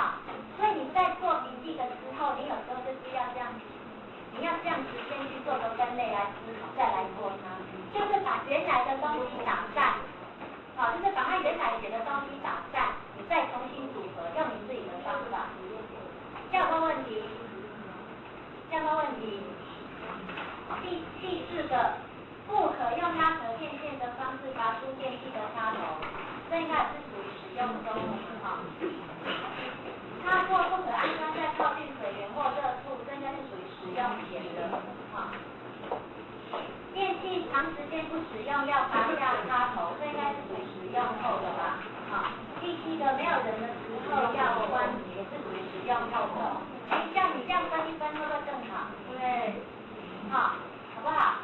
做笔记就是这样，你把原来的东西，你就是把原来的东西理解之后，用自己的方式去把它打散重新做，就变成是你自己的。就是说，你用自己的，你不要被作者把你牵扯走了。我们现在就是想办法把书上的东西了解以后变成自己的。没问题，这也是一个分类的方法。好，再来我们要看标题，记一下标题也是蛮重要的。像我们刚才这个用电机制，你分类好了以后，你要去下标题给它。像我们刚才是把它下成使用前、使用中、使用后，对不对？那刚刚我们把它下成可以不可以，又把它下成不能。那你觉得这样子跟使用中、使用前、使用后哪一个比较好用？那你就选择那一个，那就是所谓的一个标题。还有我们刚才有没有在做分类的时候也是有标题啊，文具类啊、国家名称啊、电影类，那就是一个标题啊。那刚刚有人跟我讲说，我这边有朋友说，开始器官类，那他手呢？这也是一种下标题的时候应该考虑的一个方法，就是说，怎么样比较好？这就是标题，哈。那标题通常就是我们在课本的最前面最喜欢写标题的，好。好，那你们看一下第17页，就是说，第一个这一句话，你觉得你上面要跟它下什么标题？如果你看到它下面在讲的这句话，它原来课文上面可能是写什么标题？好。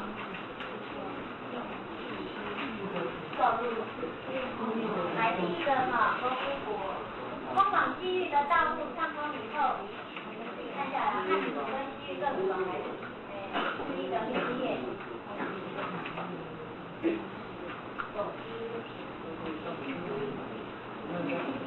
西域各国纷纷派人前来中原经商，当地的瓜国因为战马的源源不断的传入中原。在中国的文物是之前也经由这条道路通往西域，再转入欧洲，这就是有名的丝路。对，是丝路。那你觉得它的标题应该是叫做什么？丝路的什么？功能。这就是有名的丝路，所以它应该是丝路的由来，或是丝路的起源。或者是西域的由来、西域的起源都可以，因为它是通往西域的道路，所以看到这篇文章上面的标题，可以跟它下回字，好，那你的标题下来了，西域的由来，那你如果今天你要做一个笔记，你是不是会写西域的由来？西域的由来或丝路的由来是什么？是什么？就是把这句话里面找关键字出来写啊，对不对？好，比如说这一课可能是在讲西域，对不对？好，西域的由来，然后它的重点你要写什么？你是不是要把这句话里面找关键字？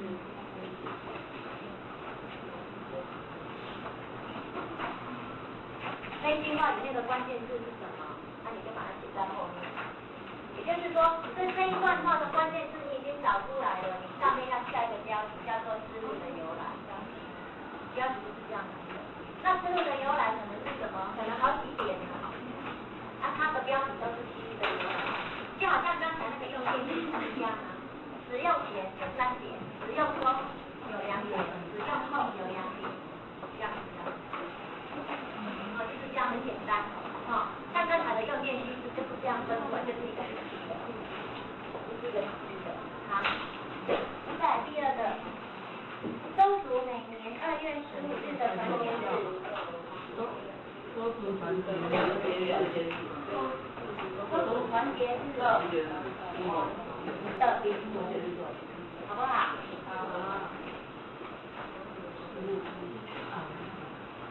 周族团结日的礼俗，好不好？还是周族的礼俗都可以。那你的标题就是周族的礼俗，那它的后面关键是什么？它后什么？团结跟和谐的重要啊。它的礼俗，它为什么要有个团结日？它的目的是为了要怎样团结跟和谐的时候，是这里面的关键，把它关键字先出来，然后放大，把那个标题写出来，然后放大那一类这样子而已。制作笔记是这样而已啊。把关键字写出来，把标题也写出来，然后把它分类分档，这样子就好了。在第3个，事故伤害或牺牲发生的时候，你觉得是什么？啊？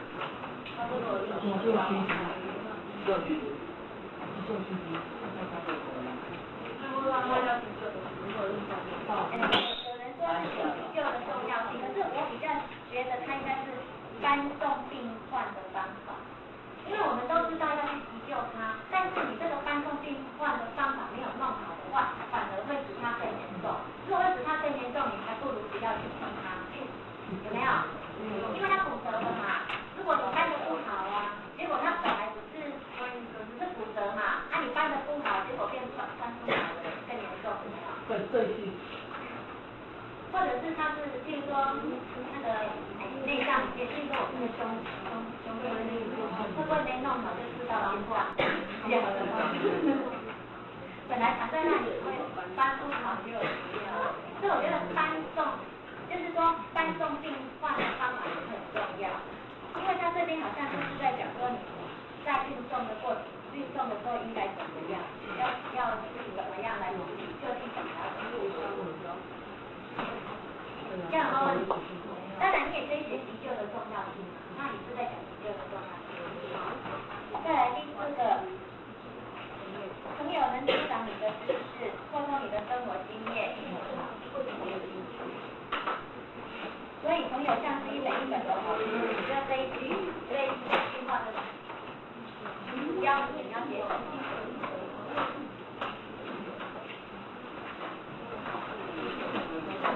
是朋友朋友的什么？朋友2个字叫标题哦。你要把这些画成块这些东西写进去，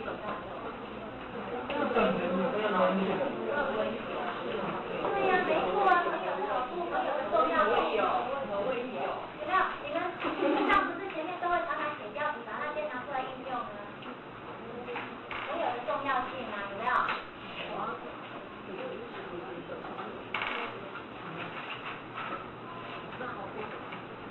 再来。良好沟通的秘诀，不论在什么情况之下，你都要前后一致，表现出最好的一面。这个最简单的。对啊，这叫良好沟通的秘诀啊。好，再来 ，IBM 就是服务已成为该公司的象征跟信念，成为全公司广大员工的价值观念。那这句话你要怎么设标？啊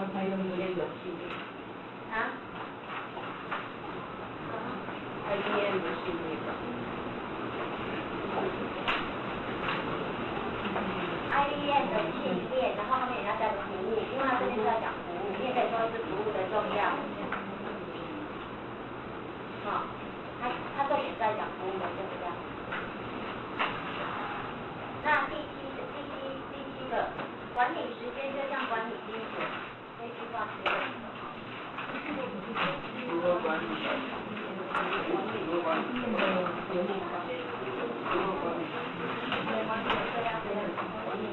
时间的重点或者管理时间的重要，这很简单啊，这个都在上面就可以找到了。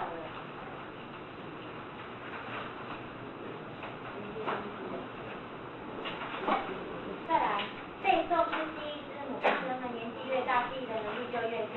此时适度的背诵对于我们记忆能力的恢复有益。背诵的什么？背诵的重要啊，你这什么才是背诵的重要？记忆不是。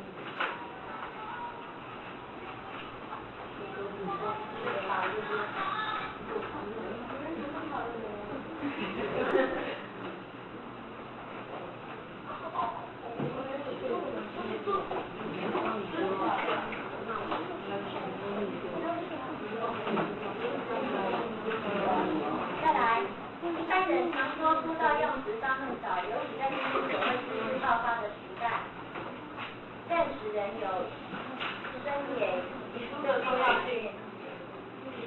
培养一种普遍的读书风气，实在是学校跟社会应该共同努力的目标。我觉得这里应该是在讲读书风气。读书风气，培养读书风气的重要。他这里重点是，他这里意识到读书很重要，但是培养读书人就是一个读书风气的重要。因为我也觉得读书风气很重要。如果这个班级的读书风气不好的话，大家就不想读书了。他的读书风气很好，大家就会提升读书风气的重要。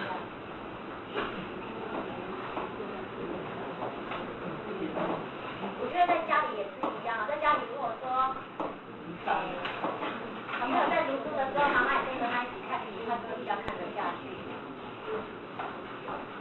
再来，广告是一种用来联络买卖双方思想、感情和讯息的好方法，本质是一种有说服力的讯息创造。对，广告的越来越容易了。再来。穿山甲行动缓慢，穿山甲讲的什么？特性，对对对，他三角的特性。再来，泰国首都曼谷的水上市场是像一般的江村港一样，这一句记得吗？曼谷市场的景象，对不对？他是在描述那个景象。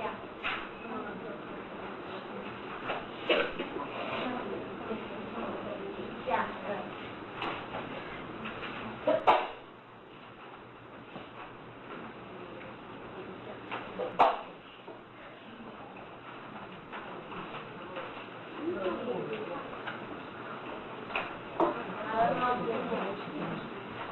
好了，那我们做笔记的方法已经学了，已经把这个方法都学了，我们现在开始融会贯通的哦。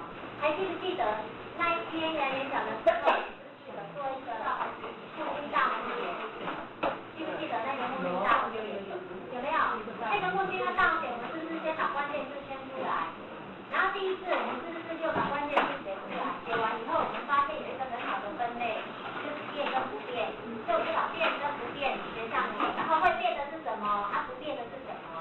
有没有？有没有记不记得？好，那一样，它是不是先选关键字？选完以后，它去分类，把它分成变跟不变，然后它就去下标题了。标题就是会变的有什么？不变的有面积跟形状，会变的呢是它的位置，还有它的颜色。然后呢，颜色是怎么变？然后它的面积是怎么样？长宽多少？它的形状像什么？椭圆形。它的距离是怎么样？就把它写下来，就这样而已。那一篇文章100-200个字的，就被你们收起来，剩下50个字，是一个数字的意思，就这样子。好，那我们现在来看一下第19页笔记的应用。那你要做这一篇以前，你要先怎么样？浏览，对不对？然后浏览以后呢，你就要开始去选关键字，然后你要看要怎么去做分类，下标题。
看过了吗？有没有看过的？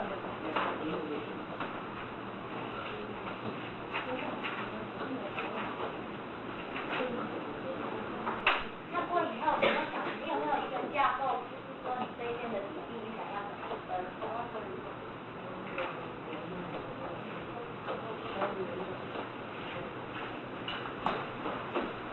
好，我跟你们讲哦，大概怎么分，然后你们回去写，因为我们等一下要做那个数学的练习，好不好？在这里面哦，这有很多方法，我只是把我的方法讲出来让大家看，那你们要下次，你们要回去做，然后下次要到上面去给大家看。这个的话，我可能会怎么分呢？它这边有第二段，他说17世纪以后，那我就想要把它分成台湾的移民社会17世纪以前是怎么样，以后是怎么样。哦，你可以把它分成17世纪以前。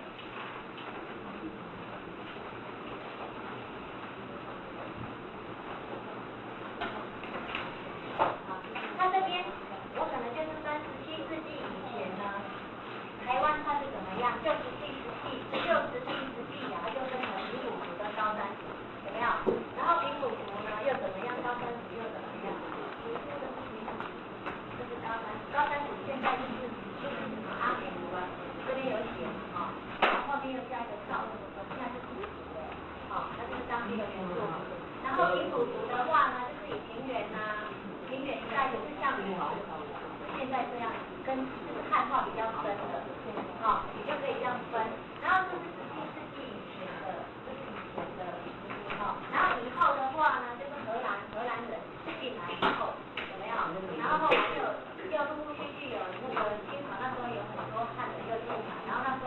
变成全州、漳州、客家，就是我会把它分17世纪4世纪后的，然后分成2段。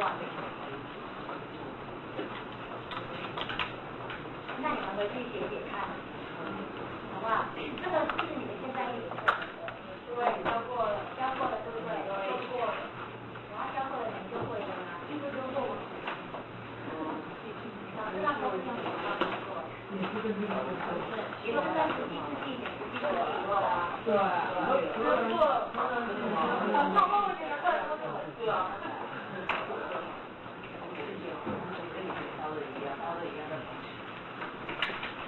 好，那你们做22页，媒体的威胁。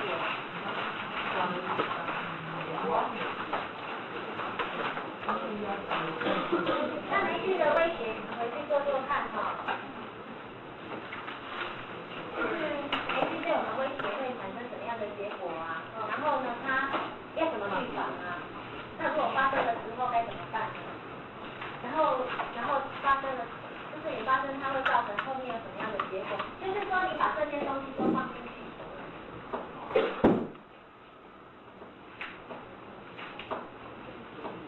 然后下一次我会带那个我们的其他组分析来做。还有老鹰跟鸭子这一边哦，你们也可以去多看，这个蛮好玩的。你要怎么去做分类？老鹰跟鸭子你要怎么去做分类？它就是有分为。它的个性方面的、情绪方面的、怎么样方面的去做分类，我觉得这一篇蛮好的，可以试试看。好，那我们下次呢，我的笔记课本就是一直做笔记了，因为你们前面方法都会了。那而且我也希望你们从现在回去开始，你们的课本内容就是自己先做练习，先做笔记，好不好？那这个国语的妈妈说，好像先预习蛮有效的哈。对呀，我是国语进步很多。对呀。因为那时候因为也不是，因为刚上国中可能方法也不太对，做出来我们来试试看这位妈妈的方法，你试着做做看。那看我们落实做到很深，我不知道，反正他就尽量去做。那我是觉得我们家长去支持他一下，刚开始的时候真的要支持他，让他养成习惯。你知道我们人就是怎么样，养成习惯以后要改都很难，坏习惯要改掉也很难，好的习惯把它养成，它也很重要。我们要让他做笔记是变成习惯，就是他看到课文要练出他的习惯做笔记，把他养成习惯。那刚开始真的有点难，家长他也不许他不太会做笔记，所以都写很多。对，刚开始会写很多，然后慢慢的会越来越浓缩。他为什么会写很多？因为他不放心，他觉得我没有写这么多，我会不会忘？对，他不放心。然后慢慢的，他会越来越有自信，他会放心。如果其实写2个字，我看到关键字就懂了。像我们今天抓关键字，自己看就懂了。番茄酱，想到那句话了吗？番茄酱，你还记得吗？哈，钟明班，钟明对呀，你看，刚刚讲的现在都还记得啊，你不用担心，而且你48小时之内一定要再复习它一次，你写出来的笔记，你48小时之内再去复习它一次，你3天后再看它一次，你1个礼拜以后再看它一次，你就忘不掉了。我们根据人类的遗忘曲线，48小时之内一定要赶快复习。那我们常常复习都是在考试前是超过48小时的，所以是从头念的，已经不是叫复习的。所以说你做出来的笔记，你偶尔拿出来看一下，自己再稍微复述一下，你就会记得了。那刚开始做笔记真的是要家长在旁边不许他，而且你陪他一起做，我们怎么来做笔记啊？试试看。然后他做完以后，我们家长的字拿起来以后，跟着他的笔记说，你就念关键字给他，你讲给我听，你现在讲给你听，然后他在讲的过程当中，他一直在讲。那你只要他能够按照他的笔记讲出来，跟课本差不多就是对的。你只要听他讲就好了，因为笔记也没有什么对错，只要他能够讲得回去就是对的。只要他看着笔记能够讲回课本的内容就是对的，没有什么对错。那我们就是说，你这样试试看，然后讲以后说，你讲一次给我听，你可以讲出来，那就是他在讲的过程就是复述嘛。他讲的过程有记不起来的，就是再把课本看一次，他就会了。一定效果会很好。好，那我们现在来练习速读哦。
宽度不一样。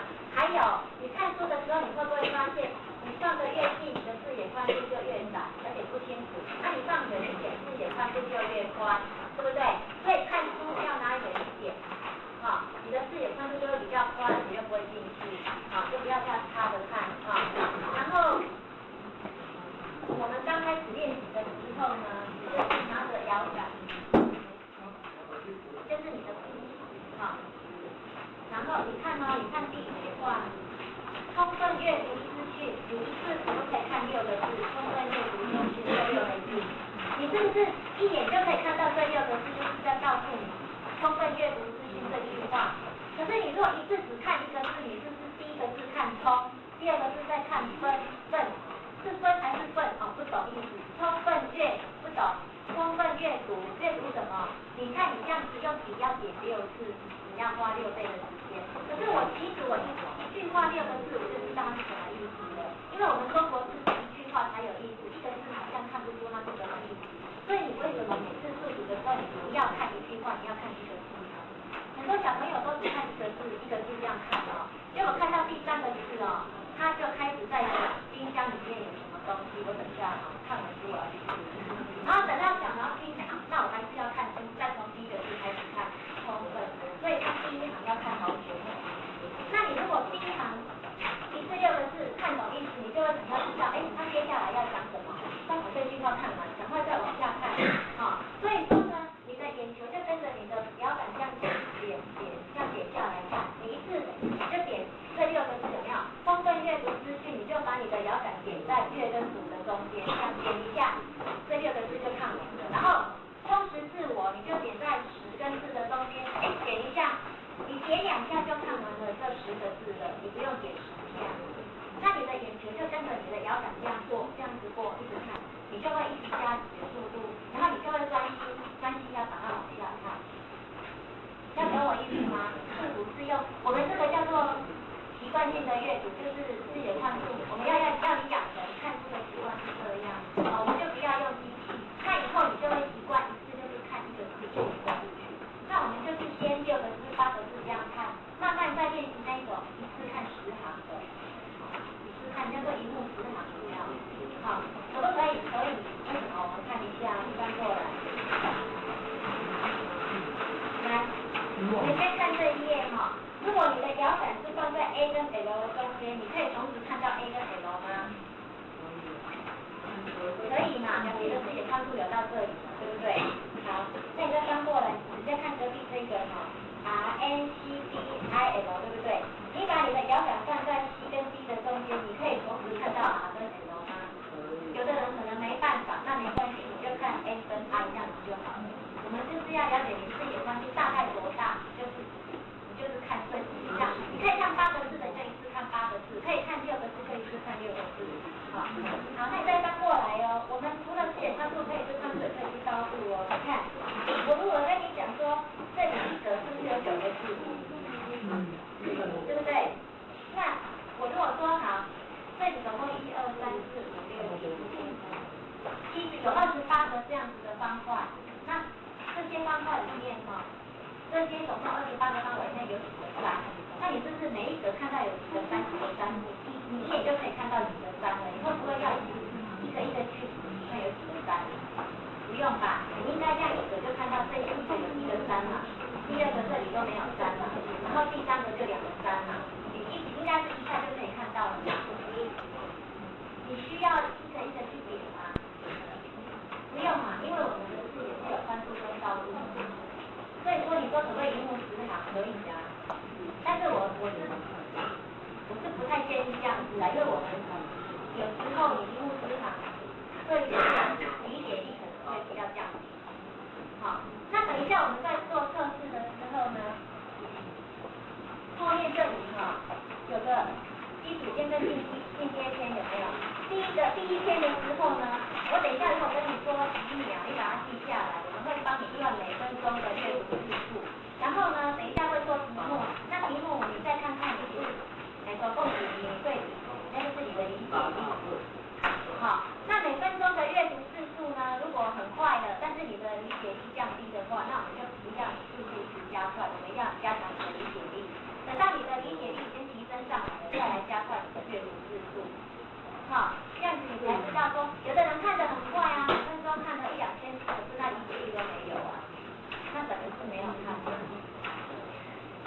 题。好，那你就是自己做事情，然后看你的进步程度是怎么样，好不好？然后那个玉伟，知道等一下来聊时间。你就一直练几秒，你举手的时候你就练几秒。那我这个就好了。好。那我要帮他们算每个都跟你知道。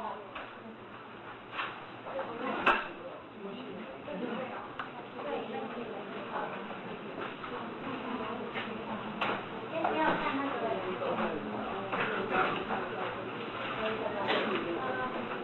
啊，你们书先不要看啊，现在听他。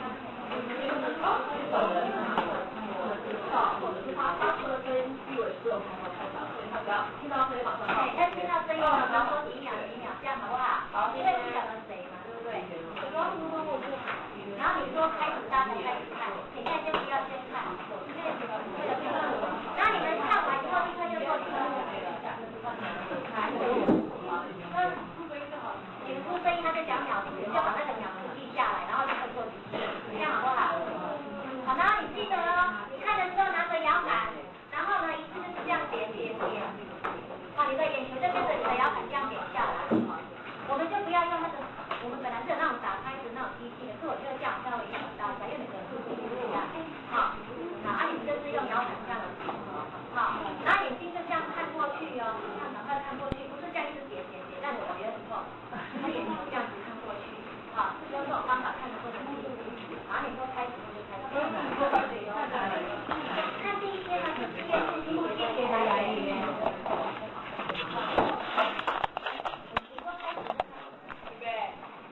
开始。下面。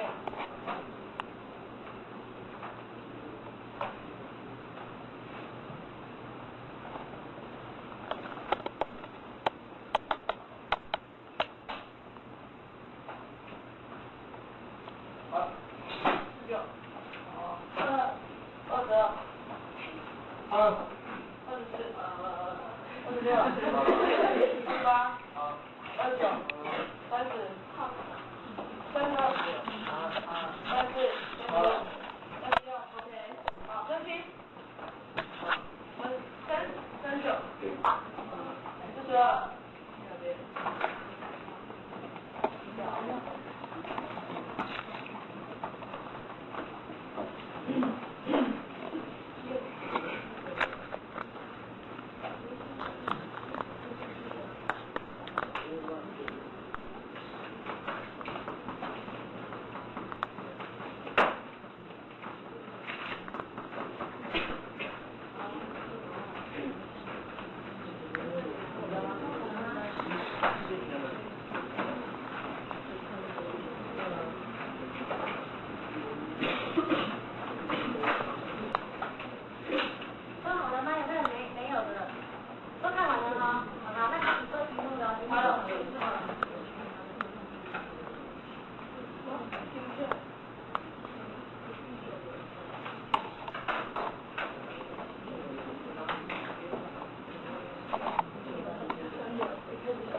哈利波特那种东西，也是一些情节哦，你可以很快的这样练习看过去。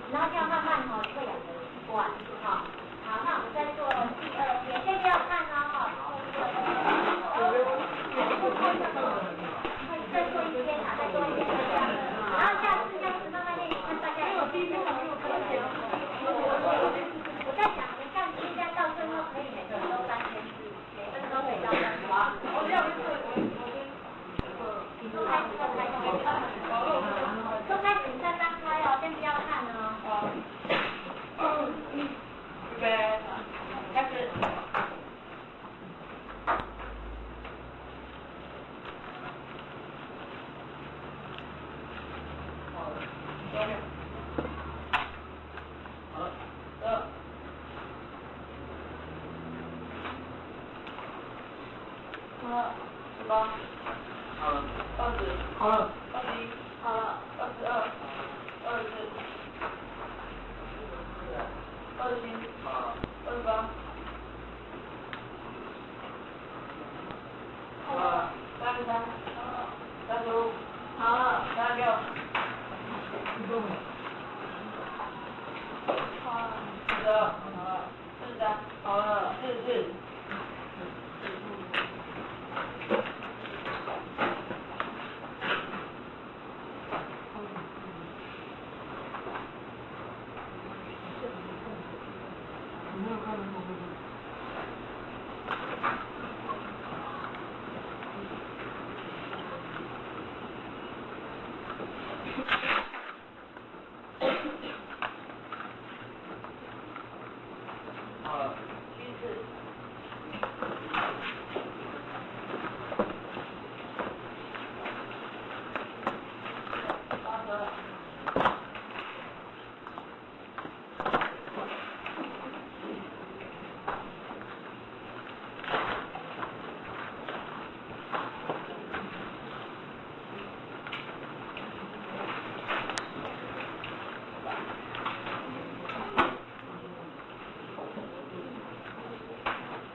还有谁要算的？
分钟阅读字数有1000字以上的举手，要全部对哦。2000字的，3000字的，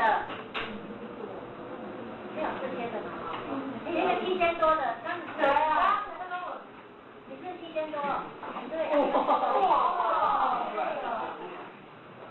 可他那个书好像就直接影印在头上。啊，你以前看过这些？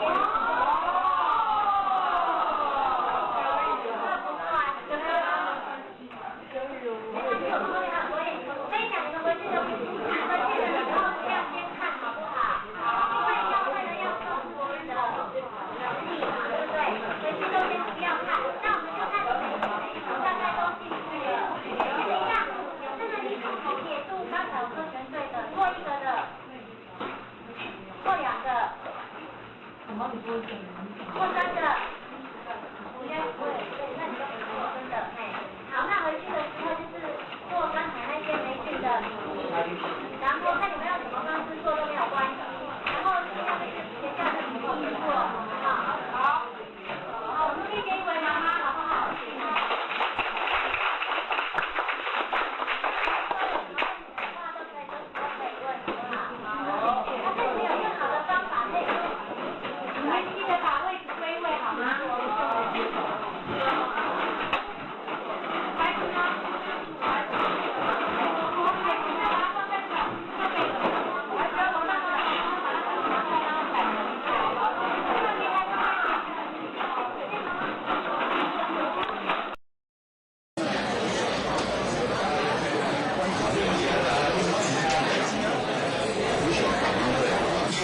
是一个反面的，这是一直我们必须要随时去自我思考的一些事情。我相信社会上大家都是充满热忱，但是我们看到的是冷漠比较多，所以我们在这第一线的工作，我们怎么样让这个热忱表现出来，它还是热忱，而不是表现出冷漠的一面。如果我们的其他问题，我们是不是给我们一个最热烈的掌声？特别来到我们学校。谢谢。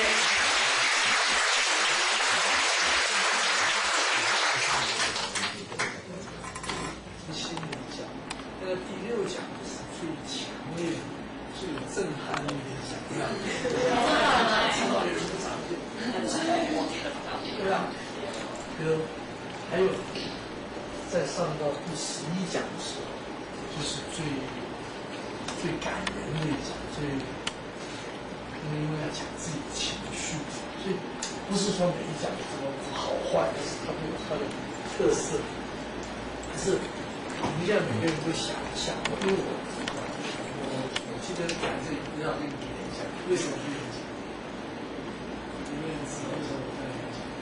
因为从卡内基的经验你知道，讲师在前面讲话都是没有用的。真正一个人要有收获、要改变，常常你自己想自己有用。那我认为是很希望我在这个20多分钟会有用，也有你要自己想。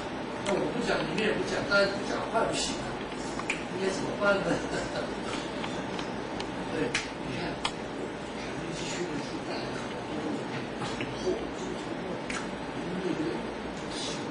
为了这种奏效，不是不能理解。有的人的口技啊，没有，不听到。讲话没有其他的特色。上完了，我们没有花脑他，对不对？天天晚上在路场前面请客，尤其是在请之前那段时间，他给自己，他的上课是多年前。给自己的承诺就是减重多少公斤，结果做到了，好不简单了。我们都没有教他们怎么减重，怎么改重、加重的东西，他们自己做到。为什么会有这么强烈的意志力？是因为他们自己的话，其实在讲。我还看过好多人在新竹那个书店，我忘了是一个连锁书店，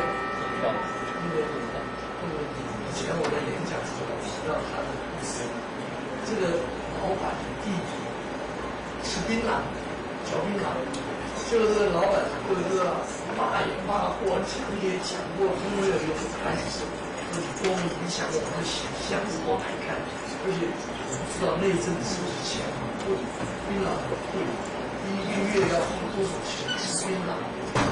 最后他自己上那个集训的，他上那个自己定目标，我要戒掉，那个要求我们也不知道戒掉，戒掉。是早上起来要刷牙，嘴巴张不开，跟你连在一起，开慢慢一吐都是血一样，做到最后做到此地步。这些我为什么要讲这些的案例？因为比较明显看出来，我们人真的要改变的疫情不一样，是要靠自己。那我现在讲一个故事，我讲完以后，你们就可以想一想。讲完以后，先举手，先分享你们的想法。我先讲一个故事，这个故事是我的一个老师讲给我听，在摩亚拉大学。他这个老师呢，以前做过电影导演。他讲他怎么样认识。你知道，在好莱坞很多人结婚离婚，婚姻乱得不得了。这个老师呢，结婚35年的时候，不但没有离婚，夫妻俩感情好。有时候他跟他太太在校园漫步，他就讲给我们听，哎，对，这样好多了。他说他跟他太太怎么认识的？他说有一天他在湖边散步，看到他太太，看到有一个女的穿的是女下面的裙子，对着日落，好美的画面。这个他那时候也是年轻人，从后面经过，哇，画面好美。他就过去以后给自己再找一个借口，又走回来再看这小姐的背影，就走来走去嘛。他说：“我有一种克制不住的冲动，什么冲动呢？就是想把这小姐推到水里面去。”在后面给自己数1、2、3，啊，我就推了。这个小姐，嘣掉到湖里，那个头从水面上一升起来的时候，就笑了，对着岸边。他一看到他笑，他就告诉自己，这是我找了好多年的太太。然后他就自己也跳下水了，就拉着他太太一起上来，两个就一直笑啊，一直笑，一直笑。然后6个礼拜以后，他们就结婚了，有35年。现在我想请你开始想这个故事带给你什么联想，或者什么心得感想。然后呢，如果你是那个男生的话，你会怎么样？如果你是那个女生，你会怎么样？我们现在静默20秒，然后先举手讲。现在专心想一想。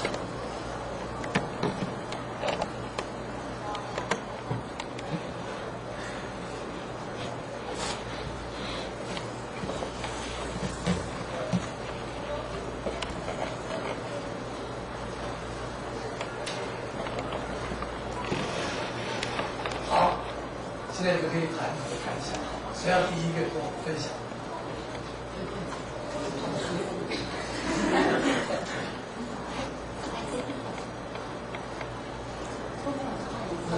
谁要第一个分享？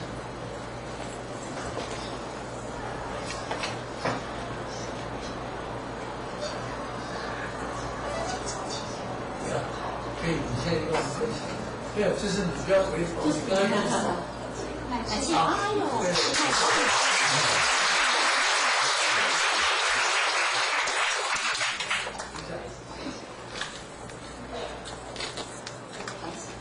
就是想说，要是他把他推下去之后啊，然后那个女的可能会想说，这搞西医那怎么会把我推下去？然后可能就是下来的时候，就可能一个很尖的笑容，然后这个男的可能就认为说，我把你推下去之后，你竟然还能给我这样的笑容。可以跟他走一辈子呢。哦，所以你觉得不可思议，对不对？为什么他会这样？OK， 谢谢。好，我们谢谢大家。我也会这样想，就是今天怎么那么倒霉，被这个风神经病把我推到水里去，或者这样，我们的头从水面一露出来，不是笑，是咬牙切齿。还有谁的？精彩，好，哎。就是啊，我觉得那个男生其实蛮可以找出来是。就是那个男生有很大的勇气啊，就是像平常啊，就是会想要做一件事，可是呢就会那个犹豫不决，对啊，然后应该活在当下，对，活在当下，想做什么时候去做。这省于谢谢。他讲的也很有道理，你看每个人的观点，我们都可以采取好的部分。就是有时候人生也不要那么严肃嘛，就是我好玩了，好像推下去也不会淹死，我还会救他起来。这个被推的人，虽然也许开头有点不高兴，后来想想也是蛮好玩的，笑一笑也没关系。要明明觉得想笑，又忍住不笑，还要装出很生气的样子。也许还会遇到一个将来的老公，对不对？还有呢，还有谁？好，这是你，然后再看他请讲。和玉姐。我觉得想说那个女生会笑，可能就是想说她被推下去，想说反正天气那么热啊，她下去也会也不错。对啊，对啊。所以上来才会对她笑嘛。所以感谢她，就是推她下去这样子。实话，谢谢。我想要跳下去，然后不敢跳，再推了他一把。很好，谢谢雨杰。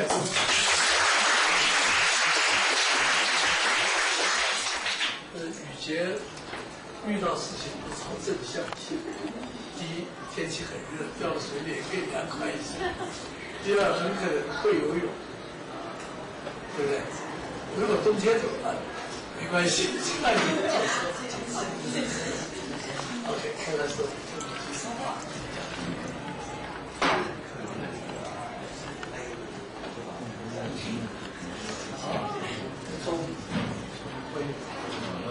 你觉得可能是一种缘分吧？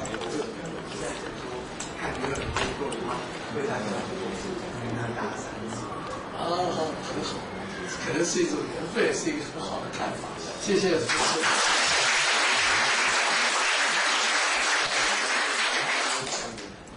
从刚才因为时间的关系，我们还有第二个故事啊。第二个故事刚才已经分享过的人，就先让别人先多讲，所以你们都有机会。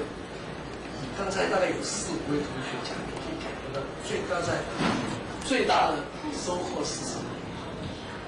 刚才最大的收获是应该深刻的体验到同样的一个故事，不同的人有不同的理解、不同的观点、不同的看法。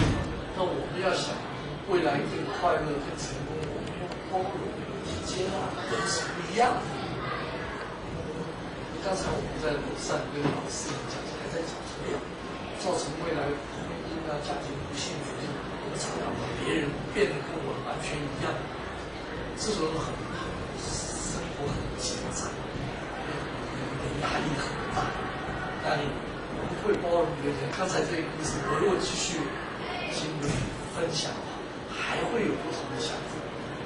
这样他会相信这个是人跟人之间互动的一次安排，是缘分。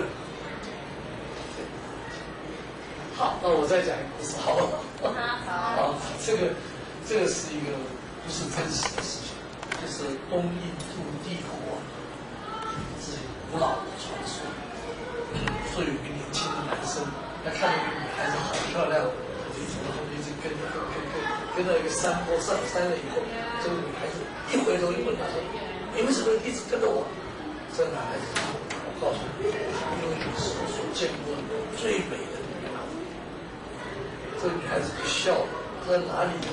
哇，我姐姐长得比我还要漂亮，她就在你后面。”这个男孩子一回头，马上就追了，看到好像有涟漪，就追了这个小孩子，根本没有人，他又跑回去，终于追到这个小姐，一直喘气，根本没有人，你为什么要骗我？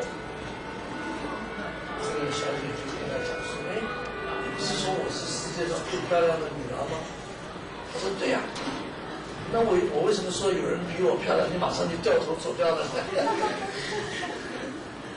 好，我的故事就到这里结束。现在你们也可以安静的想一想，想完了以后，你先要分享对这个故事的感想，就可以举手。先想一想。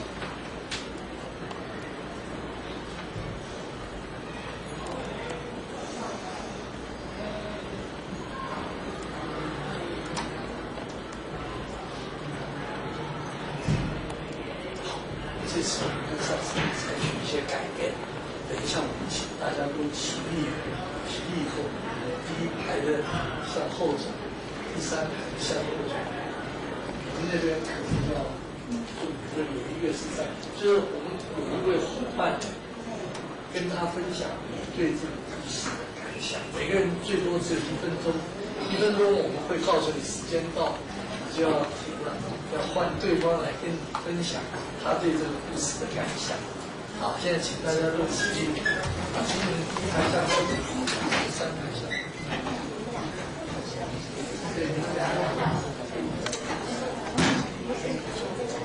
好，第一位，请开始。你的只有1分钟。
现在你们都有了，因为已经都跟别人讲过，或者说你不会没有。好，请。好。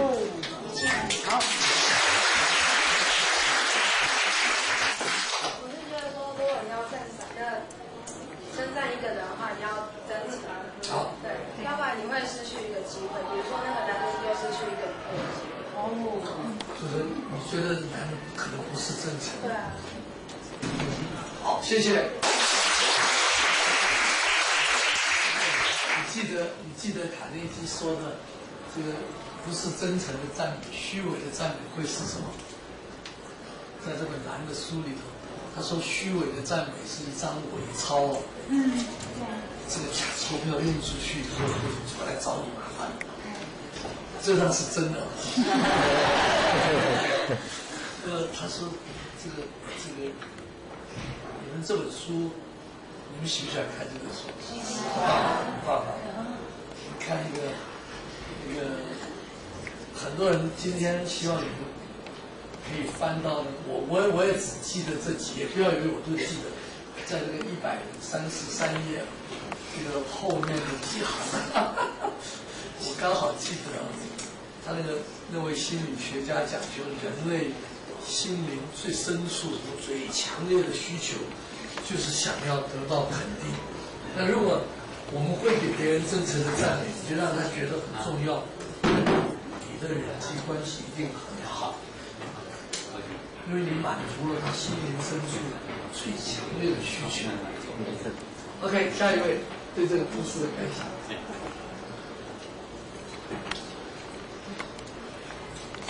好几位，你先，然后再该，好，请讲。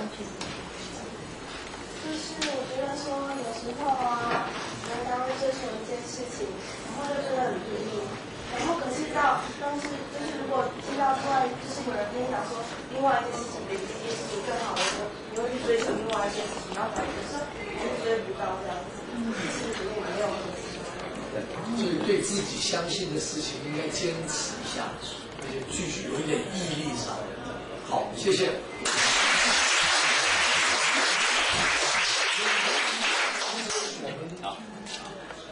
其实我们都有一些相信的信念，这个很重要。而且像卡内基训练，我们所练习到的沟通啊、人际关系的自信，回去以后有人会给我们唱反调，同学或者这个社会是这样，浇冷水了，我们这时候马上就掉头怎么办？糟了，因为你说那样更好，结果我们还应该要继续坚持下去。讲对，刚才你介绍。意见和来源是差不多，就是我们常常在生活中，就本来想说要做一件事情，然后就受到别人的意见，就去觉得就意见想法会被改变这样子，然后就觉得应该每一个人都有这种毛病，那是应该要坚定自己想要做的事情，然后努力去达成。对，我们相信东西，甚至于遭遇到挫折，我们也不要很轻易的就放弃，要再跌倒再爬起来。很好，谢谢。你叫林彩凤，刚才是举手。他可能以前就遇过很多的这样的人，所以他才会用这种方式来打发那些人。然后他可能会觉得说，如果可能哪个男生真的对他有意思，然后又对他很专一的话，他可能会跟他在一起。哦，这样子，他就不会说后面还有一个更没有，他可能会觉得跟他讲啊，然后如果那个人他掉头走的话，我就说他不专一啊；如果他没有掉头走的话，我就说他真的很专一。他想你觉得这个女孩子想考验一下，很好，谢谢。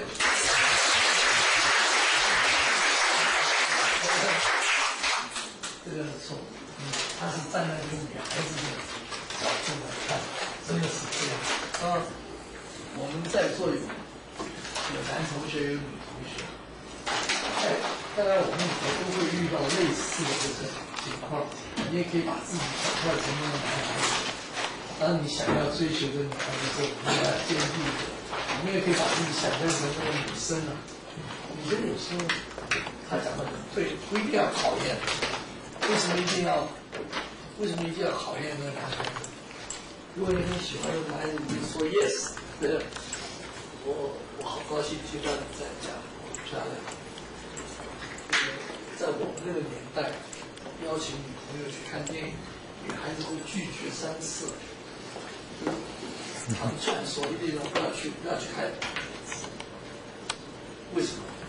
因为这样才会不要那么容易被人家请去看电影，这个身价才高。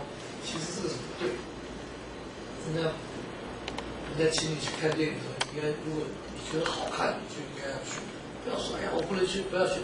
或者你为什么不能去？因为我今天要洗头，洗头这么重要。这个男生还真的相信了啊，算了，今天头皮太多了，不能看电影。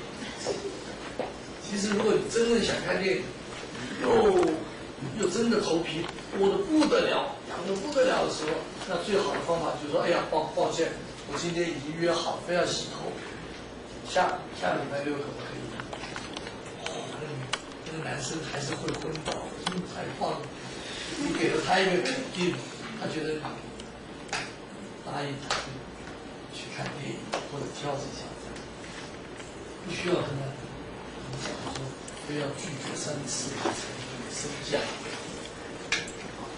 最后一个机会去升降。好，好。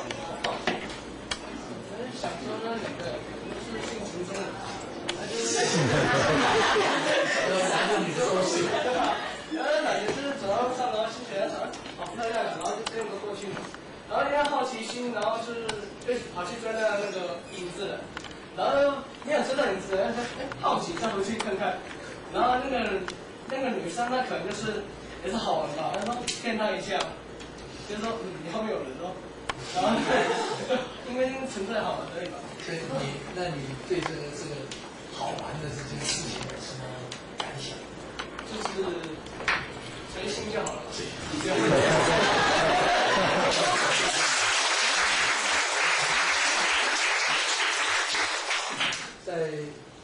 可能是他讲的话给我们一些启示哦。开头交男朋友、交女朋友，可能不要那么严肃嘛，不要那么严重，不要那么认真，大家一起玩一玩，要不然就是完全拒绝，要不然就是哎呀好像固定了，或者说一开始就昏了、迷了，不需要。但是这边也可以追着跑步，那边再跑回来，女孩子也可以这样，这又是另外一个角度，很好。还有同学要分享吗？好，没有的话，我要把这个时间交给 Wonderful 老师了。他说这个那因为刚才讲说赞美人要真实嘛，对不对？那现在下午我们是要练习，对不对？今天有一个机会，有一个Rafa学员举个典礼，Rafa学员，你发现全场里就只有一个人，就是妈妈在现场。所以现场有这个机会哈，那上了7节课，然后所以到现在你上讲的是跟爸爸的关系，对不对？还要不要当大家的面增加勇气，说明2颗星。谢谢杨宝全来面前跟大家一起面前谈谈你对妈妈的感谢跟赞赏，那对不对？帮我加油！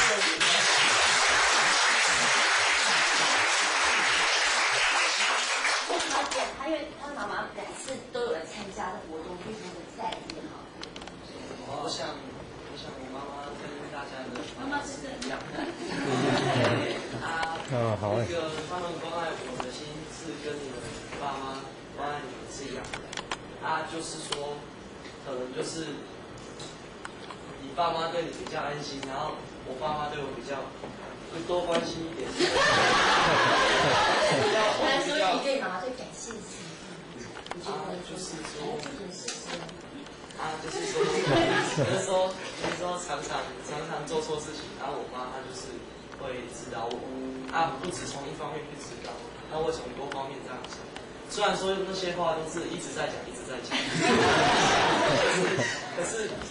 可是每讲一次就会有多一分的体会，然后我会了解到更多的那种事实，还有那种就是社会上的一些层面。上次跟他有讲过说，妈妈以前问你的时候，你的反应是什么？我被我妈那次还好，就觉得有点烦，一直在讲。现在是有些话是可以听进去的。好，所以最后想跟你妈妈说什么？你看你刚讲话，妈妈都流眼泪了。来，妈妈来这边一下，对呀，让妈妈。放。前面对，关心妈的那个终于来出现了。对啊，你为什么这么感动啊，人啊？我一直很容易感动，所以我都不太敢公开讲话，因为我很容易感动。真的哦，我同学跟我讲说妈妈讲什么，有真诚的感谢拿出来。就是太惊啊！我家爸爸哈很贴心，很窝心。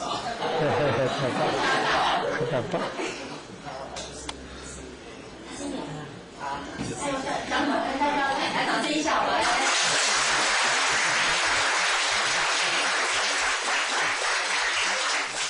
拥抱一下妈妈。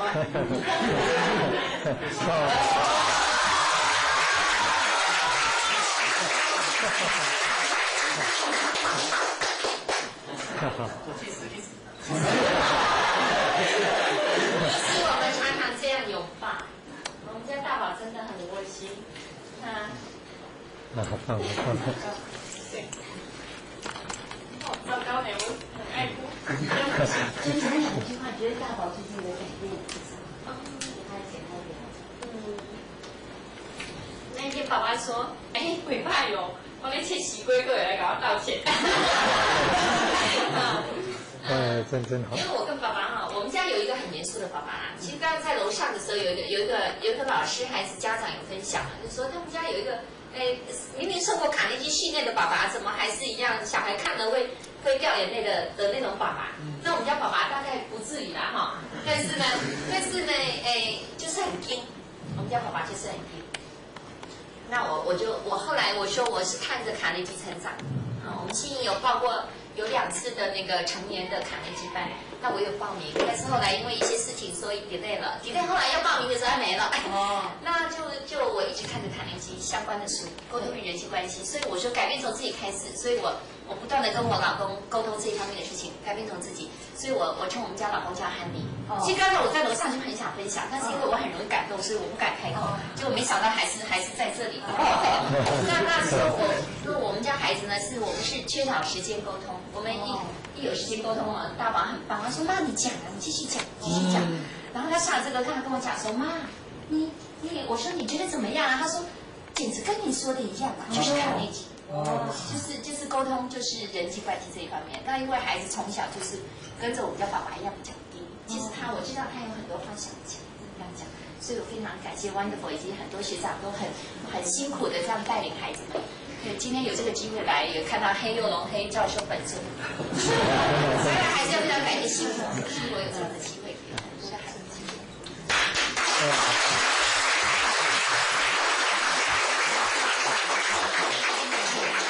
对，今天话讲了，可以讲吗？讲的你来。就是觉得我妈很厉害。OK， 谢谢。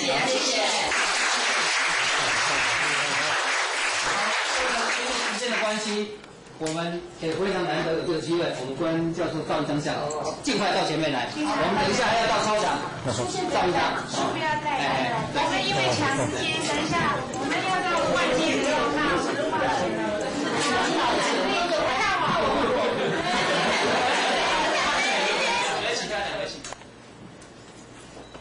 OK， 谢谢。我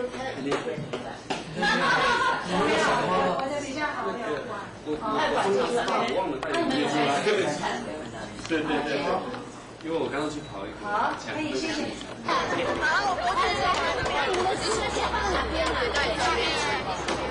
凯欣姐不要再交了啊！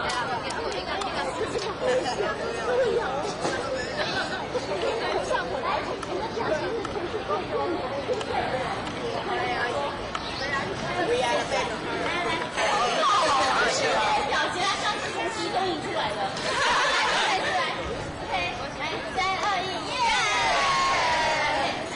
你们今天不然头上面全部掏了鼻子，这样先给擦擦了，好了，我们试看看，你也开，先拿来，让我们先拍一下，谁？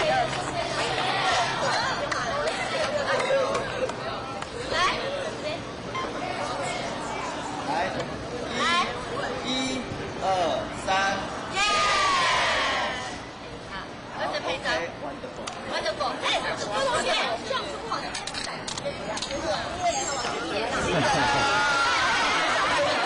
注意安全。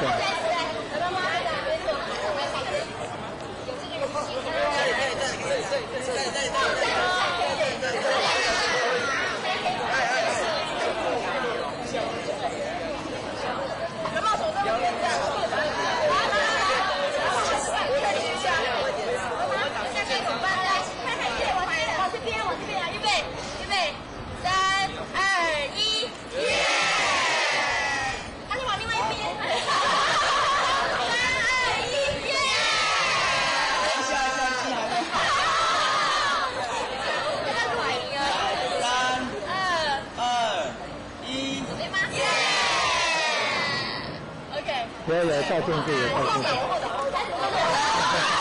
好，小心安全，小心安全。安全第一，安全第一。前景啊！对对，那个跟副院长拍一下，拍来，副院长拍。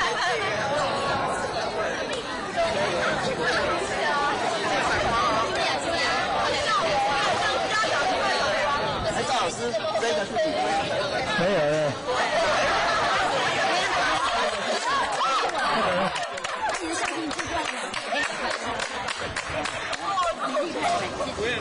我在等。那个，等下拍照。不要啊！我不会反光。现在发生笑话。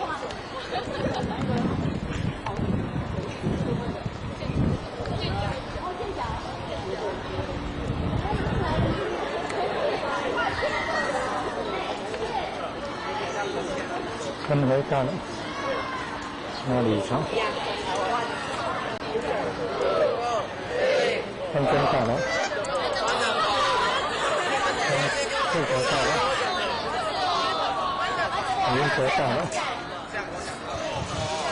参加团内地训练的学生，副总经理是黄德芳女士，黄德芳小姐，黄德芳。副校长陈主任，校长。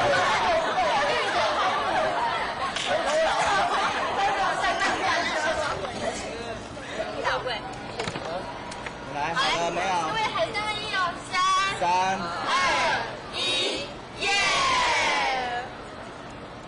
再来一次吧。好。向后倒。容易。向后倒。何友龙先生莅临兴国高中，跟参加团内地训练的学生合照。好棒，好棒啊！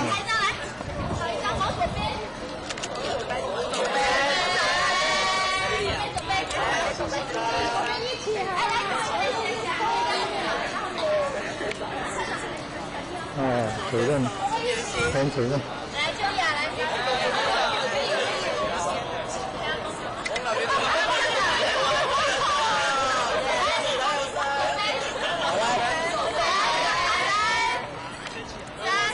好了，3、2、1，耶！好，再一次啊，来，3、2、1，大陆，耶 ！OK。哦，感谢黑友龙教授莅临兴国高中。好，谢谢同学，谢谢。哦，好，真好，感恩。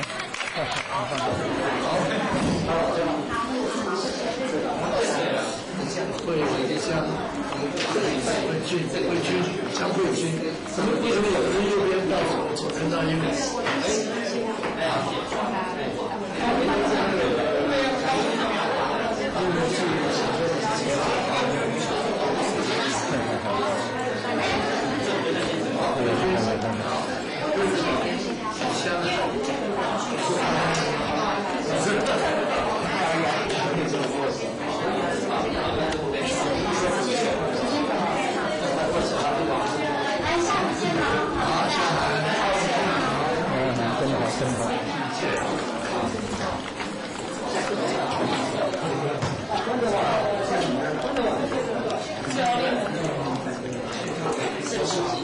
但是你写那么多，你一定可以写在。在哪里？大一点。是可以签的。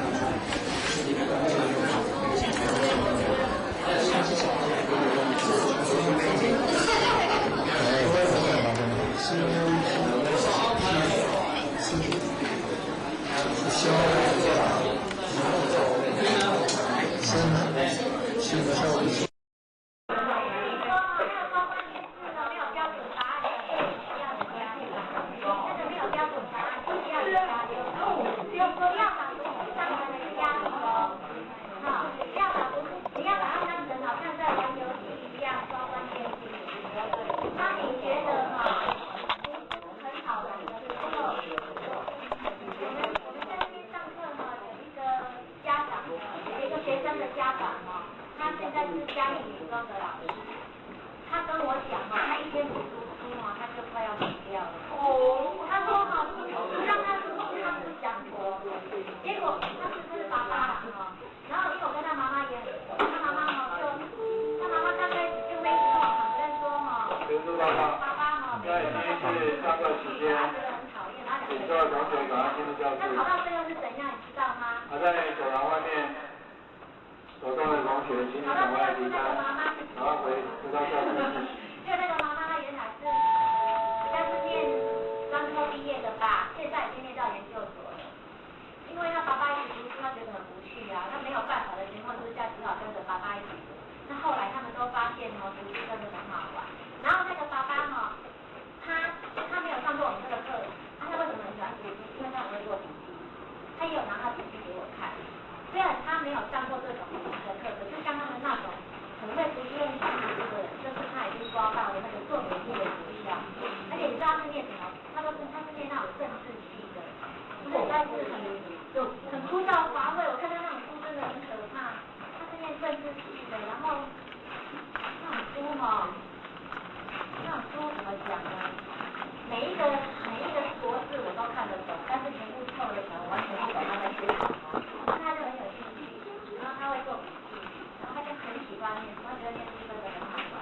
然后他除了政治学念完了以后，他又去念他又去读那个英文的研究所，然后英文研究所已经读完了，他现在去读那个什么图书馆性读生管理，而他们那个读人，我不知道他觉得他读书很快乐就对了。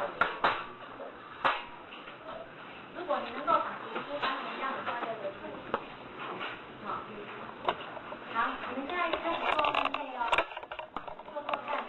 如果我建议你们从这个开始做，再做进去，因为第一个比较难，第二个比较简单，从第二个开始做。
如果你都分不出来，就是其他类的话，那你们都是其他类呀，那是真的分不出来。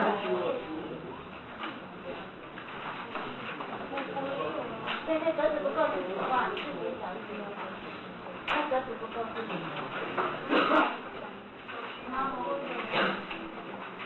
你如果经过的时候把它牵起来，这样才知道哪边你写错了。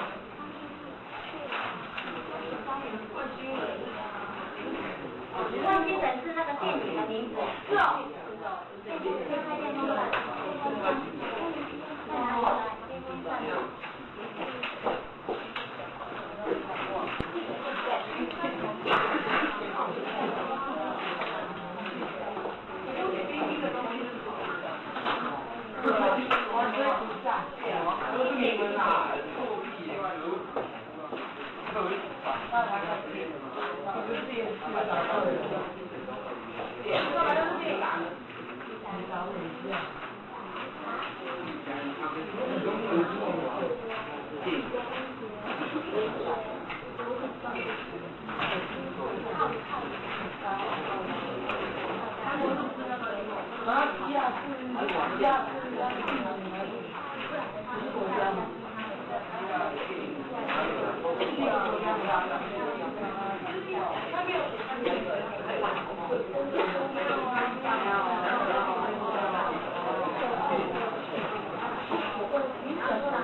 对。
看你们大概都知道怎么分的哈。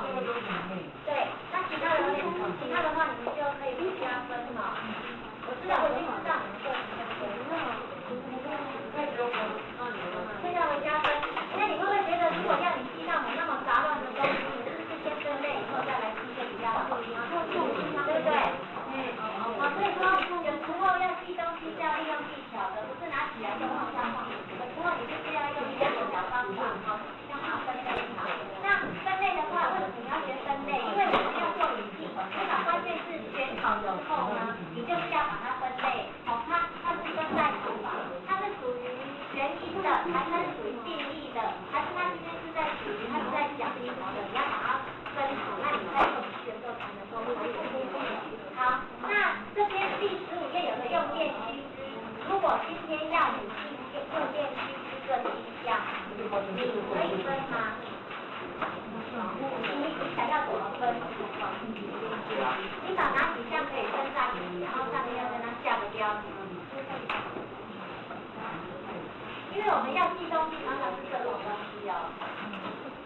看一下哈，15页的用电须知，如果这个要分的话。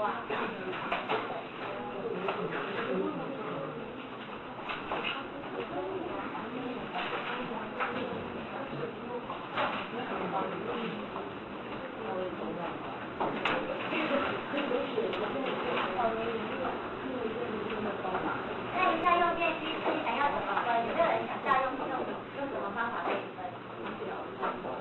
啊？就是总共有7项，对不对？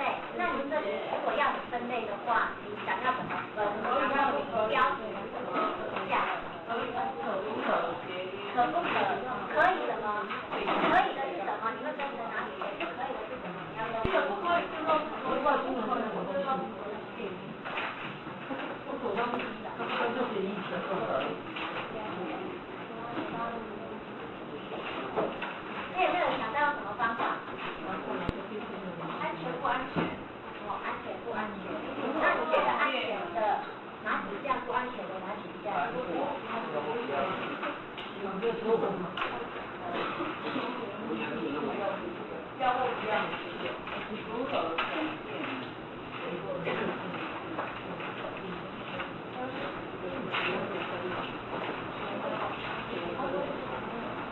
记这大家可以回去想想看。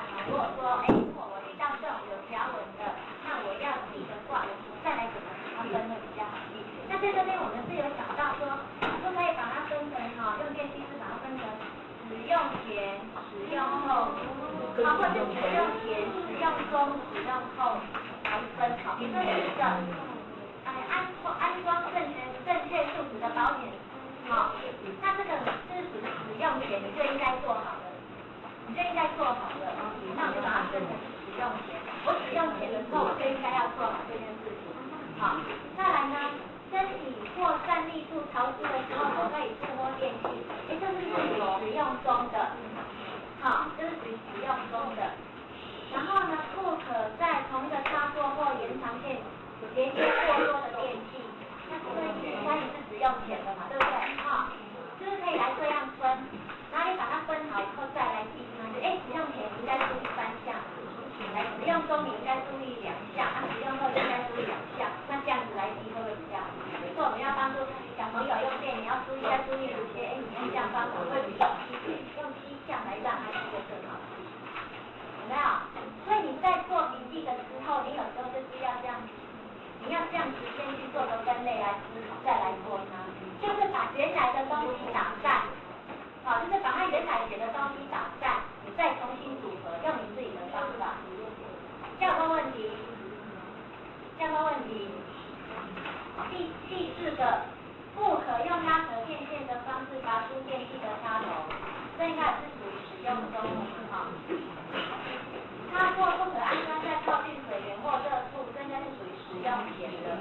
好，电器长时间不使用要拔下插头，这应该是属于使用后的吧？好，第7个，没有人的时候要关也是属于使用后的。像你这样分一分会不会更好？对不对？好，好不好？做笔记就是这样，你把原来的东西。你就是把原来的东西理解之后，用自己的方式去把它打散重新做，就变成是你自己的。就是说，你用自己的，你不要被作者把你牵扯走了。我们现在就是想办法把书上的东西了解以后变成自己的。没问题，这也是一个分类的方法哈。好，再来我们要看标题，其实下标题也是蛮重要的哈。像我们刚才这个用电机，你分类好了以后，你要自己下标题给它。像我们刚才是把它下成使用前、使用中、使用后，对不对？好，那刚刚我们把它下成可以不可以，或者把它下成不可以。那你觉得这样子跟使用中、使用前、使用后哪一个比较好用？那你就选择那一个，那就是所谓的一个标题。还有我们刚才有没有在做分类的时候，也是有标题啊，文具类啊。国家名称啊，电影类，那就是一个标题啊。那刚刚有人跟我讲说，我这边还有朋友说，他写器官类，那他说那手呢？手也算器官吗？他说那我们就写身体器官，这也是一种下标题的时候应该考虑的一个方法。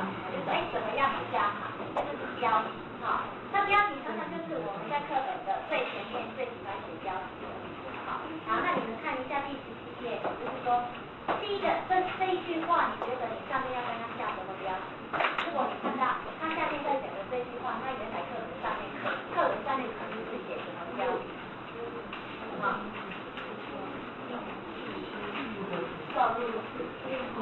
来第一个哈，通往西域的道路畅通以后，你们自己看下来，看你们跟西域更爽还是第一个第一页。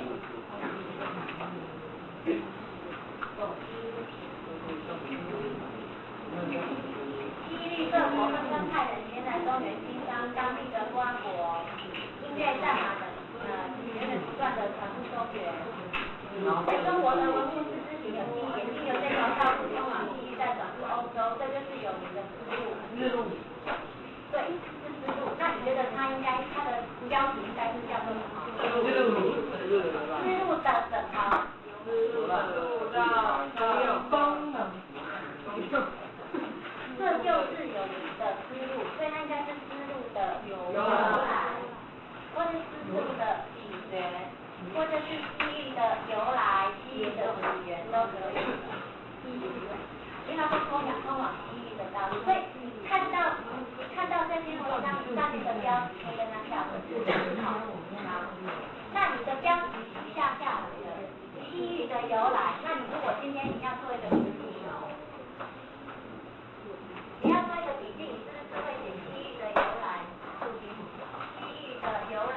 思路的由来是什么？是什么？就是把这句话里面找关键字出来写啊，对不对？好，比如说这一课可能是在讲机遇，对不对？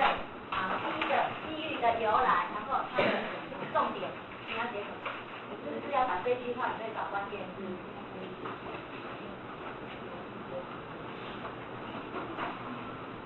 那句话里面的关键字是什么？那你就把它写在后面。也就是说，这一段话的关键字你已经找出来了，你上面要下一个标题叫做思路的由来。标题是这样子的。那思路的由来可能是什么？可能好几点啊。它的标题都是机遇的由来，就好像刚才那个用电机一样啊。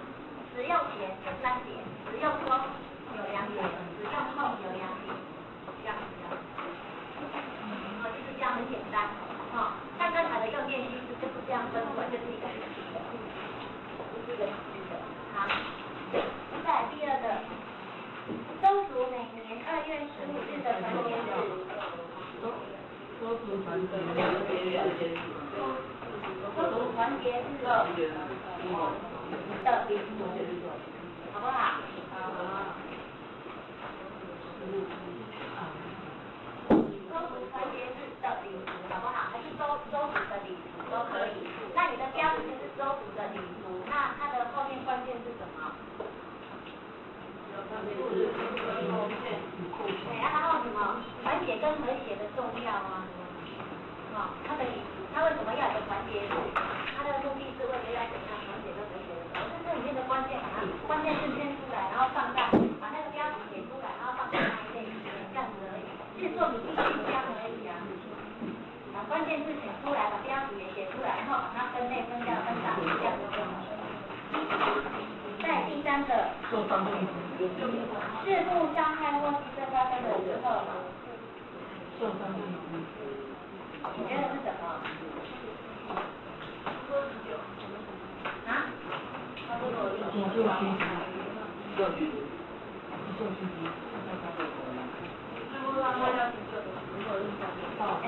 有人说是急救的重要性，可是我比较觉得它应该是搬送病患的方法，因为我们都知道要去急救它，但是你这个搬送病患的方法没有弄好的话，反而会使它更严重。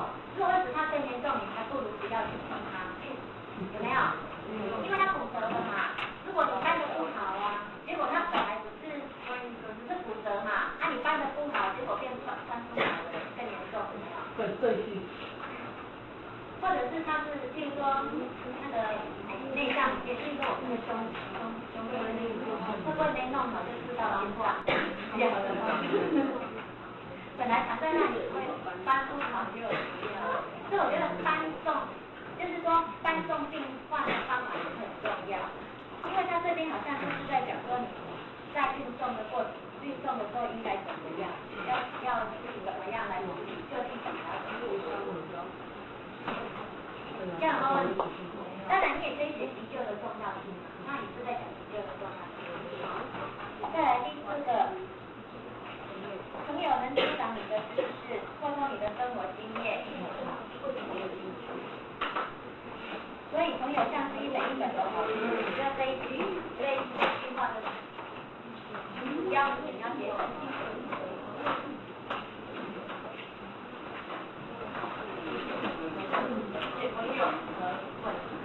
朋友的什么？朋友2个字叫标题哦。你要把这些啊画成块这些东西写进基本上对呀，没错啊，朋友的好处，朋友的重要性。有没有？你们平常不是前面都会常常写标题，把那些拿出来应用呢？朋友的重要性啊，有没有？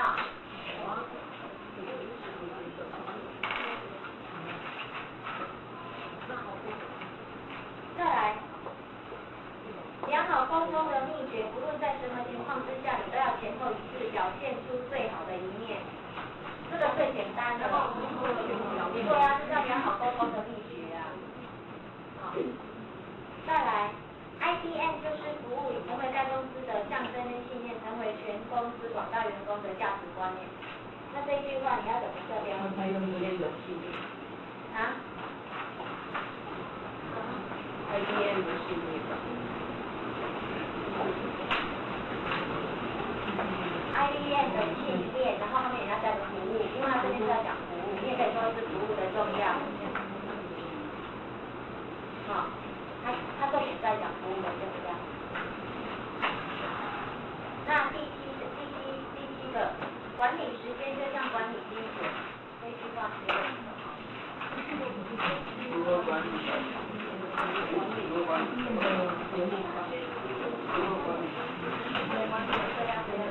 时间的重点或者管理时间的重要，这很简单啊，这个都在上面就可以找到了。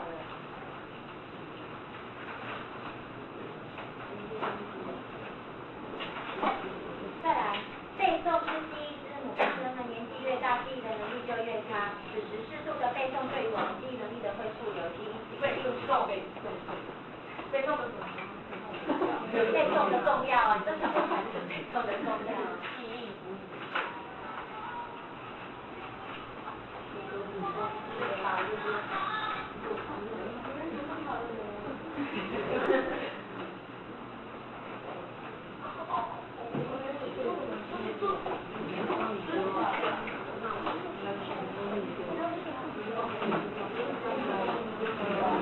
再来，一般人常说书到用时方恨少，尤其在经济社会知识爆发的时代，更使人有深也一书的重要性。培养一种普遍的读书风气，实在是学校跟社会应该共同努力的目标。我觉得这里应该是在讲读书风气。读书风气，培养读书风气的重要。他这里重点是，他可以知道读书很重要，但是培养读书就是一个读书风气的重要。因为我也觉得读书风气很重要。如果这个班级的读书风气不好的话，大家就不想读书了。他的读书风气很好，大家就会提升读书风气的重要。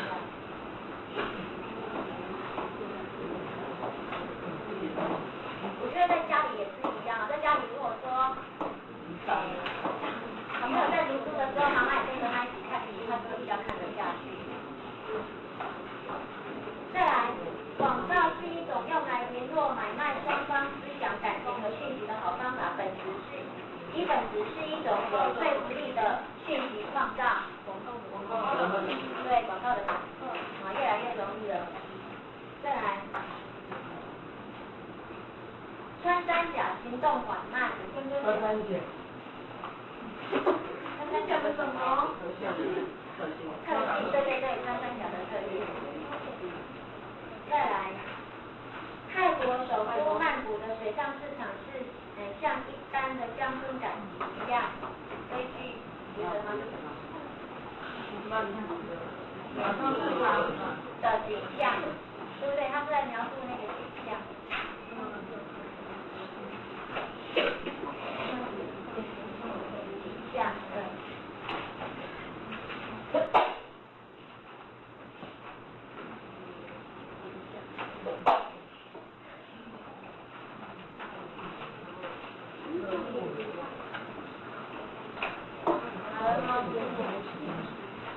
好的，那我们做笔记的方法已经学了，已经把这个方法都学了，我们现在开始融会贯通了哦。还记不记得那一天演讲的时候，做一个复兴大红点？记不记得那个复兴大红点？有没有？那个复兴的大红点，我们是不是先把关键字圈出来？然后第一次我们是不是就把关键字写出来？写完以后，我们发现有一个很好的分类，就是变跟不变，就知道变跟不变写上去，然后会变的是什么？啊，不变的是什么？有没有？记不记得？好，那一样，它是不是先选关键字，选完以后它去分类，把它分成变跟不变，然后它就去下标题了。标题就是会变的有什么？不变的有面积跟形状，会变的呢是它的位置，还有它的颜色。然后呢，颜色是怎么变？然后它的面积是怎么样？长宽多少？它的形状像什么？椭圆形。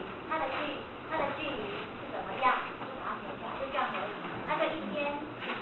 那一篇文章有100-200个字的，就被你浓缩起来，剩下几10个字，是一个数字的。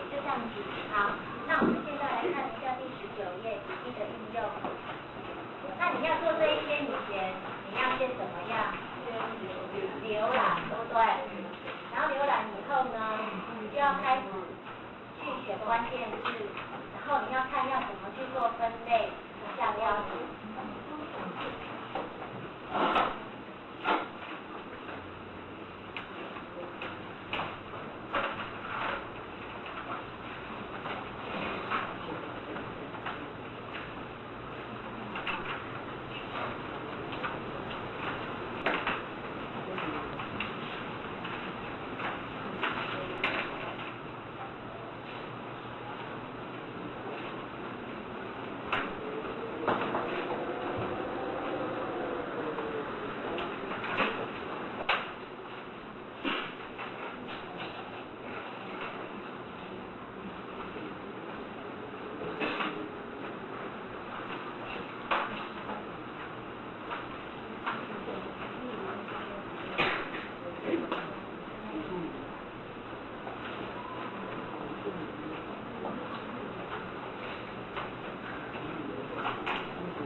看过了吗？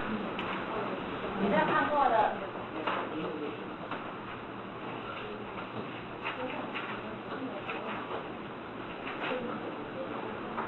看过以后，你在想，你有没有一个架构，就是说你这一边的比例你想要怎么分？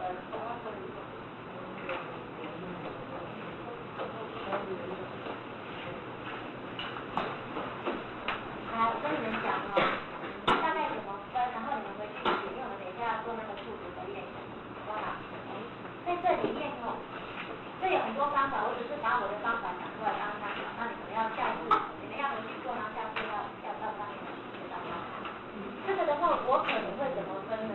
它这边有第二段，他说17世纪以后，那我就想要把它分成台湾的移民身份17世纪以前是怎么样，以后是怎么样。哦，你可以把它分成17世纪以前。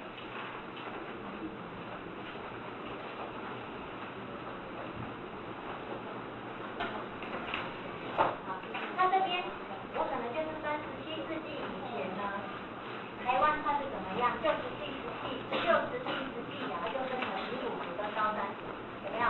然后平埔族呢又怎么样？高山族又怎么样？这是高山族现在就是阿美族了。这边有写啊，然后后面又加一个少数族，现在是土族的，啊，那就是当地的原住民。然后平埔族的话呢，就是以平原一带就是像现在这样，跟就是汉化比较深的，啊，你就可以这样分。然后这是17世纪以前的，这是以前的，啊，然后以后的话呢，就是荷兰人进来以后，有没有？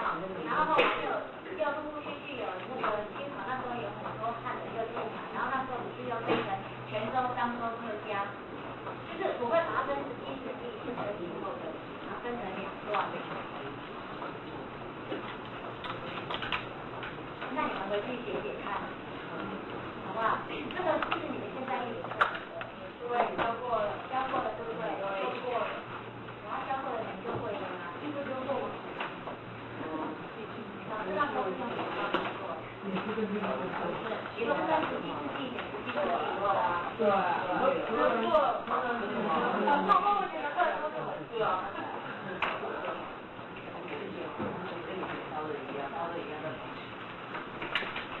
好，那你们做22页，谁性的威胁？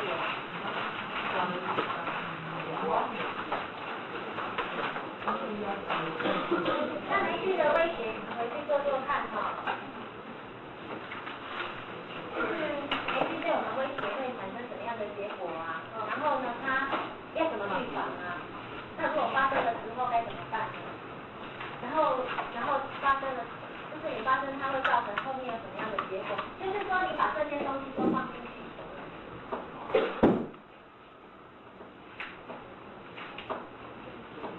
然后下一次我会带那个我们的其他组分析来做。还有老鹰跟鸭子这一边哦，你们也可以去看，这个蛮好玩的。你要怎么去做分类？老鹰跟鸭子你要怎么去做分类？它就是有分为它的个性方面的、情绪方面的、怎么样方面的去做分类。我觉得这一篇试看，好。好，那我们下次呢，我的笔记课本就是一直做笔记了，因为你们前面方法都会了。那而且我也希望你们从现在回去开始，你们的课本内容就是自己先做练习，先做笔记，好不好？那这个国语的妈妈说，好像先预习蛮有效的哈。对呀，我们国语进步很多。对呀。因为他说，因为也不是，因为刚上国中可能方法还是有说出来。我们来试试看，你这个因为妈妈的方法，你试着做做看。那看我们落实做到很深，我不知道，反正他就尽量去做。那我是觉得我们家长去支持他一下。刚开始的时候真的支持他，让他养成习惯。你知道我们人就是怎么样，养成习惯以后要改都很难。坏习惯要改掉也很难，好的习惯把它养成，它也很重要。我们要让他做笔记是变成习惯，就是他看到课文要练出他的习惯做笔记，把它养成习惯。那刚开始真的有点难，家长他就不许他。他会做笔记，所以都写很多。对，刚开始会写很多，然后慢慢的会越来越浓缩。他为什么会写很多？因为他不放心，他觉得我没有写这么多，我会不会忘记？对，他不放心。然后慢慢的，他会越来越有自信，他会放心。如果其实写2个字，我看到关键字就懂了。像我们今天抓关键字，自己看就懂了。番茄酱，想到那句话了吗？番茄酱，你还记得吗？哈。钟鸣班，钟鸣，对呀，你看刚刚讲的现在都还记得啊，你不用担心，而且你48小时之内一定要再复习它一次，你写出来的笔记，你48小时之内再去复习它一次，你3天后再看它一次，你1个礼拜以后再看它一次，你就忘不掉了，好，我们根据人类的遗忘曲线，48小时之内一定要赶快复习。那我们常常复习都是在考试前是超过48小时的，所以是从头念的，已经不是叫复习了。所以说你做出来的笔记，你偶尔拿出来看一下，自己再稍微复述一下，你就会记得了。那刚开始做笔记真的是要家长在旁边不许他，而且你陪他一起做，我们怎么来做笔记啊？试试看。然后他做完以后，我们家长的字拿起来以后，跟着他的笔记说，你就念关键字给他，你讲给我听，你现在讲给你听，然后他在讲的过程当中，他一直在讲。那你只要他能够按照他的笔记讲出来，跟课本差不多就是对的。你只要听他讲就好了，因为笔记也没有什么对错，只要他能够讲得回去就是对的。只要他看着笔记能够讲回课本的内容就是对的，他没有什么对错。那我们就是说，你这样试试看，然后讲之后说，你讲一次给我听，你可以讲出来，那就是他在讲的过程就是复述嘛。他讲的过程有记不起来的，就是再把课本看一次，他就会了。好，一定效果会很好。好，那我们现在来练习速读哦。好，速读的话，我们看一下速读后面这边哈。速读那边的第2页哈，速读的那个。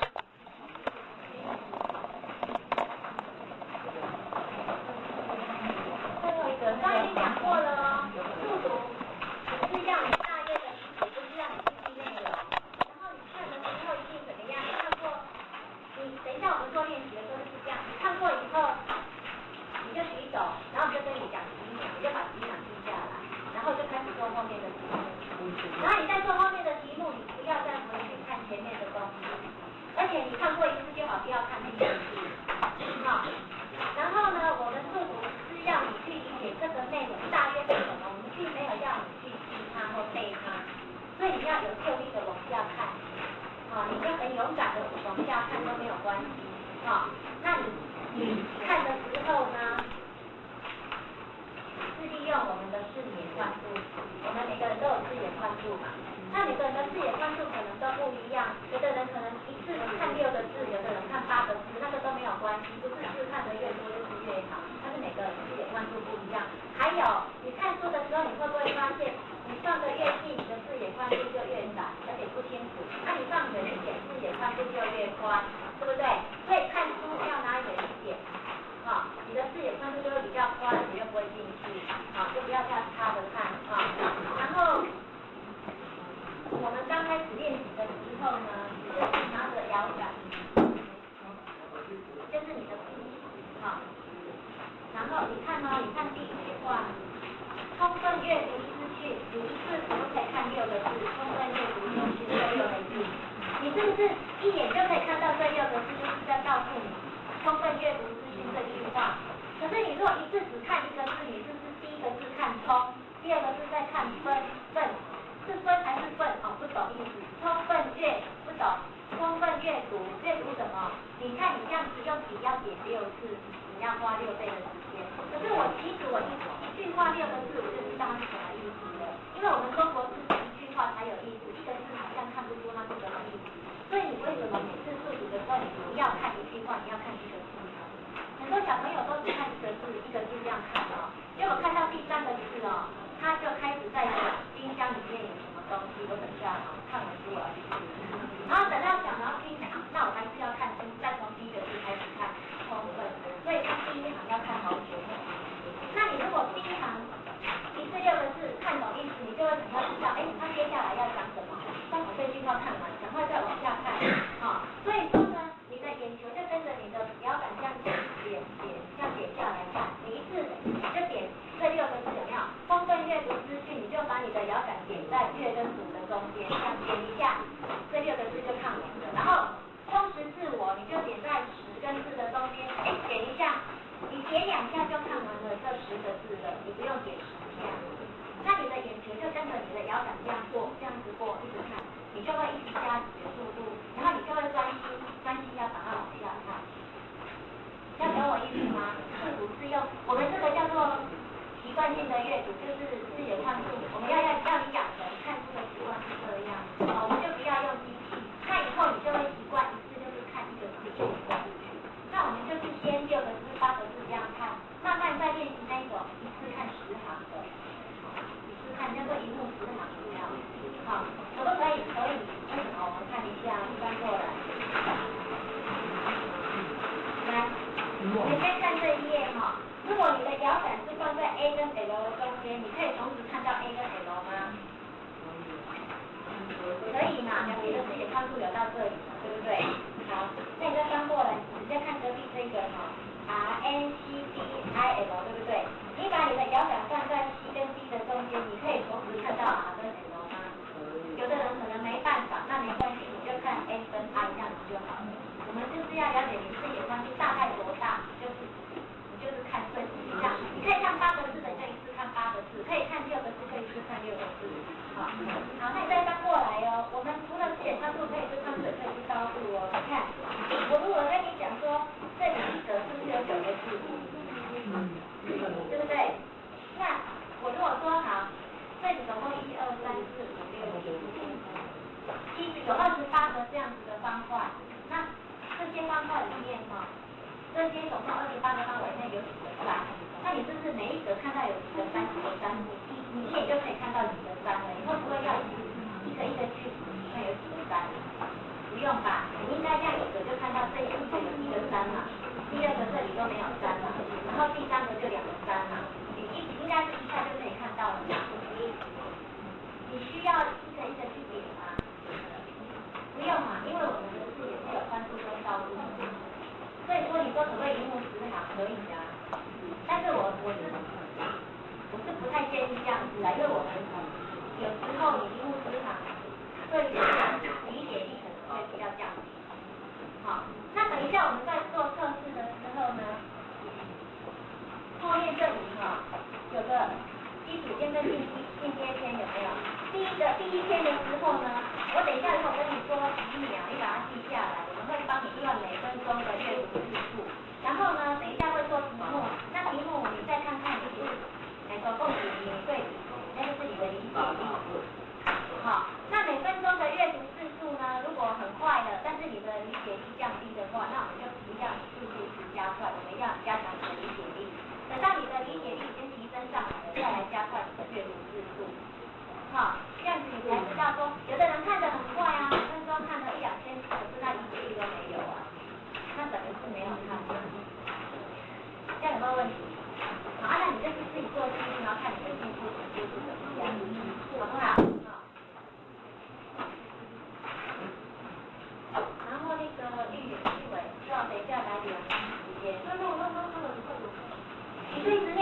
几秒，你举手的时候你就念几秒。那我这个是好了，好。那我要帮他们算秒。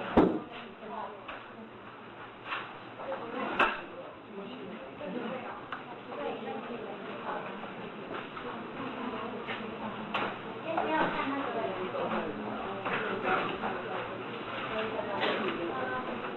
啊，你们书先不要看啊，现在听他。或者是他出的声音低尾数有开头开场，所以他只要听到声音马上放。对，听到声音马上说几秒几秒，这样好不好？好，因为你讲的谁嘛，对不对？然后你说开始大家开始看，你现在先不要先看，因为然后你们看完以后立刻就做题目。你们出声音他就讲秒数，就把那个秒数记下来，然后立刻做题目，这样好不好？好，然后你记得哦，你看的时候拿着摇杆，然后呢一次就是这样点。好，你的眼球就跟着你的摇杆这样点下来。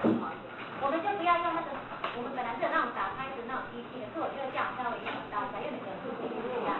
好，好，你就是用摇杆这样的。好，然后眼睛就这样看过去哦，这样赶快看过去，不是这样一直点，但我觉得不错。他眼球这样子看过去，好，是用这种方法看得不能清楚。然后你说开始就开始。看第一天呢是第一天是第一天给大家预约。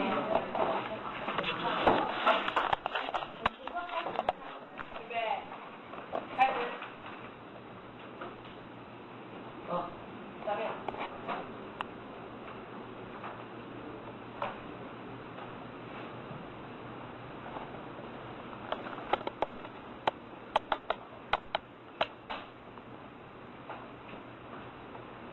好，49，好，22，好，24，26，28，好，29，30，32，34，好，36 ，OK，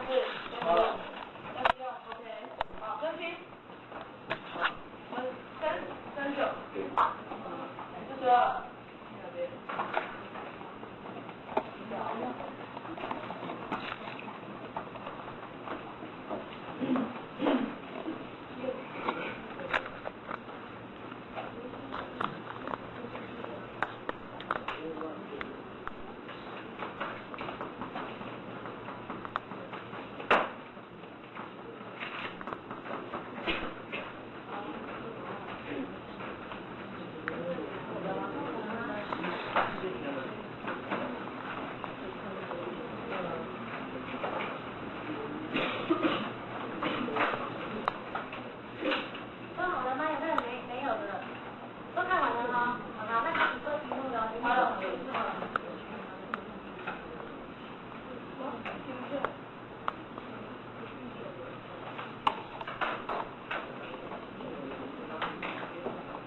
刚才都是2秒，22、30、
都开始再张开哦，先不要看哦。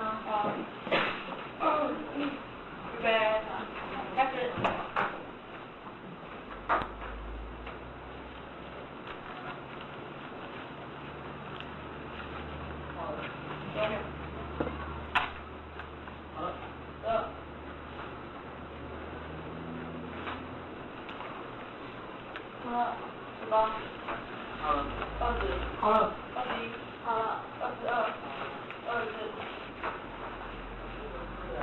，22，24，25，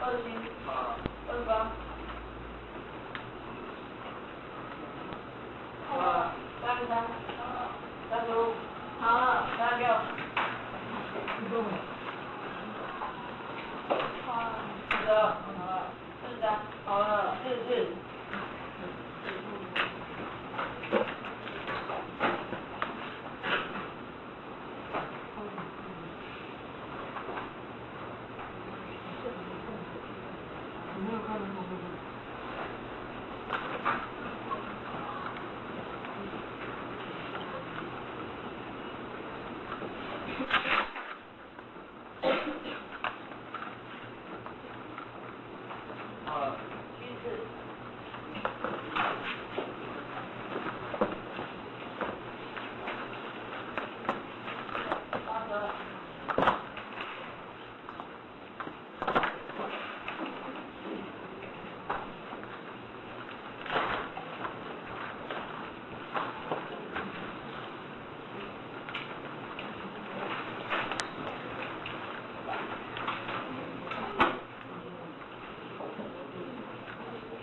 还有谁要算的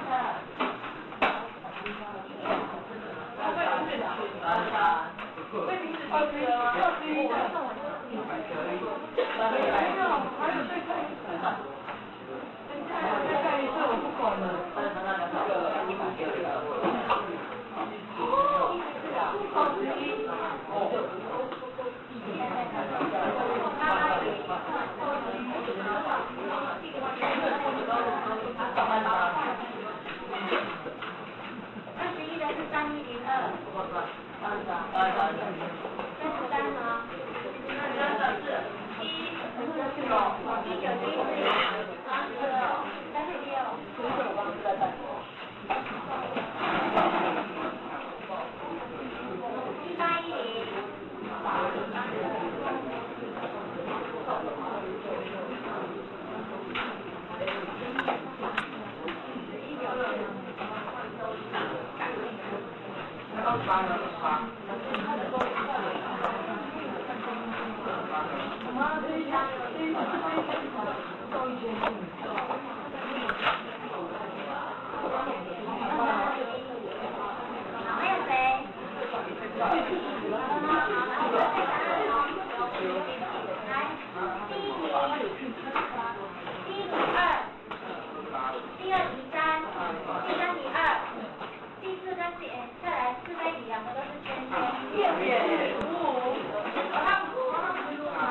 有1000字以上的举手，要全部对哦。2000字的，3000字的，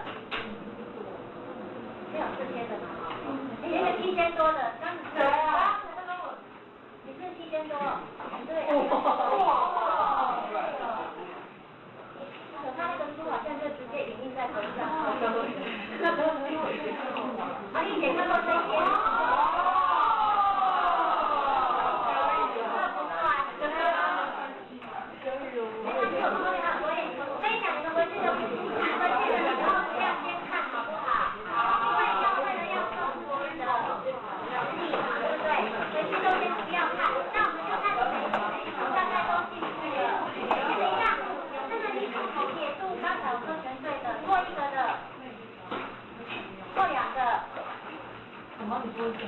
过3个，应该不会，对，那你就不错，真的，哎，好，那回去的时候就是做刚才那些没去的，然后看你们用什么方式做都没有关系，然后尽量就是写下的时候去做，好，我们一边为妈妈，好不好？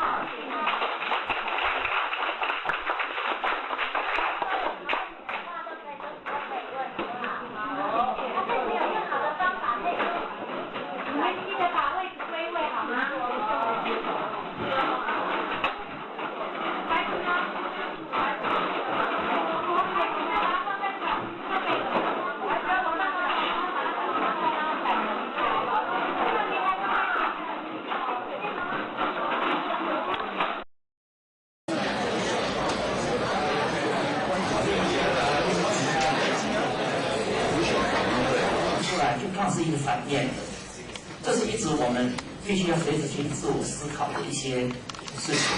我相信社会上大家都是充满热忱，但是我们看到的是冷漠比较多，所以我们在这第一线的工作，我们怎么样让这个热忱表现出来，它还是热忱，而不是表现出冷漠的一面。如果我们要其他问题，我们是不是给我们一个最热烈的掌声？特别来到我们学校。谢谢。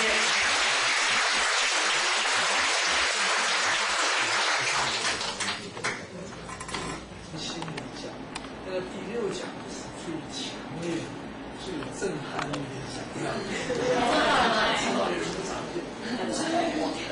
对啊，还有在上到第11讲的时候，就是最感人的一讲，因为要讲自己的情绪，所以不是说每一讲什么好坏，但是它都有它的特色。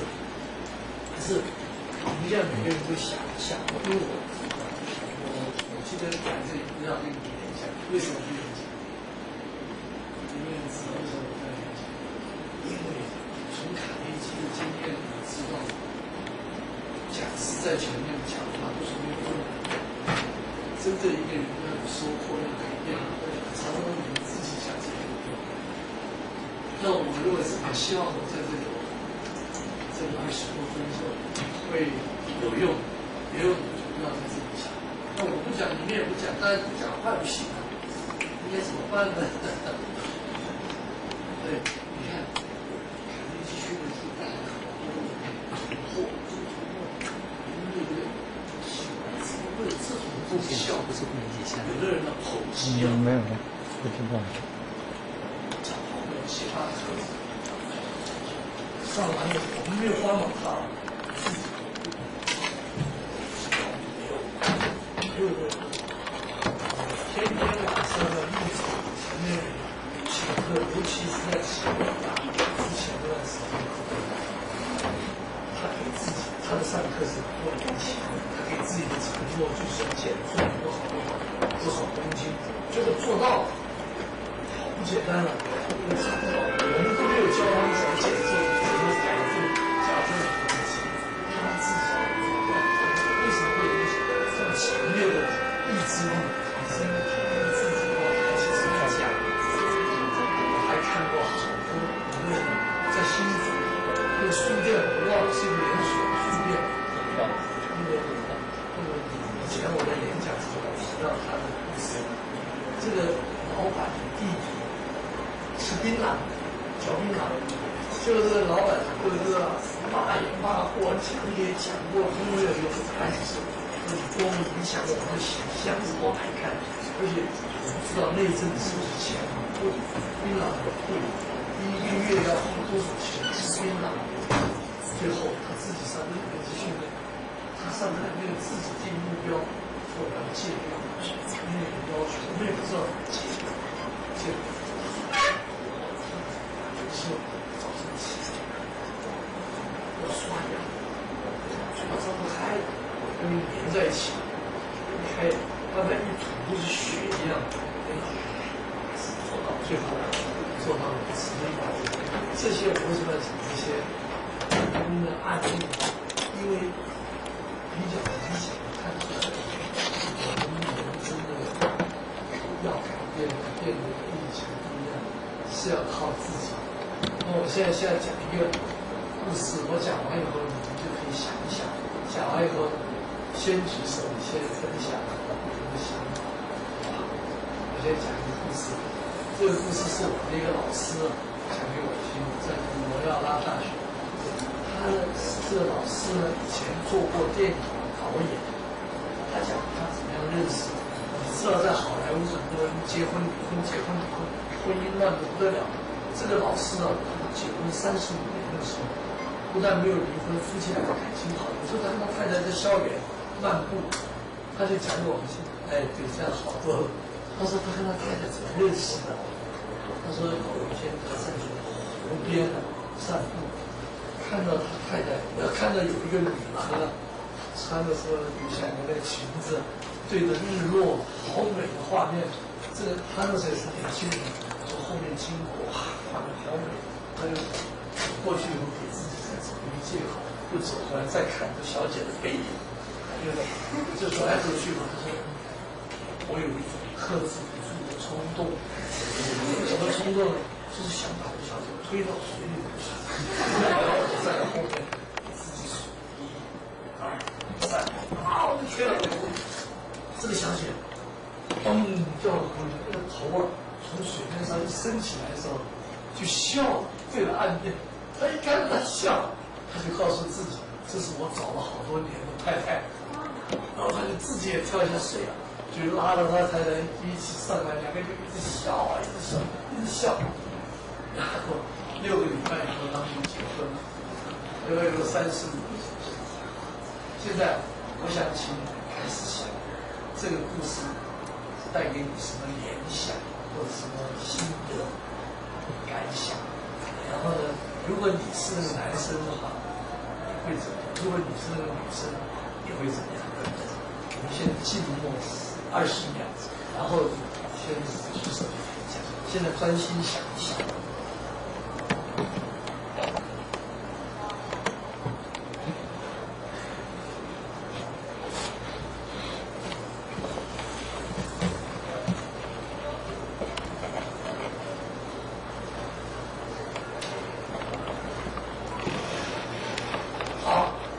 现在就可以谈你的感想，好吗？谁要第一个跟我分享？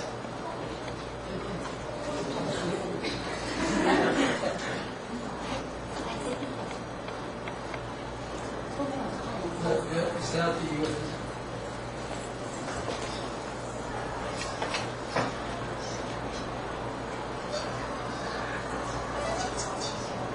好，可以，你现在跟我们分享。没有，就是你不要回头，你刚才感谢，哎呦，太好了！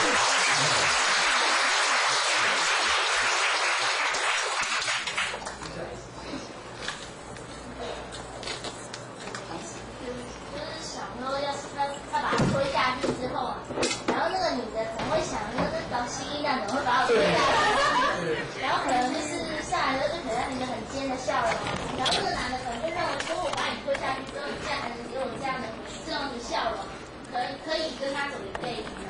哦，所以你觉得不可思议，对不对？为什么他会这样？OK， 谢谢。好，我们谢谢两位。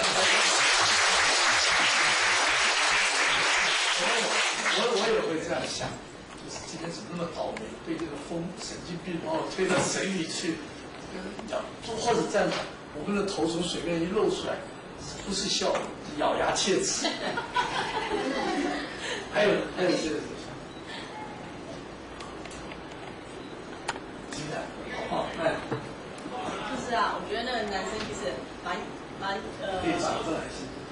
就是那个男生有很大的勇气啊，就是像平常啊，就是会想要做一件事，可是呢就会那个犹豫不决，对啊，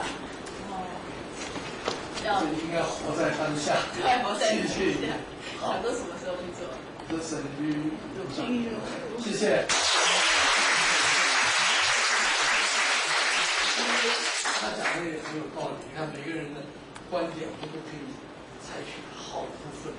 就是有时候人生也不要那么严肃嘛，就是我好玩了，好像推下去不会淹死，我还会救他起来。这个被推的人，虽然也许开头有点不高兴，后来想想也是蛮好玩的，笑一笑也没关系。要明明觉得想笑，又忍住不笑，还要装出很生气的样子。也许还会遇到一个将来的老公，对不对？还有呢，还有谁？好，这是你，然后再看他请讲。和玉姐。我只是想说，那个女生会笑，可能就是想说她被推下去，想说反正天气那么热嘛，她下去也会也不错。对啊，对啊。所以上来才会对她笑嘛。所以感谢她，就是推她下去这样子。实话，谢谢。想要跳下去吗？想要跳下去，然后不敢跳，再推了她一把。很好，谢谢，谢谢雨姐。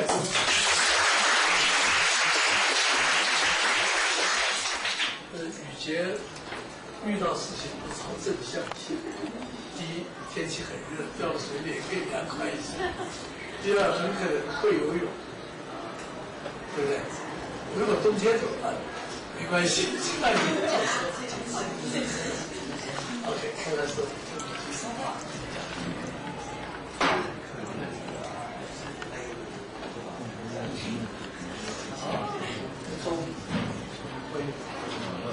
你觉得可能是一种缘分吧？或者看别人工作的话，对大家很好，可能是一种缘分，也是一个很好的看法。谢谢主持人。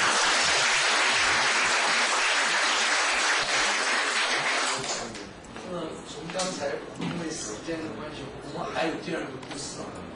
第二个故事刚才已经分享过的，有些让别人听过讲，所以你们都有机会。刚才大概有4、5位同学讲，已经感觉到刚才最大的收获是什么？刚才最大收获是应该深刻的体验到同样的一个故事，不同的人有不同的理解、不同的观点、不同的看法。那我们要想未来更快乐、更成功，我们要包容、接纳人是不一样的。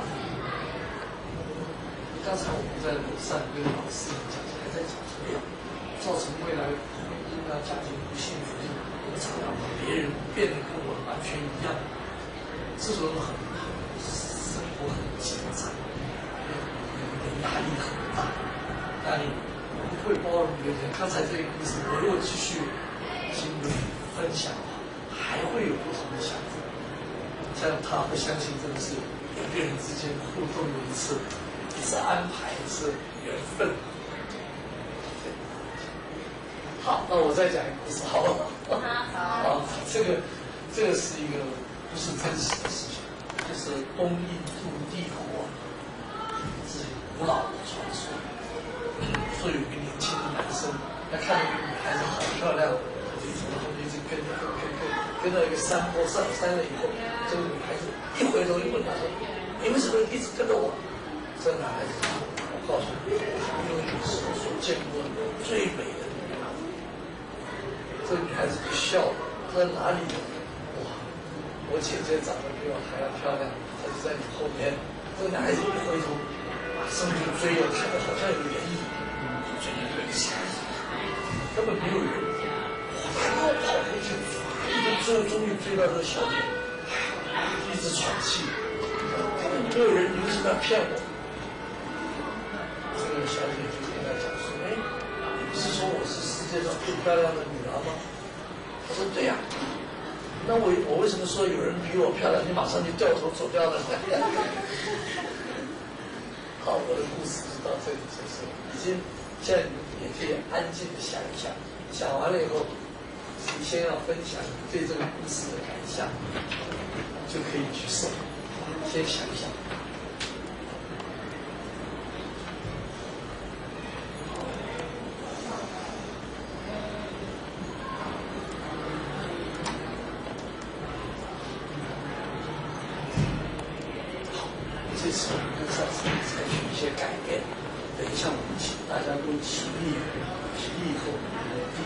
的向后转，第3排向右转。您那边可能要，就有一个是在，就是我们有一位伙伴，跟他分享对这个故事的感想。每个人最多只有1分钟，1分钟我们会告诉你时间到，就要停了，要换对方来跟你分享他对这个故事的感想。好，现在请大家都起立，把今年第1排向后走，第3排向。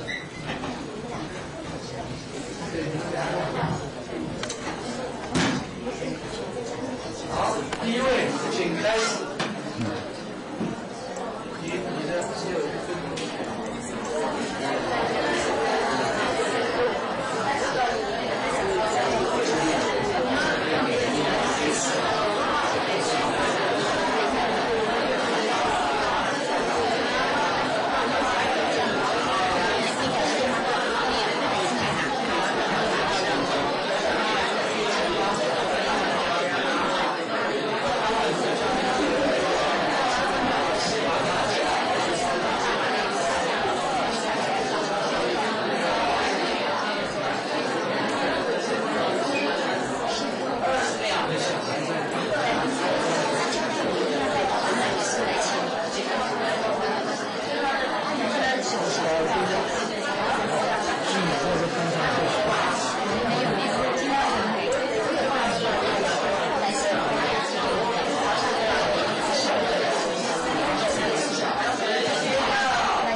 现在你们都有了，因为已经都跟别人讲过，或者说不会没有。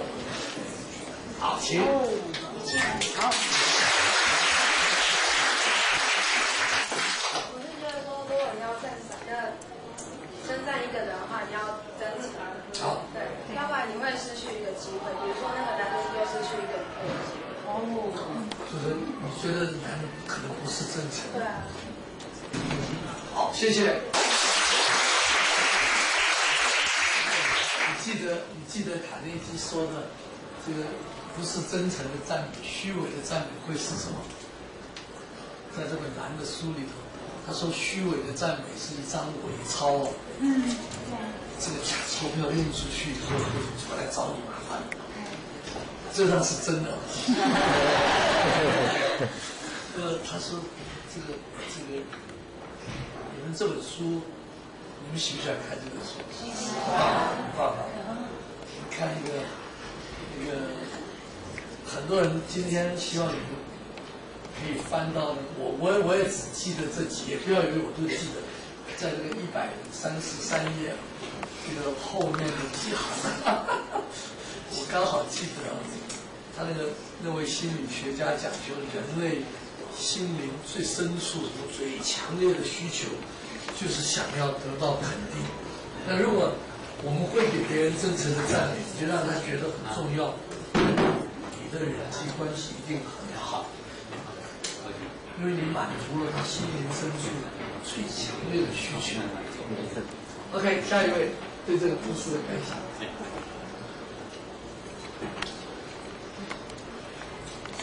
好几位，你先，然后再该，好，请讲。就是我觉得说，有时候啊，人刚刚追求一件事情，然后就觉得很拼命，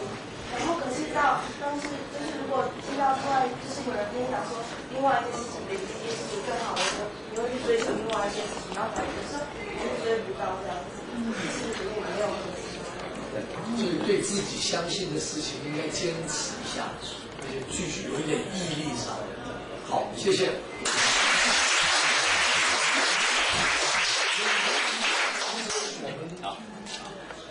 其实我们都有一些相信信念，那个很重要。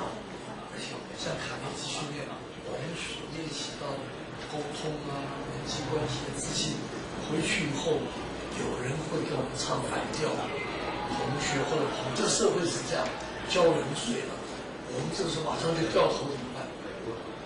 糟了，因为你说那样更好，结果我们还应该要继续坚持下去。讲对，刚才是介绍。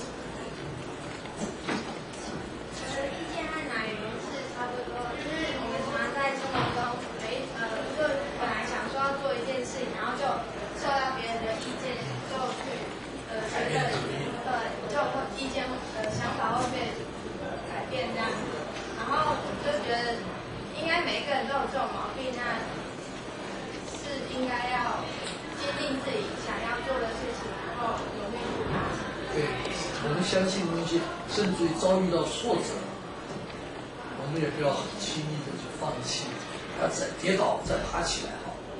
很好，谢谢。你叫林彩凤，彩凤，应该是举手。他可能以前就遇过很多的这样的人，所以他才会用这种方式来打发那些人。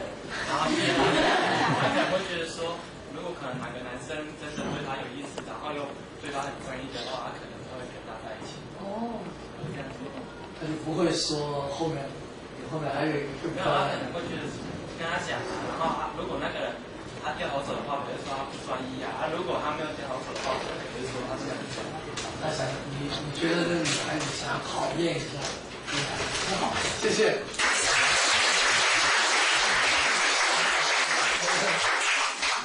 这个错，他是站在这个女孩子的角度来看，真的是这样。我们在座有男同学，有女同学，大概我们以前都会遇到类似的这个情况，你也可以把自己想出来成为男孩子。当你想要追求的女孩子时候，你要坚定的；你也可以把自己想象成那个女生了。女生有时候，她讲的很对，不一定要考验。为什么一定要考验那个男孩子？如果你很喜欢一个男孩子，你就说 yes， 对，我好高兴听到你在讲，漂亮。在我们那个年代，邀请女朋友去看电影，女孩子会拒绝3次。常传说一定不要去看，为什么？因为这样才会不要那么容易被人家请去看电影，这个身价才高。其实这个是不对，人家请你去看电影的时候，应该如果你觉得好看，你就应该要去，不要说哎呀我不能去，不要去。或者你为什么不能去？因为我今天在洗头，洗头这么重要。这个男生还真的相信了，算了，今天头皮太多了，不能看电影。其实如果你真正想看电影，又真的头皮多得不得了，痒得不得了的时候，那最好的方法就是说，哎呀，抱歉，我今天已经约好，非要洗头，下礼拜6可不可以？那个男生还是会昏倒，才放，你给了他一个肯定，他觉得答应他去看电影或者挑一下，不需要跟他讲说非要拒绝3次才能升价。最后一个机会去什么？好，我是想说那两个是性情中的，男的女的都是，对吧？然后感觉就是走到路上，然后心觉得好漂亮，然后就这样子过去了。然后因为好奇心，然后就是跑去追那个影子了，然后没有追到影子，然后好奇再回去看看，然后那个女生那可能就是也是好玩吧，然后骗他一下，就说你后面有人哦，然后因为存在好玩而已嘛。所以那你对这个好玩的这件事情有什么感想？就是随心就好了，你不要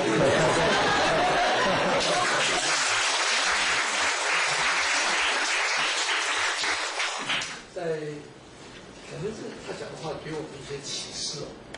开头交男朋友、交女朋友，可能不要那么严肃吧，不要那么严重，不要那么认真，大家一起玩一玩，要不然就是完全拒绝，要不然就是哎呀好像固定了，或者说一开始就昏了、迷了，不需要。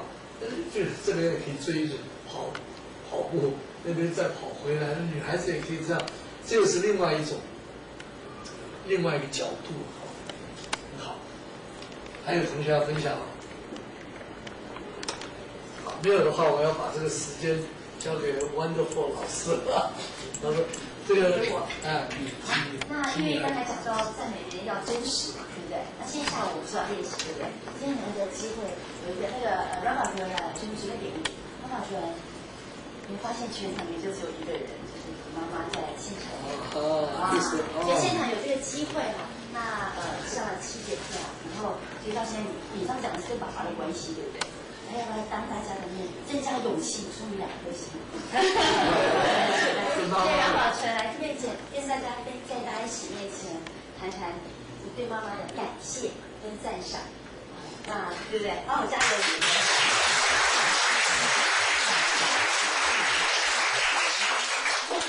他因为他妈妈2次都有来参加的活动，非常的在意哈。我想我妈妈跟大家的妈妈是一样。好。那个他们关爱我的心是跟你们爸妈关爱你们是一样的。就是说，可能就是你爸妈对你比较安心，然后我爸妈对我比较会多关心一点。所以你对妈妈最感谢是什么？有时候常常做错事情，然后我妈她就是会指导我，不只从一方面去指导，她会从多方面这样讲。虽然说那些话都是一直在讲，可是每讲一次就会有多一分的体会，然后我会了解到更多的那种事实，还有那种就是社会上的一些层面。上次跟他有讲过说，妈妈以前念你的时候，你的反应是什么？我被我妈念是还好，只觉得有点烦，一直在讲。现在是有些话是可以听进去的。好，所以最后2遍妈妈说什么？你看你刚讲话，妈都流眼泪了。来，妈妈来这边一下，对呀，让妈妈。放。前面对，关心妈的那个终于来出现了，对呀，你为什么这么感动啊，然后？我一直很容易感动，所以我都不太敢公开讲话，因为我很容易感动。真的哦，我同学跟我讲说妈妈讲什么，我感觉真的很感谢，看得出来。就是太惊啊！我们家爸爸哈很贴心，很窝心。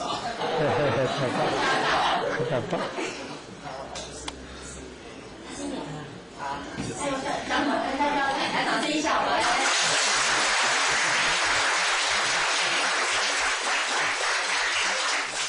拥抱一下妈妈。是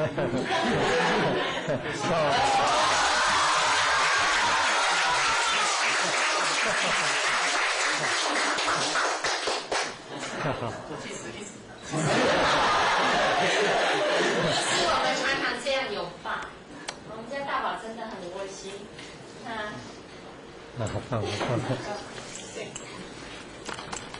糟糕点，我很爱哭。真的2句话，觉得大宝最近的改变是什么？给他简单一点。那天爸爸说：“尾巴有。”我那切洗龟哥也来给我道歉。真好。因为我跟爸爸我们家有一个很严肃的爸爸。其实刚刚在楼上的时候，有一个老师还是家长有分享就是说他们家有一个明明受过卡内基训练的爸爸，怎么还是一样小孩看了会掉眼泪的那种爸爸？那我们家爸爸大概不至于啦哈，但是呢，就是很硬，我们家爸爸就是很硬。那我后来我说我是看着卡内基成长，我们新营有报过有2次的那个成年的卡内基班，那我有报名，但是后来因为一些事情所以 delay 了 ，delay 后来要报名的时候还没了，那就我一直看着卡内基相关的书，沟通与人际关系，所以我说改变从自己开始，所以我不断的跟我老公沟通这一方面的事情，改变从自己，所以我称我们家老公叫汉尼。其实刚才我在楼上就很想分享，但是因为我很容易感动，所以我不敢开口，结果没想到还是在这里。那时候我们家孩子呢，我们是缺少时间沟通，我们一有时间沟通啊，大王很棒，他说妈你讲啊，你继续讲。然后他上了这个课，他跟我讲说妈，我说你觉得怎么样啊？他说简直跟你说的一样啊，就是卡内基。就是沟通，就是人际关系这一方面。那因为孩子从小就是跟着我们家爸爸一样比较低，其实我知道他有很多话想讲，这样讲，所以我非常感谢 Wonderful 以及很多学长都很辛苦的这样带领孩子们。对，今天有这个机会来，也看到黑幼龙黑教授本尊，所以还是要非常感谢辛苦，是我有这样的机会给很多的孩子机会。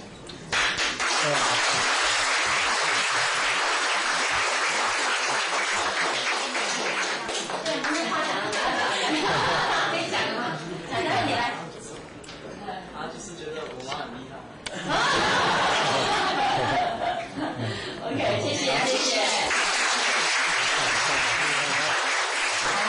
因为时间的关系，我们也非常难得有这个机会，我们关教授赵一章校尽快到前面来。我们等一下还要到操场，赵一章。不要带。我们因为抢时间，等一下我们要到外界没有到10块钱了。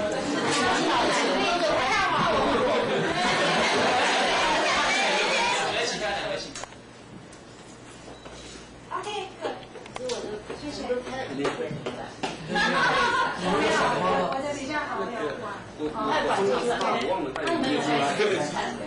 对，因为我刚刚去跑一个。好，可以，谢谢。好，我你们的支持先放哪边了？对，这边。小心一点，不要再交了啊！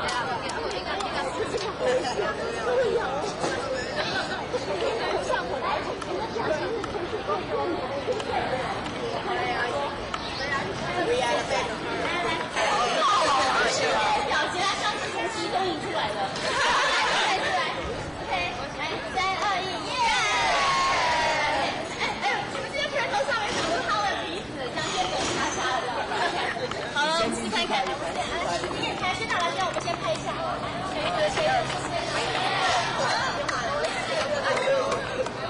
来，1、2、3，耶！好，跟着拍照。Wonderful， 郭同学，这样子不好看。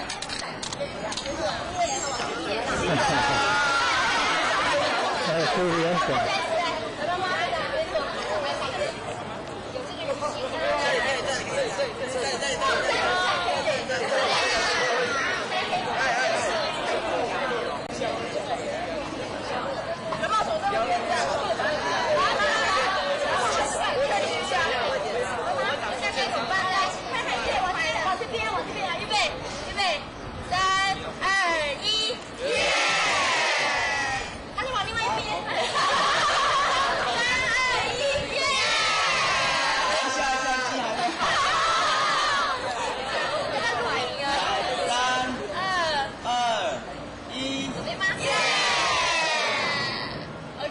有照进去，有照进去。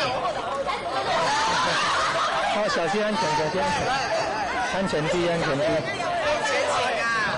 对，你把跟副校长拍一下，来，副校长拍。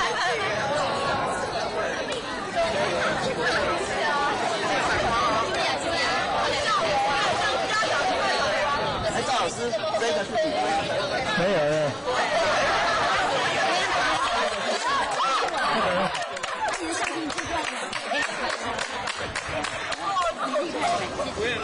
我在等你。那个，我要拍照。不要啊！对。我来发表一下话。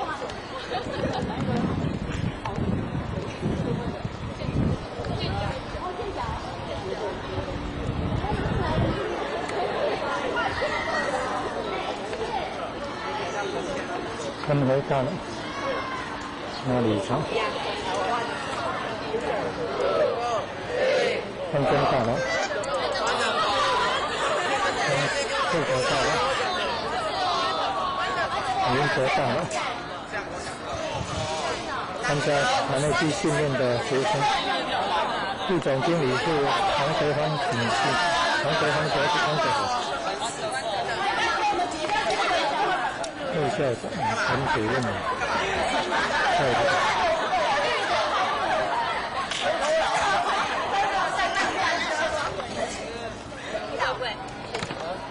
来，好了没有？各位海参们一哦，3、2、1，耶！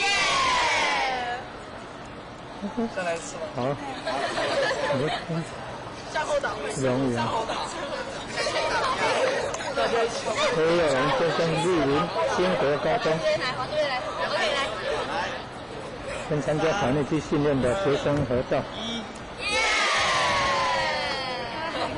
好棒，好棒啊！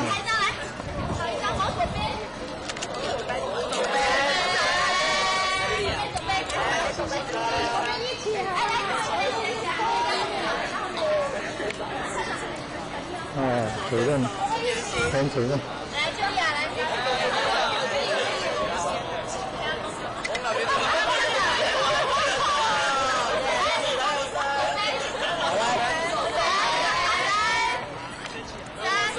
好了，3、2、1，耶！好，再一次啊，来，3、2、1，大陆，耶 ！OK。感谢黑友龙教授莅临新国高中。好，谢谢。好，真好，感恩。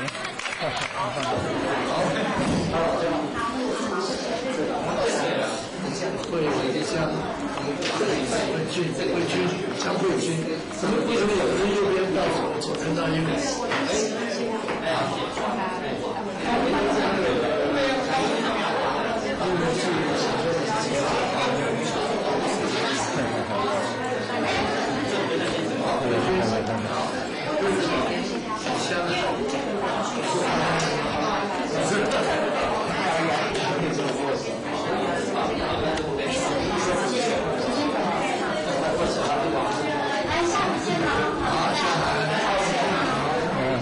真好。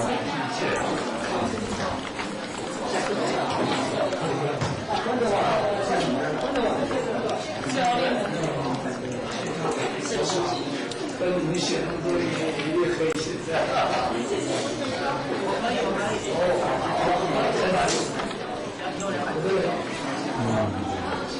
大一点。可是可以签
他也有拿他笔记给我看，虽然他没有上过这种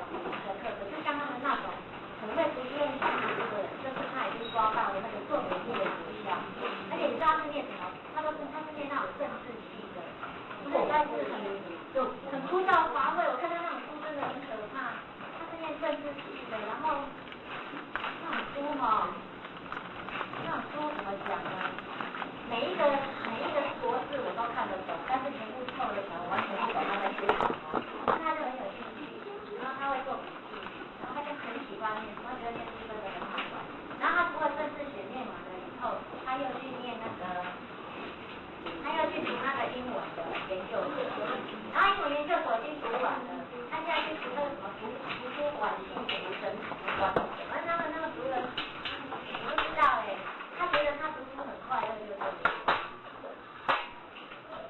如果你能够把读书当成这样快乐的事情，好，好，你们现在开始做分配哦，做做看，如果我建议呢，从这个开始做，再做进去，因为第一个比较难，第二个比较简单，从第二个开始做。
如果你都分不出来，就是其他类的话，那你们全部都是其他类呀，那是真的分不出来。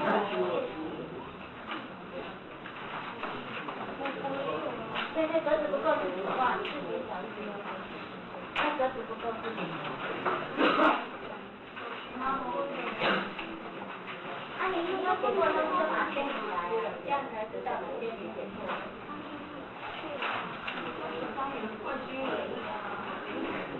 忘记本是那个店里的名字，是哦，电风扇，电风扇，在哪里？电风扇。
跑马拉松。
看你们大概都知道怎么分的哈。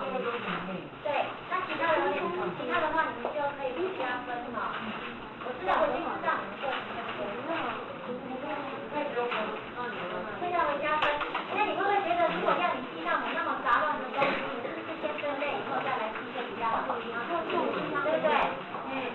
所以说有时候要记东西是要利用技巧的，不是拿起来就往上放。有时候你就是要用一些小方法，像分类法。那分类的话，为什么你要学分类？因为我们要做笔记，至少关键是选考以后呢，你就是要把它分类。它是分在什么？它是属于原因的，还是属于定义的，还是它今天是在属于它是在讲什么的？你要把它分好，那你在做笔记的时候才能够好，那这边第15页有个用电须知，如果今天要你记用电须知这7项，你可以分吗？你想要怎么分？你把哪几项可以分在一起，然后上面要跟它下个标题。因为我们要记东西，常常是这种东西哦。看一下哈，15页的用电须知，如果这个要分的话。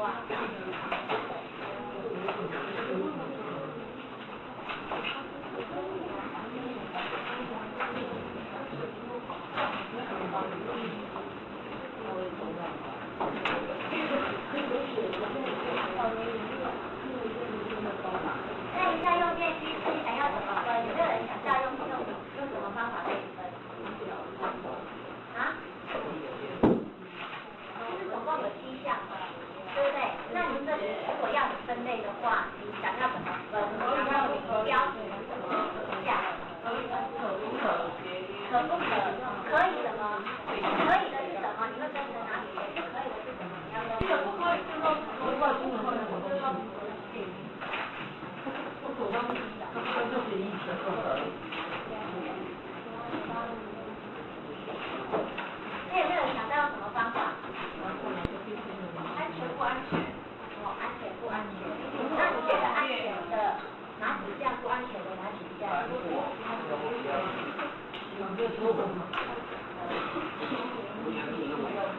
交互一样，如何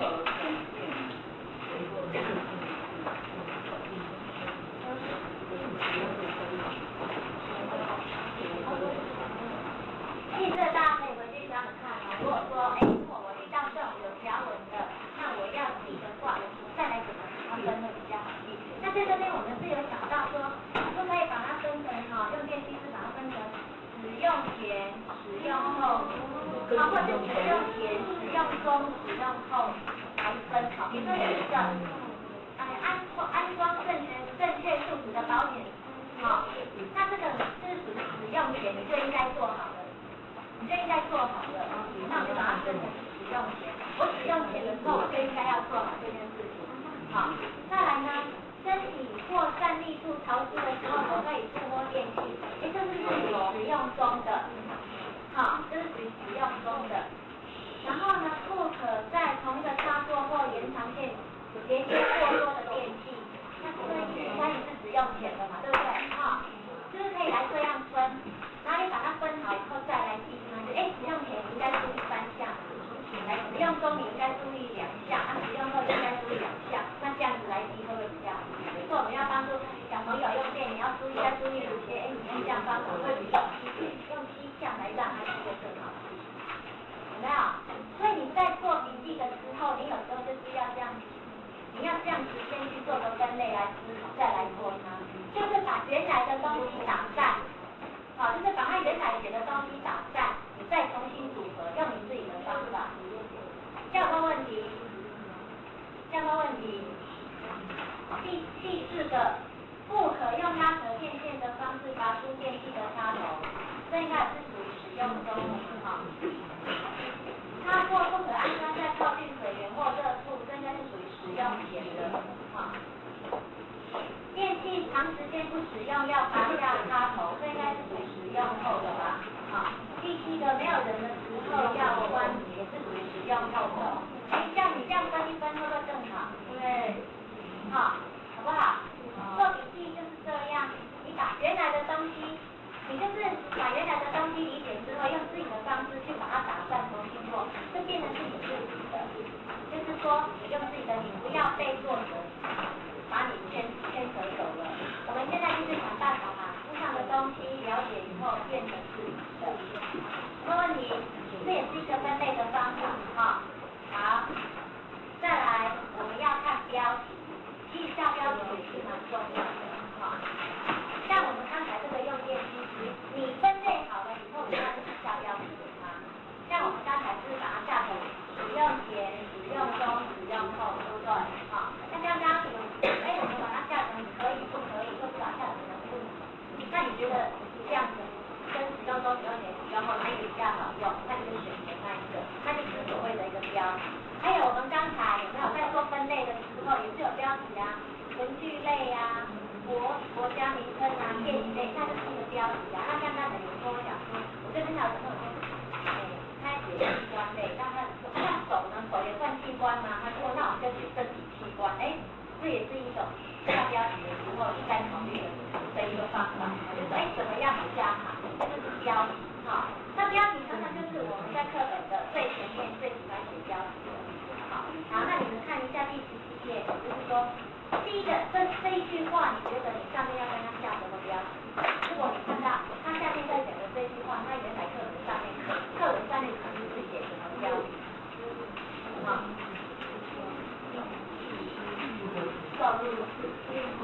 来第一个哈，通往西域的道路畅通以后，你们自己看下来，看你们跟西域更广还是西域的面页？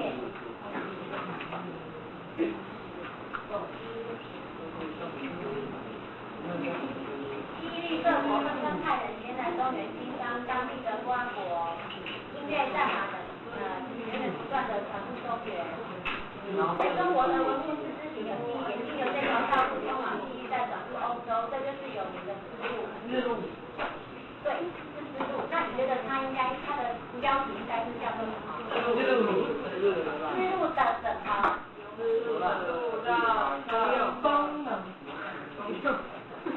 这就是有名的丝路，所以它应该是丝路的由来，或是丝路的起源，或者是西域的由来、西域的起源都可以。因为它是通往西域的道路，所以看到这篇文章上面的标题，可以跟它下回去。好，那你的标题下来了。西域的由来，那你如果今天你要做一个笔记，你是不是会写西域的由来？西域的由来或丝路的由来是什么？是什么？就是把这句话里面找关键字出来写啊，对不对？好，比如说这一课可能是在讲西域，对不对？好，西域的由来，然后它的重点你要写什么？是不是要把这句话里面找关键字？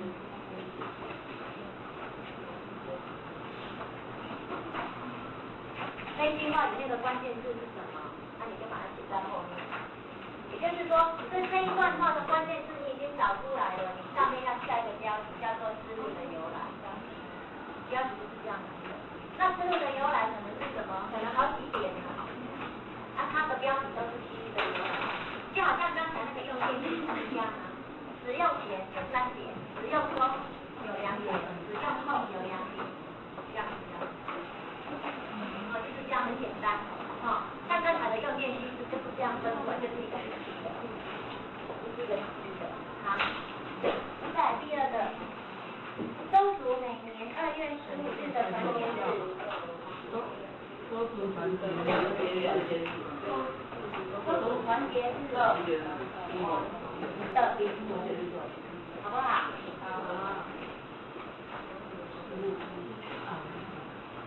周族团结日的礼俗，好不好？还是周族的礼俗都可以。那你的标题就是周族的礼俗，那它的后面关键是什么？然后什么？团结跟和谐的重要啊。它的礼俗，它为什么要有个团结日？它的目的是为了要怎样团结跟和谐的时候。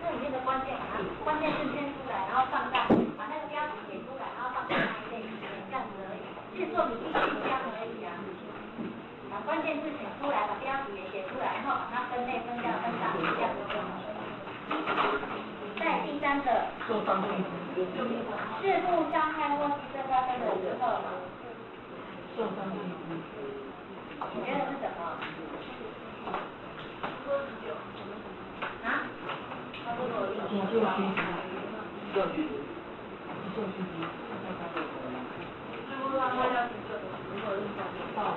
有人说是急救的重要性，可是我比较觉得它应该是搬送病患的方法，因为我们都知道要去急救他，但是你这个搬送病患的方法没有弄好的话，反而会使他更严重。如果会使他更严重，你还不如不要去碰他，有没有？因为他骨折了嘛，如果你搬得不好啊，结果他本来只是骨折嘛，你搬得不好，结果变穿出来了，更严重，有没有？或者是他是，譬如说那个内脏，也是说我们的胸部的内脏，会不会没弄好就知道变化？本来躺在那里会搬不好就有急了，所以我觉得搬送，就是说搬送病患的方法也很重要，因为他这边好像就是在讲说你在运送的时候应该怎么样，要怎么样来处理，就地检查这样没问题。当然你也可以学急救的重要性嘛，那你是在讲急救的重要性。再来第4个，朋友能增长你的知识，扩充你的生活经验。所以朋友像是一本一本的好书，你觉得这一句话的标题你要写很清楚。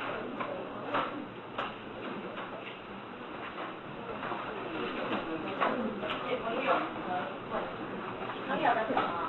朋友2个字叫标题哦。你要把这些或很快这些东西写进去，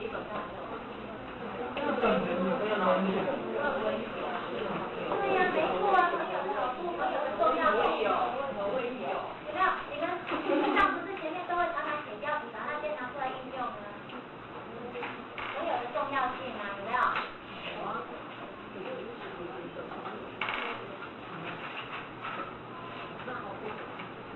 再来，良好沟通的秘诀，不论在什么情况之下，你都要前后一致，表现出最好的一面。这个最简单的。对啊，这叫良好沟通的秘诀啊。好，再来 ，IBM 就是服务与成为该公司的象征跟信念，成为全公司广大员工的价值观念。那这句话你要怎么设标？啊？ IBM 的系列。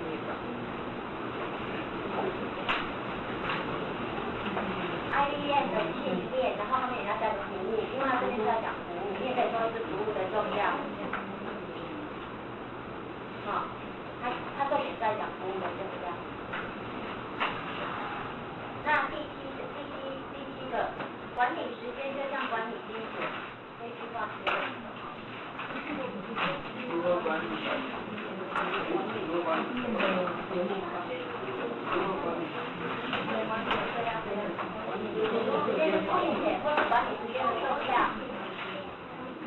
这很简单啊，这个公在上面就可以找到了。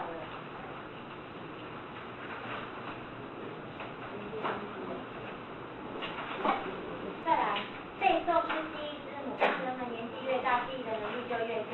此时适度的背诵对于我们记忆能力的恢复有益。背诵的什么？背诵的重要啊！这什么才是背诵的重要？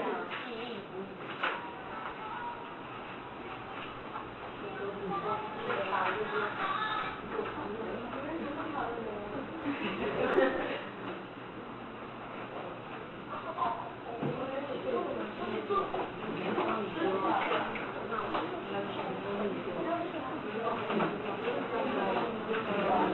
再来，一般人常说书到用时方恨少，尤其在今天社会知识爆发的时代，更使人有深也读书的重要性。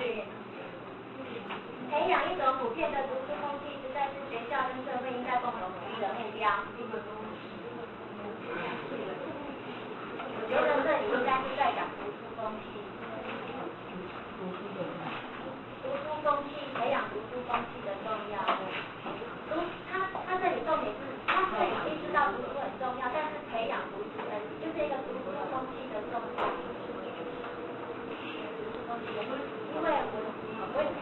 风气很重要。如果这个班级的读书风气不好的话，大家就不想读书了。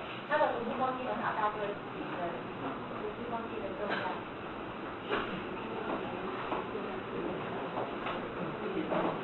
我觉得在家里也是一样，在家里如果说，小朋友在读书的时候，妈妈也跟着他一起看，他就会比较看得下去。再来，广告是一种用来联络买卖双方思想、感情和讯息的好方法，本质是一种有说服力的讯息创造。对，广告的越来越容易了。再来，穿山甲行动缓慢。穿山甲。穿山甲的什么？特性，对，穿山甲的特性。再来，泰国首都曼谷的水上市场是像一般的江村港一样，这一句觉得吗？曼谷的水上市场的景象，对不对？他是在描述那个景象。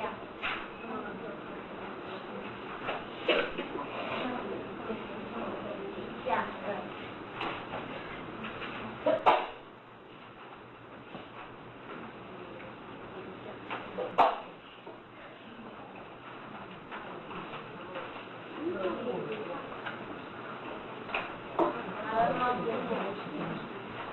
好了，那我们做笔记的方法已经学了，已经把这个方法都学了，我们现在开始融会贯通的哦。还记不记得那一天演讲的时候，做一个复兴大红点？记不记得那个复兴大红点？有没有？那个复兴的大红点，我们是不是先把关键字圈出来？然后第一次我们是不是就把关键字写出来？写完以后，我们发现有一个很好的分类，就是变跟不变。就知道变跟不变学上去，然后会变的是什么？不变的是什么？有没有？记不记得？好，那一样，它是不是先选关键字？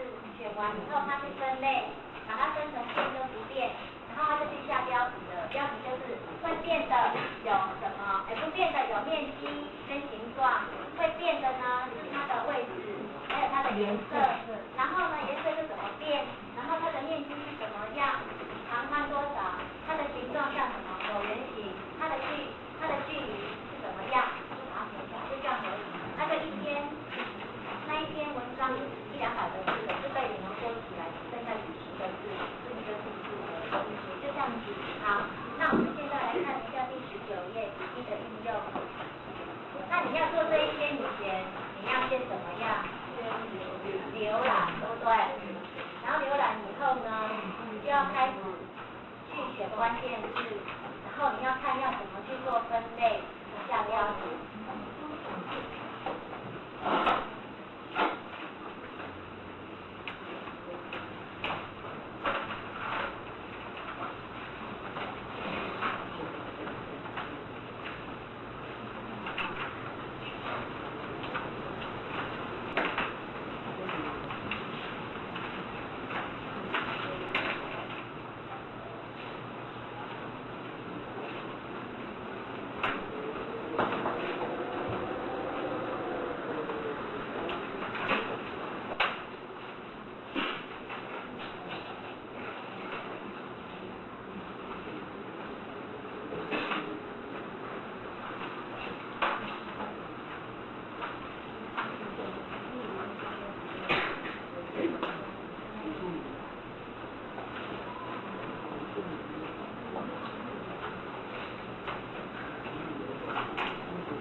我可能会怎么这边有第二段，他说17世纪以后，那我就想要把它分成台湾的移民社会17世纪以前是怎么样，以后是怎么样。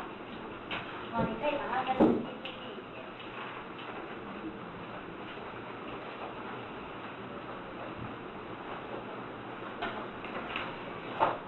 它这边我可能就是分17世纪以前呢，台湾它是怎么样，就17世纪啊，它就分成平埔族跟高山族，有没有？然后平埔族呢又怎么样，高山族又怎么样？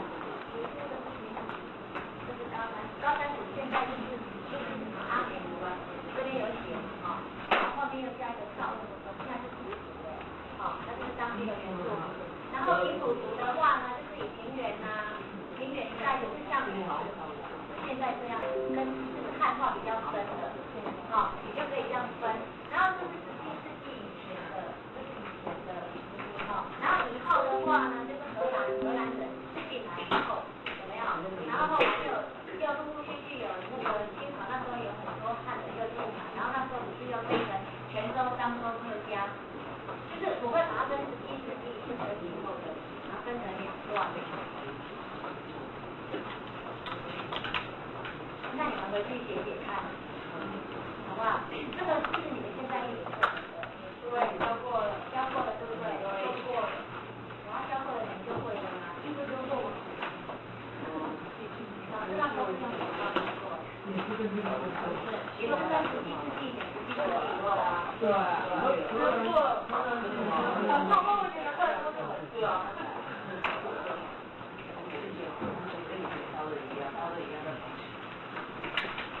好，那你们做22页，媒介的威胁。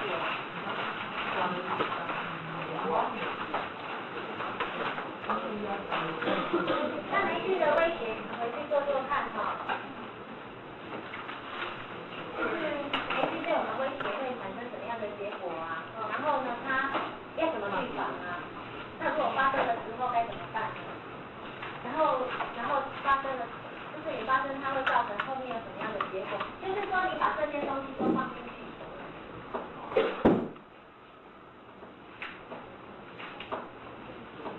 然后下一次我会带那个我们的其他组分析来做。还有老鹰跟鸭子这一边你们也可以去看看，这个蛮好玩的。你要怎么去做分类？老鹰跟鸭子你要怎么去做分类？它就是有分为它的个性方面的、情绪方面的、怎么样方面的去做分类，我觉得这一篇蛮好的，可以试试看。好，那我们下次呢，我的笔记课本就是一直做笔记了，因为你们前面方法都会了。那而且我也希望你们从现在回去开始，你们的课本内容就是自己先做预习，先做笔记，好不好？那这个国语的妈妈说，好像先预习蛮有效的哈。对呀，我是国语进步很多。对呀。因为那时候因为也不是，因为刚上国中可能方法也不太对，我说不然我们来试试看这个一位妈妈的方法，你试着做看。那看我们落实做到很深入，我不知道，反正他就尽量去做。我是觉得我们家长去支持他一下，刚开始的时候真的要支持他，让他养成习惯。你知道我们人就是怎么样，养成习惯以后要改都很难，坏习惯要改掉也很难，好的习惯把它养成，它也很重要。我们要让他做笔记是变成习惯，就是他看到课文要练出他的习惯做笔记，把他养成习惯。那刚开始真的有点难，家长他就不去他会做笔记，所以都写很多。对，就是刚开始会写很多，然后慢慢的会越来越浓缩。他为什么会写很多？因为他不放心，他觉得我没有写这么多，我会不会忘？对，他不放心。然后慢慢的，他会越来越有自信，他会放心。我其实写2个字，我看到关键字就懂了。像我们今天抓关键字，自己看就懂了。番茄酱，想到那句话了吗？番茄酱，你还记得吗？哈，钟明班，钟明对呀，你看刚刚讲的现在都还记得啊，你不用担心，而且你48小时之内一定要再去复习它一次，你写出来的笔记，你48小时之内再去复习它一次，你3天后再看它一次，你1个礼拜以后再看它一次，你就忘不掉了。我们根据人类的遗忘曲线，48小时之内一定要考试前是超过48小时的，所以是从头念的，已经不是叫复习的。所以说你做出来的笔记，你偶尔拿出来看一下，自己再稍微复述一下，你就会记得了。那刚开始做笔记真的是要家长在旁边不许他，而且你陪他一起做，说我们怎么来做笔记啊，试试看。然后他做完以后，我们家长的字拿起来以后，跟着他的笔记说，你就念关键字给他，你讲给我听。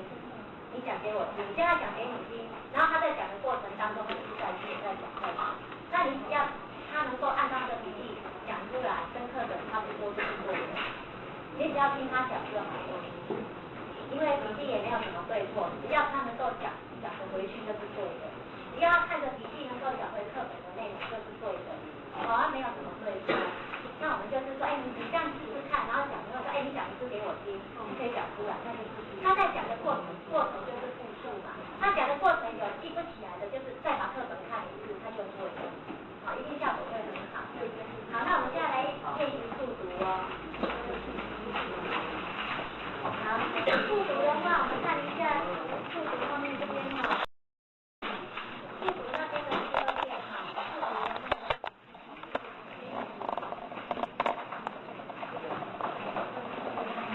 最后一个，刚才已经讲过了哦。速读只是让你大约的理解，不是让你记内容。然后你看的时候一定怎么样？你看过，你等一下我们做练习的时候就是这样，你看过以后，你就举手，然后就跟你讲题目，你就把题目记下来，然后就开始做后面的题目。然后你在做后面的题目，你不要再回去看前面的东西，而且你看过一次就好，不要看第二次。好，然后呢，我们速读是要你去理解这个内容大约是什么，我们并没有要你去记它或背它，所以你要有特力的往下看。你就很勇敢的往下看都没有关系。那你看的时候呢，是利用我们的视野宽度，我们每个人都有视野宽度嘛。那每个人的视野宽度可能都不一样，有的人可能一次看6个字，有的人看8个字，那个都没有关系，不是字看得越多就是越好，但是每个人视野宽度不一样。还有你看书的时候，你会不会发现，你放得越近，你的视野宽度就越窄，而且不清楚；那你放远一点，视野宽度就越宽，对不对？所以看书要拿远一点，你的视野宽度就会比较宽，你就不会进去，就不要太差的看，然后我们刚开始练习的时候呢，就是拿着摇杆，就是你的笔，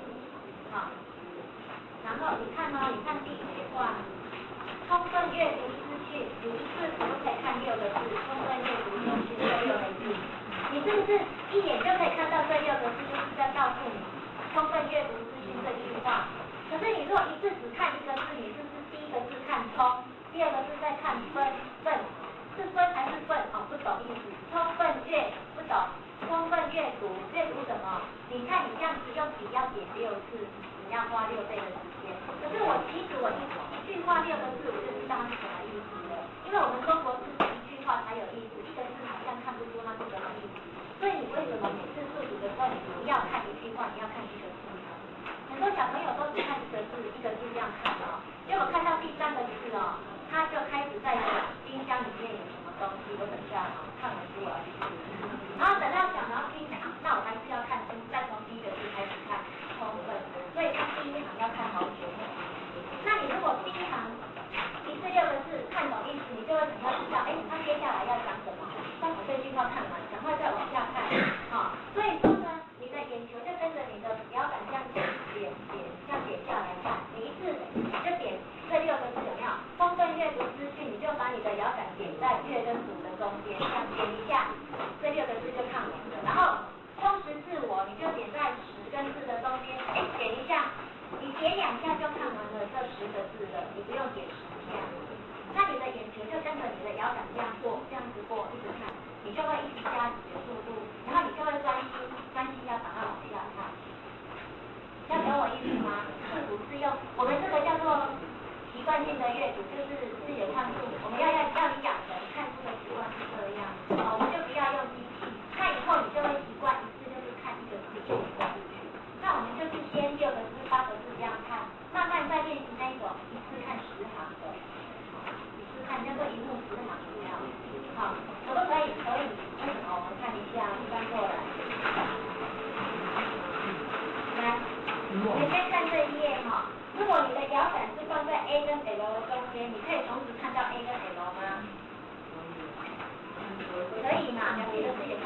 这里了，对不对？好，那你再翻过来，直接看隔壁这个哈，RNCDIL，对不对？你把你的摇杆放在 C 跟 D 的中间，你可以同时看到 R 跟 L 吗？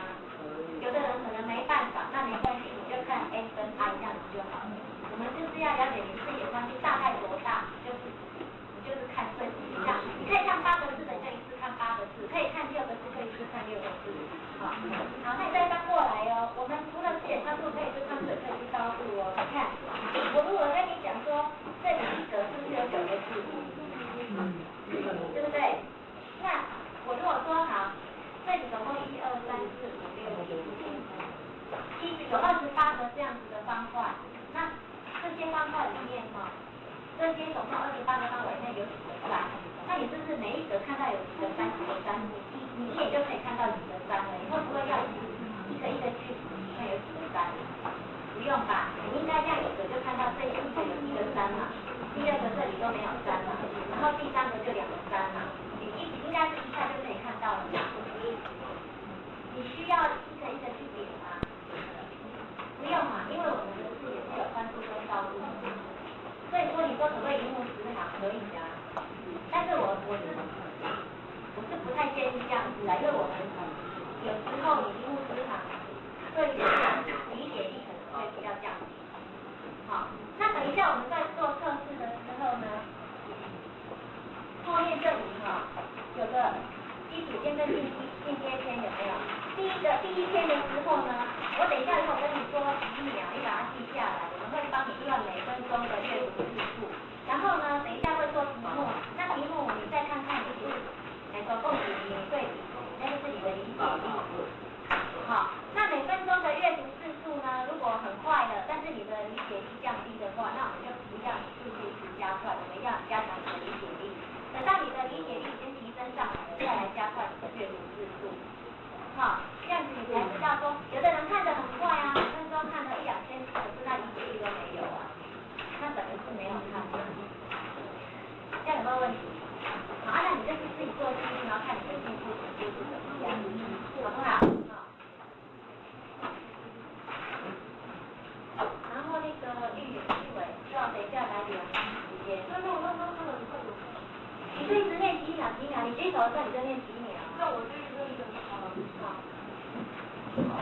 那我要帮他们算每个钟跟你知道。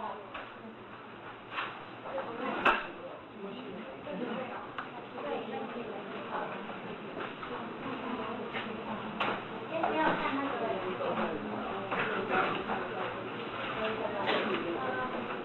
啊，你们书先不要看哦，现在先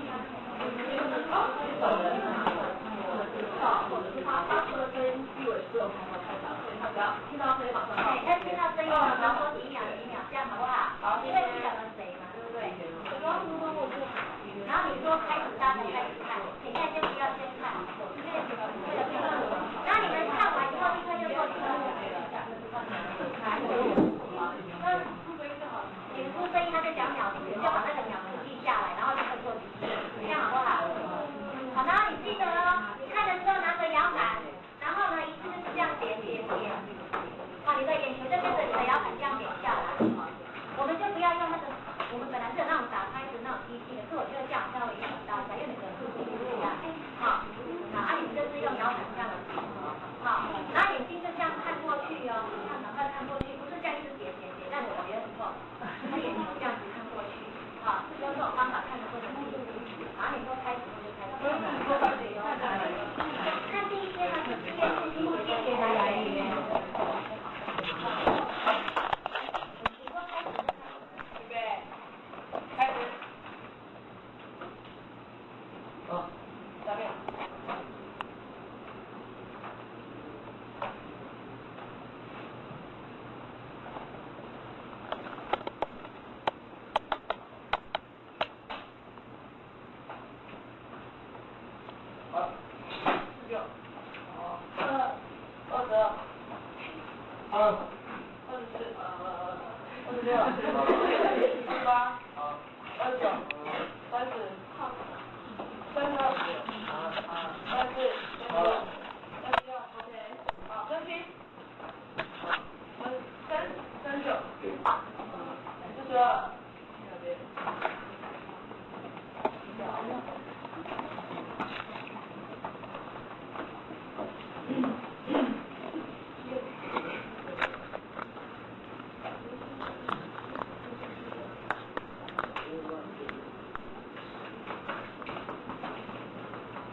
第二题叉，第三题叉，第四题圈，第五题圈。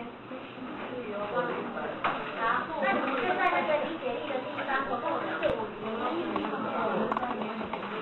你如果你想要对4题，你就写这样5题对4题。好，然后就来个3题都是。谁都不过？我是对他多题啊。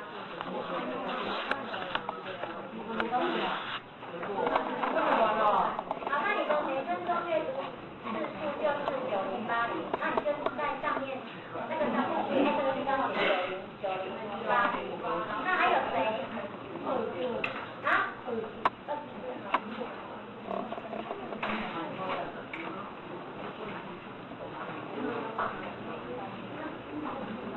？24秒的是135，就是每分钟阅读次数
这样子，然后那个会议然后慢慢的你才会去练习看那个比较理论的东西，因为比较理论的东西一开始用那个练习会很痛苦。还有那个什么哈利波特啊也很好练习，哈利波特那种东西也是一些情节哦，你可以很快的这样练习看过去，然后这样慢慢哦你会养成习惯，好，好，那我们再做第2篇，先不要看哦，哈，再做一篇啊，再做一篇，然后下次慢慢练习，看大家。我在想，我们看现在到最后可以每个人都3篇字，每个人都可以到3篇。我这样子，都开始，你再张开哦，先不要看哦。预备，开始。